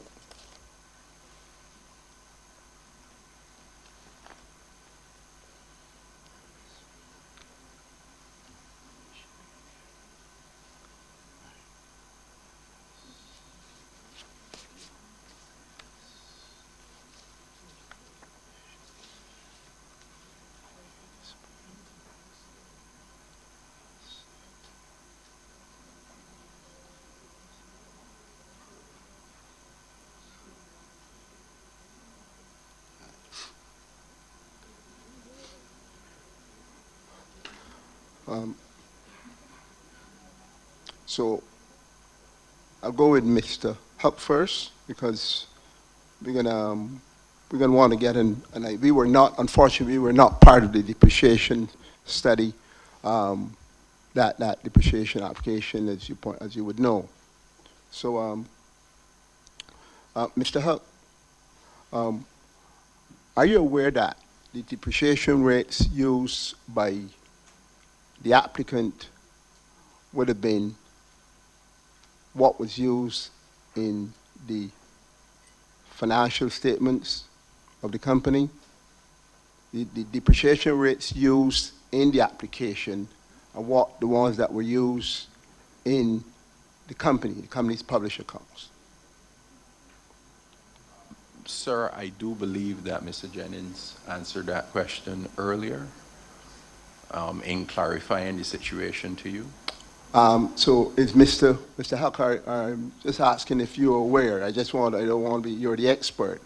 I'm asking you, are you aware that the depreciation rates used in the application are the ones that were used by the company in the regular published accounts? Are you aware of that? I'm generally aware of that, yes. Okay. Now, are you, from your experience, aware that an application could be filed to the commission, yeah, with one rates, and then after the rates approved, within the hearing itself, are you aware that of the depreciation expense once the approval was given for generation? Do you have those figures? I'm sorry, I heard.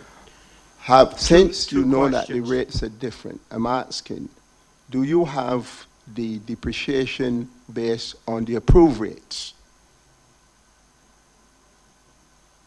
I'm not sure what, You don't know what the approved rates are? yeah, I would need that defined a little better.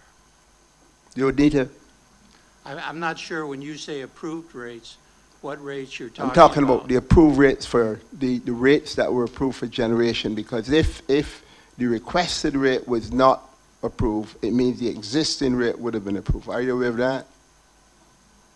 Well, I still think it's maybe a legal question or regulatory question outside my scope, but I recognize the fact that the generation rate in the study that I recommended was not approved at this time, and as Chair has said, we are going to be discussing that here. Right. I'll come to you, Mr. Jennings, so don't worry. The rates that were approved by the Commission in 2006 study, that depreciation, the study was done in 2006, and I'm just dealing with generation at the moment. Mr. Huck, are you aware what those rates are were 2006 that were presented in 2006? No, not offhand. And those rates were 3.03%. And would you give us an indication of what equivalent average weighted average life that would be for 3.03? I'm not sure what. In other words, if you have a depreciation rate of 3.03%, what is the weighted average life for that 3.03? Well, I don't think you can ask that or answer that question. Okay. If you're saying, Uh-huh. if you're saying what life would equate to a 3.333 Yes. rate in a simplified manner. Yes. Not considering net salvage, not considering the actual remaining lives of the plant and so on, you would get, mathematically, you get 30 years. 33 years. Well, I thought you said the No, it's depreciation rate. 3.03, 33 years. Oh, But we wouldn't quarrel on that. It wasn't important on that. I'm sorry, Yeah. 33 years would be And- the resulting mathematical calculation. Right. I'm not sure what I would call that, though. Okay. Now, in the 2009 depreciation rates that were approved, though that was the same 3.03 was approved. So we have, which is, we just said the 33 years. If I go from, remember I wasn't in the 2017 study, so I want to be able to go there to come right up to get clarity on this. In the 2017 proposed study, Mr. Huck, were you involved with that? Yes, absolutely. And what was the weighted average rate in, and I'm only dealing with generation, I'm keeping it very simple. What was the weighted average rate for generation in 2017? I don't have that right in front of me. And I'm here to help you, Paul. That's 2.65%. And that 2.65%, what would be the similar weighted average life of the generating plant? Well, the average life of the generating plant, I'd have to look at that schedule. Right. All right, so I want to get to the immediate matter, so that would have been at around 37.7 years of convenience. So the study had proposed 37.7 years, weighted average 2.65. And we will have more because we want to get to the detail of this, but I'm trying to help you to get for tomorrow because I know you don't have a lot of time. So what Mr. Huck, we're going to try to get to understand, if the life was 37.7 years weighted average in 2017, the proposed now from 2019, updated, is 3.52%. Yeah? We will want you to explain to us, if you can't do it all now, because we're going to be very rigid tomorrow. But we want to get an understanding how over a 2-year period, the rate of 2.65% could jump not back to 3.03% for weighted average, but to be 3.52%, which is going to work out to about 28.4 years. So if you can't give us now, we'll be fine because Dr. Alpha and I and Mr. Smith, we're going to be coming, we want to understand how we arrive at these lives. What were the factors taken into account and so on.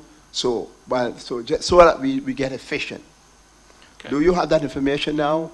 I can speak generally to it, yes, yeah, right now. But we're going to want detail. If you want to speak general, fine. But I wouldn't mind go ahead, you some basics. First, I mean, I don't accept that life calculation, but... could you explain it? No, then you give me the one.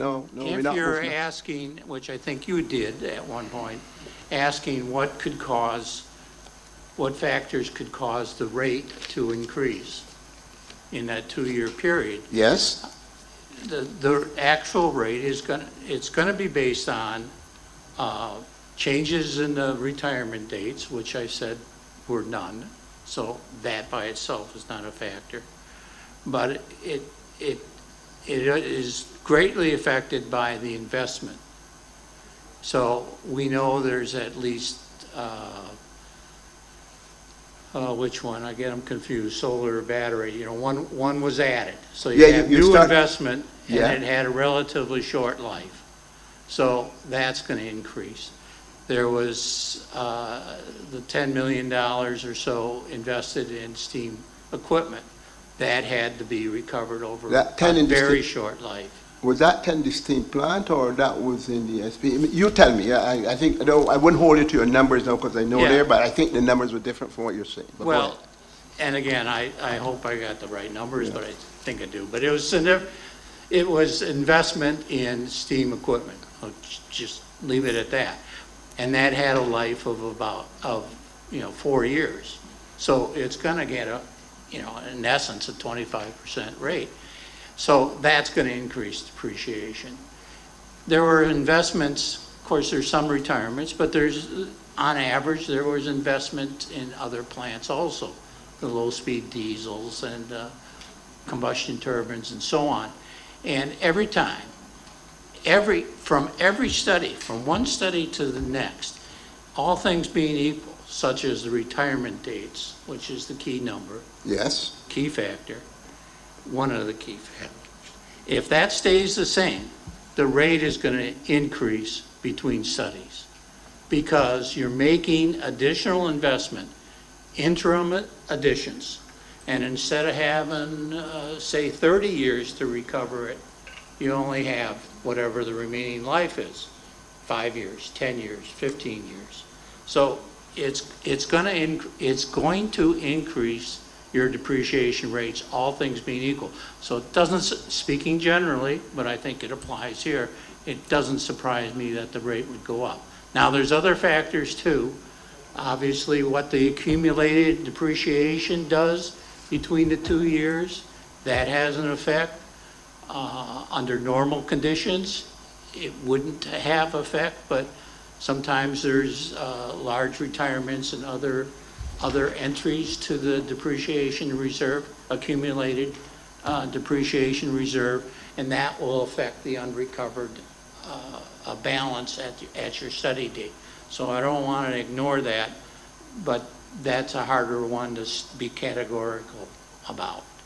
Whereas interim additions under steady state or all things being equal definitely will increase the rate. So, you know, and exactly how much, you know, we make the calculations. The calculations were made exactly the same way, and that's how it comes out. So I have total confidence in the number.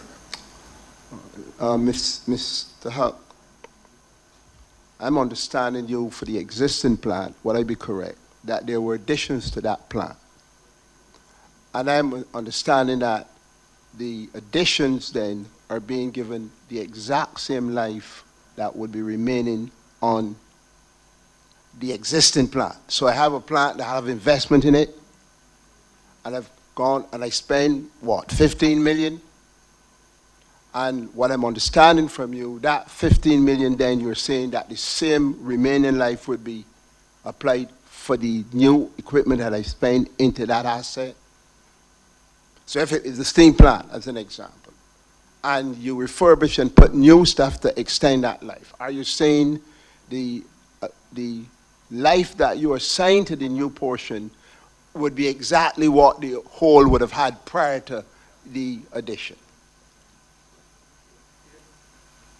So I'm telling you, you don't have to go tomorrow because I told Dr. Alfred the Travis can go. I'm just telling where we're going tomorrow because I want to get a full understanding of this. Go ahead. Yeah. Please allow the witness to answer the question. Thank you, Mr. Chairman. I forgot. If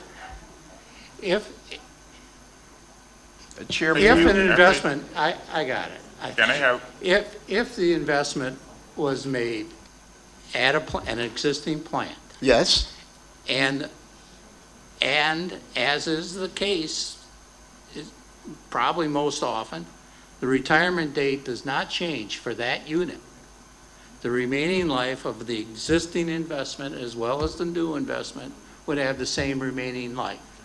What is different is that the original investment, let's simplify it, say it all went in year one, it's going to last 25 years, it's going to be retired in 25 years.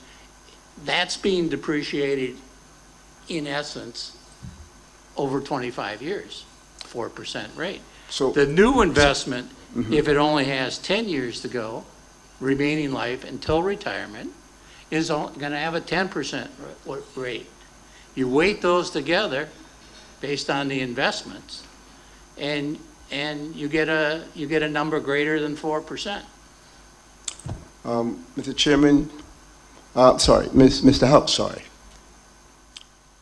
We were told by the managing director that the S1 unit, are you familiar with the S1 and the S2? Are you familiar with those, the steam units? Are you familiar with the steam units, S1 and S2? Yes. Could you tell us which one is in service and the one that is being kept for spares? I believe Unit 2 is the spare, and Unit 1 is in service, but I could be wrong. If we have new equipment that then has gone into as an addition, and that equipment, after you retire that plant, is going to have salvage, would that make a difference on the life that you're going to be applying for the additional amount of the investment that went in, was injected into the asset?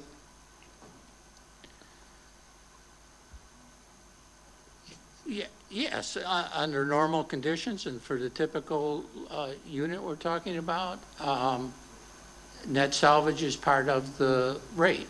And Precisely. of course, just, I mean, you used the example of salvage. The fact is, in complicated power plants, the cost to retire it is greater than any salvage you'll get. So we get negative net salvage is a fact of life for most plants. I mean, if you retired for economic reasons, but not, physical and whatnot. No, not for economic. I don't want to say that. Just because you didn't need a relatively new combustion turbine, you'd probably get salvage. But, the typical plant, it runs until the end of its economic life. Net salvage is going to be negative, which is what my study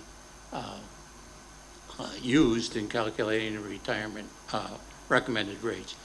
Relatively low, it's not large dollars, but the effect of it. But nevertheless, that was the conclusion. All right. So, Mr. Huck, are you familiar with the disaggregation of investment into an asset and different lives being applied? I missed the key word. No, there. sorry.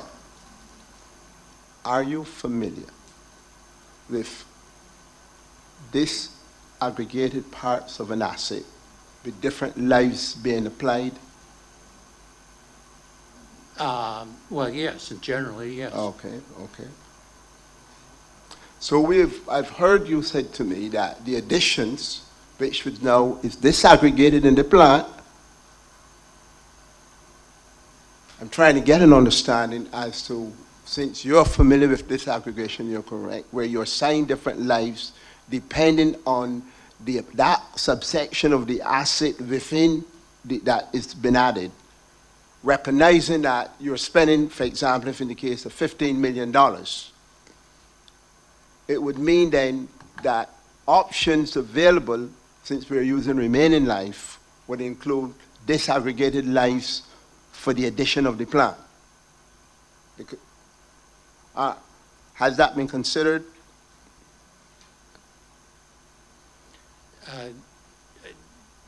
Not as I understand the question. Let me make it very simple for you. Let me just state the thing. The depreciation was based on, was calculated on a unit basis. That was the decision. So, I mean, and a typical one. We just look at the balances, the plant and the accumulated depreciation. And as far as calculating, that's the number. I mean, those are the numbers you use. Now, to understand that, we'll ask questions about why it increased or decreased, but as far as calculating the rate, those balances are used by unit. Mr. Huck, we're going to need the details because I'm not able to really get to the crunch of this, and between the three of us, we really want to look at that, because here's what happened. I'm understanding additions to plant that could be significant, which have maintained the same life of the existing plant, and you and I are familiar with the fact that there's disaggregated lives being used for new additions at significant magnitudes, and you're an expert. Hence, in order not to have one life applied in a manner for which then the overall depreciation cost of the new investment is recovered over a very short period, then disaggregated assets are applied. this is how aggregated lives are applied. And we've done that in studies already. So Dr. Alfar and myself and Stevenson, we want to see all the because we were not in the study, we don't know already. So through you, Mr. Chairman, if we can get that information to review, we can get it overnight, would be good to be able to send us that tomorrow. Because we want to get to the bottom of how these lives were, so we were not there. Now the other thing that I want to get an understanding from you is going to be on the clean energy bridge. Were you involved in assisting the company in arriving at the life of the clean energy bridge? No, certainly not directly. When you said not directly, did they consult you at all on the life of the clean energy bridge? No. No. I only hesitated there because perhaps, but I have no knowledge of this, perhaps they looked at the depreciation study over time. Yeah. I mean. Well, if you did, you're the expert, but they didn't engage you. I would have to find out if another expert advised them on that. So, Mr. Huck, the questions I will have for you then, we will have for you then, if any materials that you can give us, because regrettably we were not there. There was only one schedule that we asked you for that was provided, and it subtained to other schedules, so we couldn't really drill it through as we would normally do. So, Mr. Huck, that would be it. Mr. Chairman, could you, because Dr. Alfar couldn't get on and we're preparing for tomorrow, if you would accommodate me, then we can come back at that. Mr. Jennings, I will come, because if Mr. Huck can do that, but can't deal with the life, we will need to come back on that. So that would be it for now, but we'll have to come back tomorrow. Okay. With your leave. Just for Mr. Huck to seek to, maybe to clarify a couple things in terms of getting an understanding in terms of the estimation of this useful life. So the useful life in 2017 was, let's say, you estimated, the rate was 2.65%, in 2019 was 3.52%. I think that the whole question in terms of how the depreciation is calculated, you can tell me if I'm understanding right, is that when you look at the mix of plant, that you're now having a larger percentage of the investments with shorter estimated useful lives, and therefore that is what is driving the increased rate. So when you look at all the individual assets as you're calculating the depreciation based on the unit basis, so you look at each asset and you determine its useful life, or for the particular asset, then to come out with the overall depreciation total for the generation plants. Yes, I mean, depreciation is calculated, by individual plant, and then that composite is just the sum of the depreciation divided by the plant. And I guess by saying, given that the retirement, normally would say the rates change because, retirement dates got longer, got shorter, whatever. Right, but in this case, being the same, I guess a good way, as you said, is that there's more investment in the relatively shorter life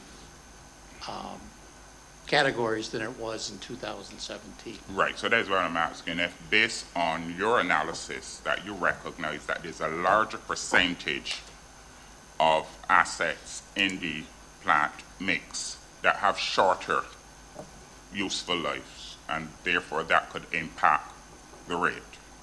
That, I believe that's a good statement of fact there. Okay. So, would we be able to get any information at all to sleep on or anything? okay.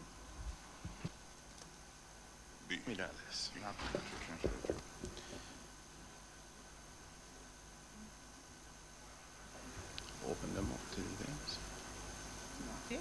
No, the full name, or that's the full name. Chair, I've heard some interveners on the issue of information that was made available to them. And I was going to defer this until some suggestion of why we need time for our assessment.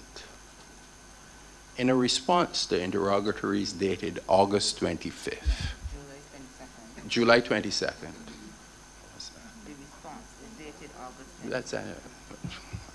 The response is dated August 25th.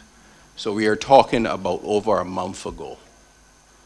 2 queries raised by Mr. Wendt, with the response going to every intervener.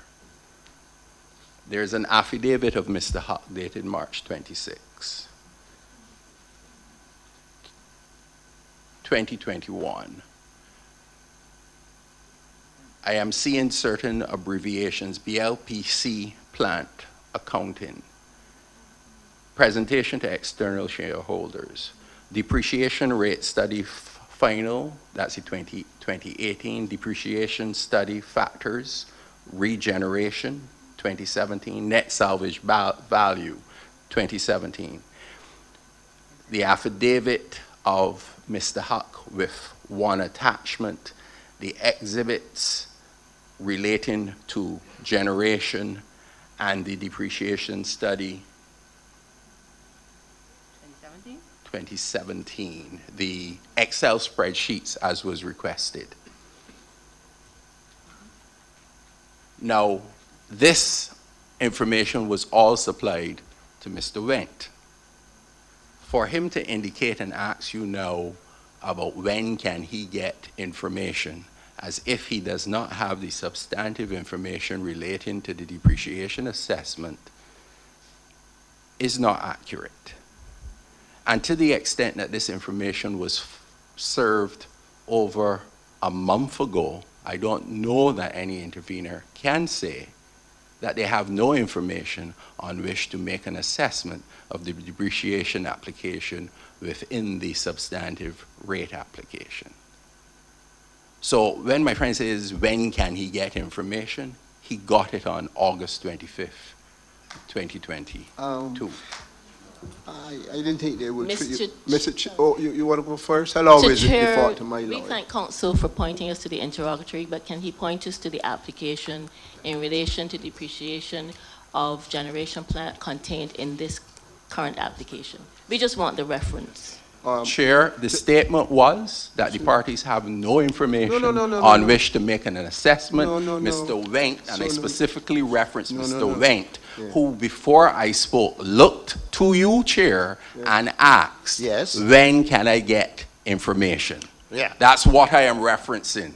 That's a simple reference. I haven't spoken to any element of Intervenor Watson's statement. Chair, I just want to clarify my request, my intervention is in relation to a statement about an application related to depreciation. We, in this application, we would just like the reference. We're not quarreling about whether it's right or wrong or should be approved. We just like the reference. Chair, in that Intervenor Watson said she did not have any information, and that is why she was deferring her cross-examination, and that she hoped when she came to do her cross-examination with a little threat of appeal that you would understand that she did not have the information to do the cross-examination. I was here. You heard it, Chair. Chair, my submission is also that I don't have an application, and that's what I'm asking for right now. The specific, I understand, but it can't be in Mr. Huck's affidavit. Therefore, I'd like the specific, explicit request for the generation plant depreciation rate approval. Noted, okay. So, thank you, Mr. Chairman. My friend is a nice guy, and he's my friend. If you misunderstood me, Mr. Allen, it was not that he don't have any information. You can run, I got my information copy out here, sir. The documents you refer to, what I'm asking Mr. Huck for is the details that he would have computed from the cross-examination that I've given him. I want to see what it is that he's going to be presenting to justify that this generating plant for the proposed rate should be, and that is not in this. And if it is, then you have to send and tell me. Chair, the information provided is the information provided. If Mr. Wendt at some later date wishes to argue it was insufficient or that the commission But should that's all I'm determine saying. that it was inadequate, the commission will make its determination. But that's all I'm saying, Okay, so you're clear now. Noted. Okay. I think at this time, Chairman, may I ask a question? Wait, let the chairman finish. Several of the interveners asked whether they could defer, and you didn't actually say anything, you just moved to the next intervener. So could you clarify certainly for me, and for, I recall, Energy and Public Council requesting that opportunity.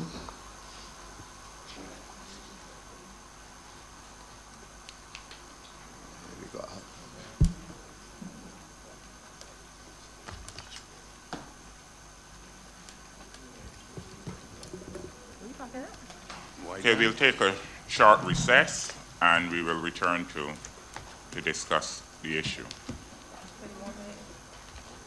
Chair, you didn't go to Colonel Brown, that's all I'm saying. No, I'm just saying we will take a short request at this time. She'd like to direct people inside here.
Please be seated.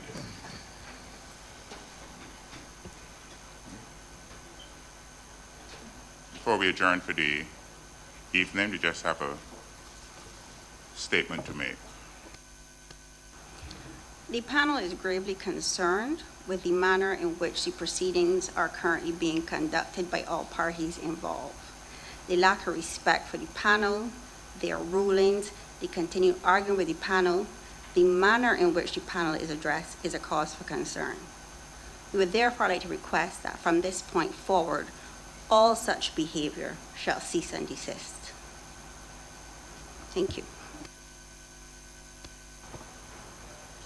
So we'll adjourn for this evening to resume at 9 a.m. tomorrow morning. Thank you, Chair.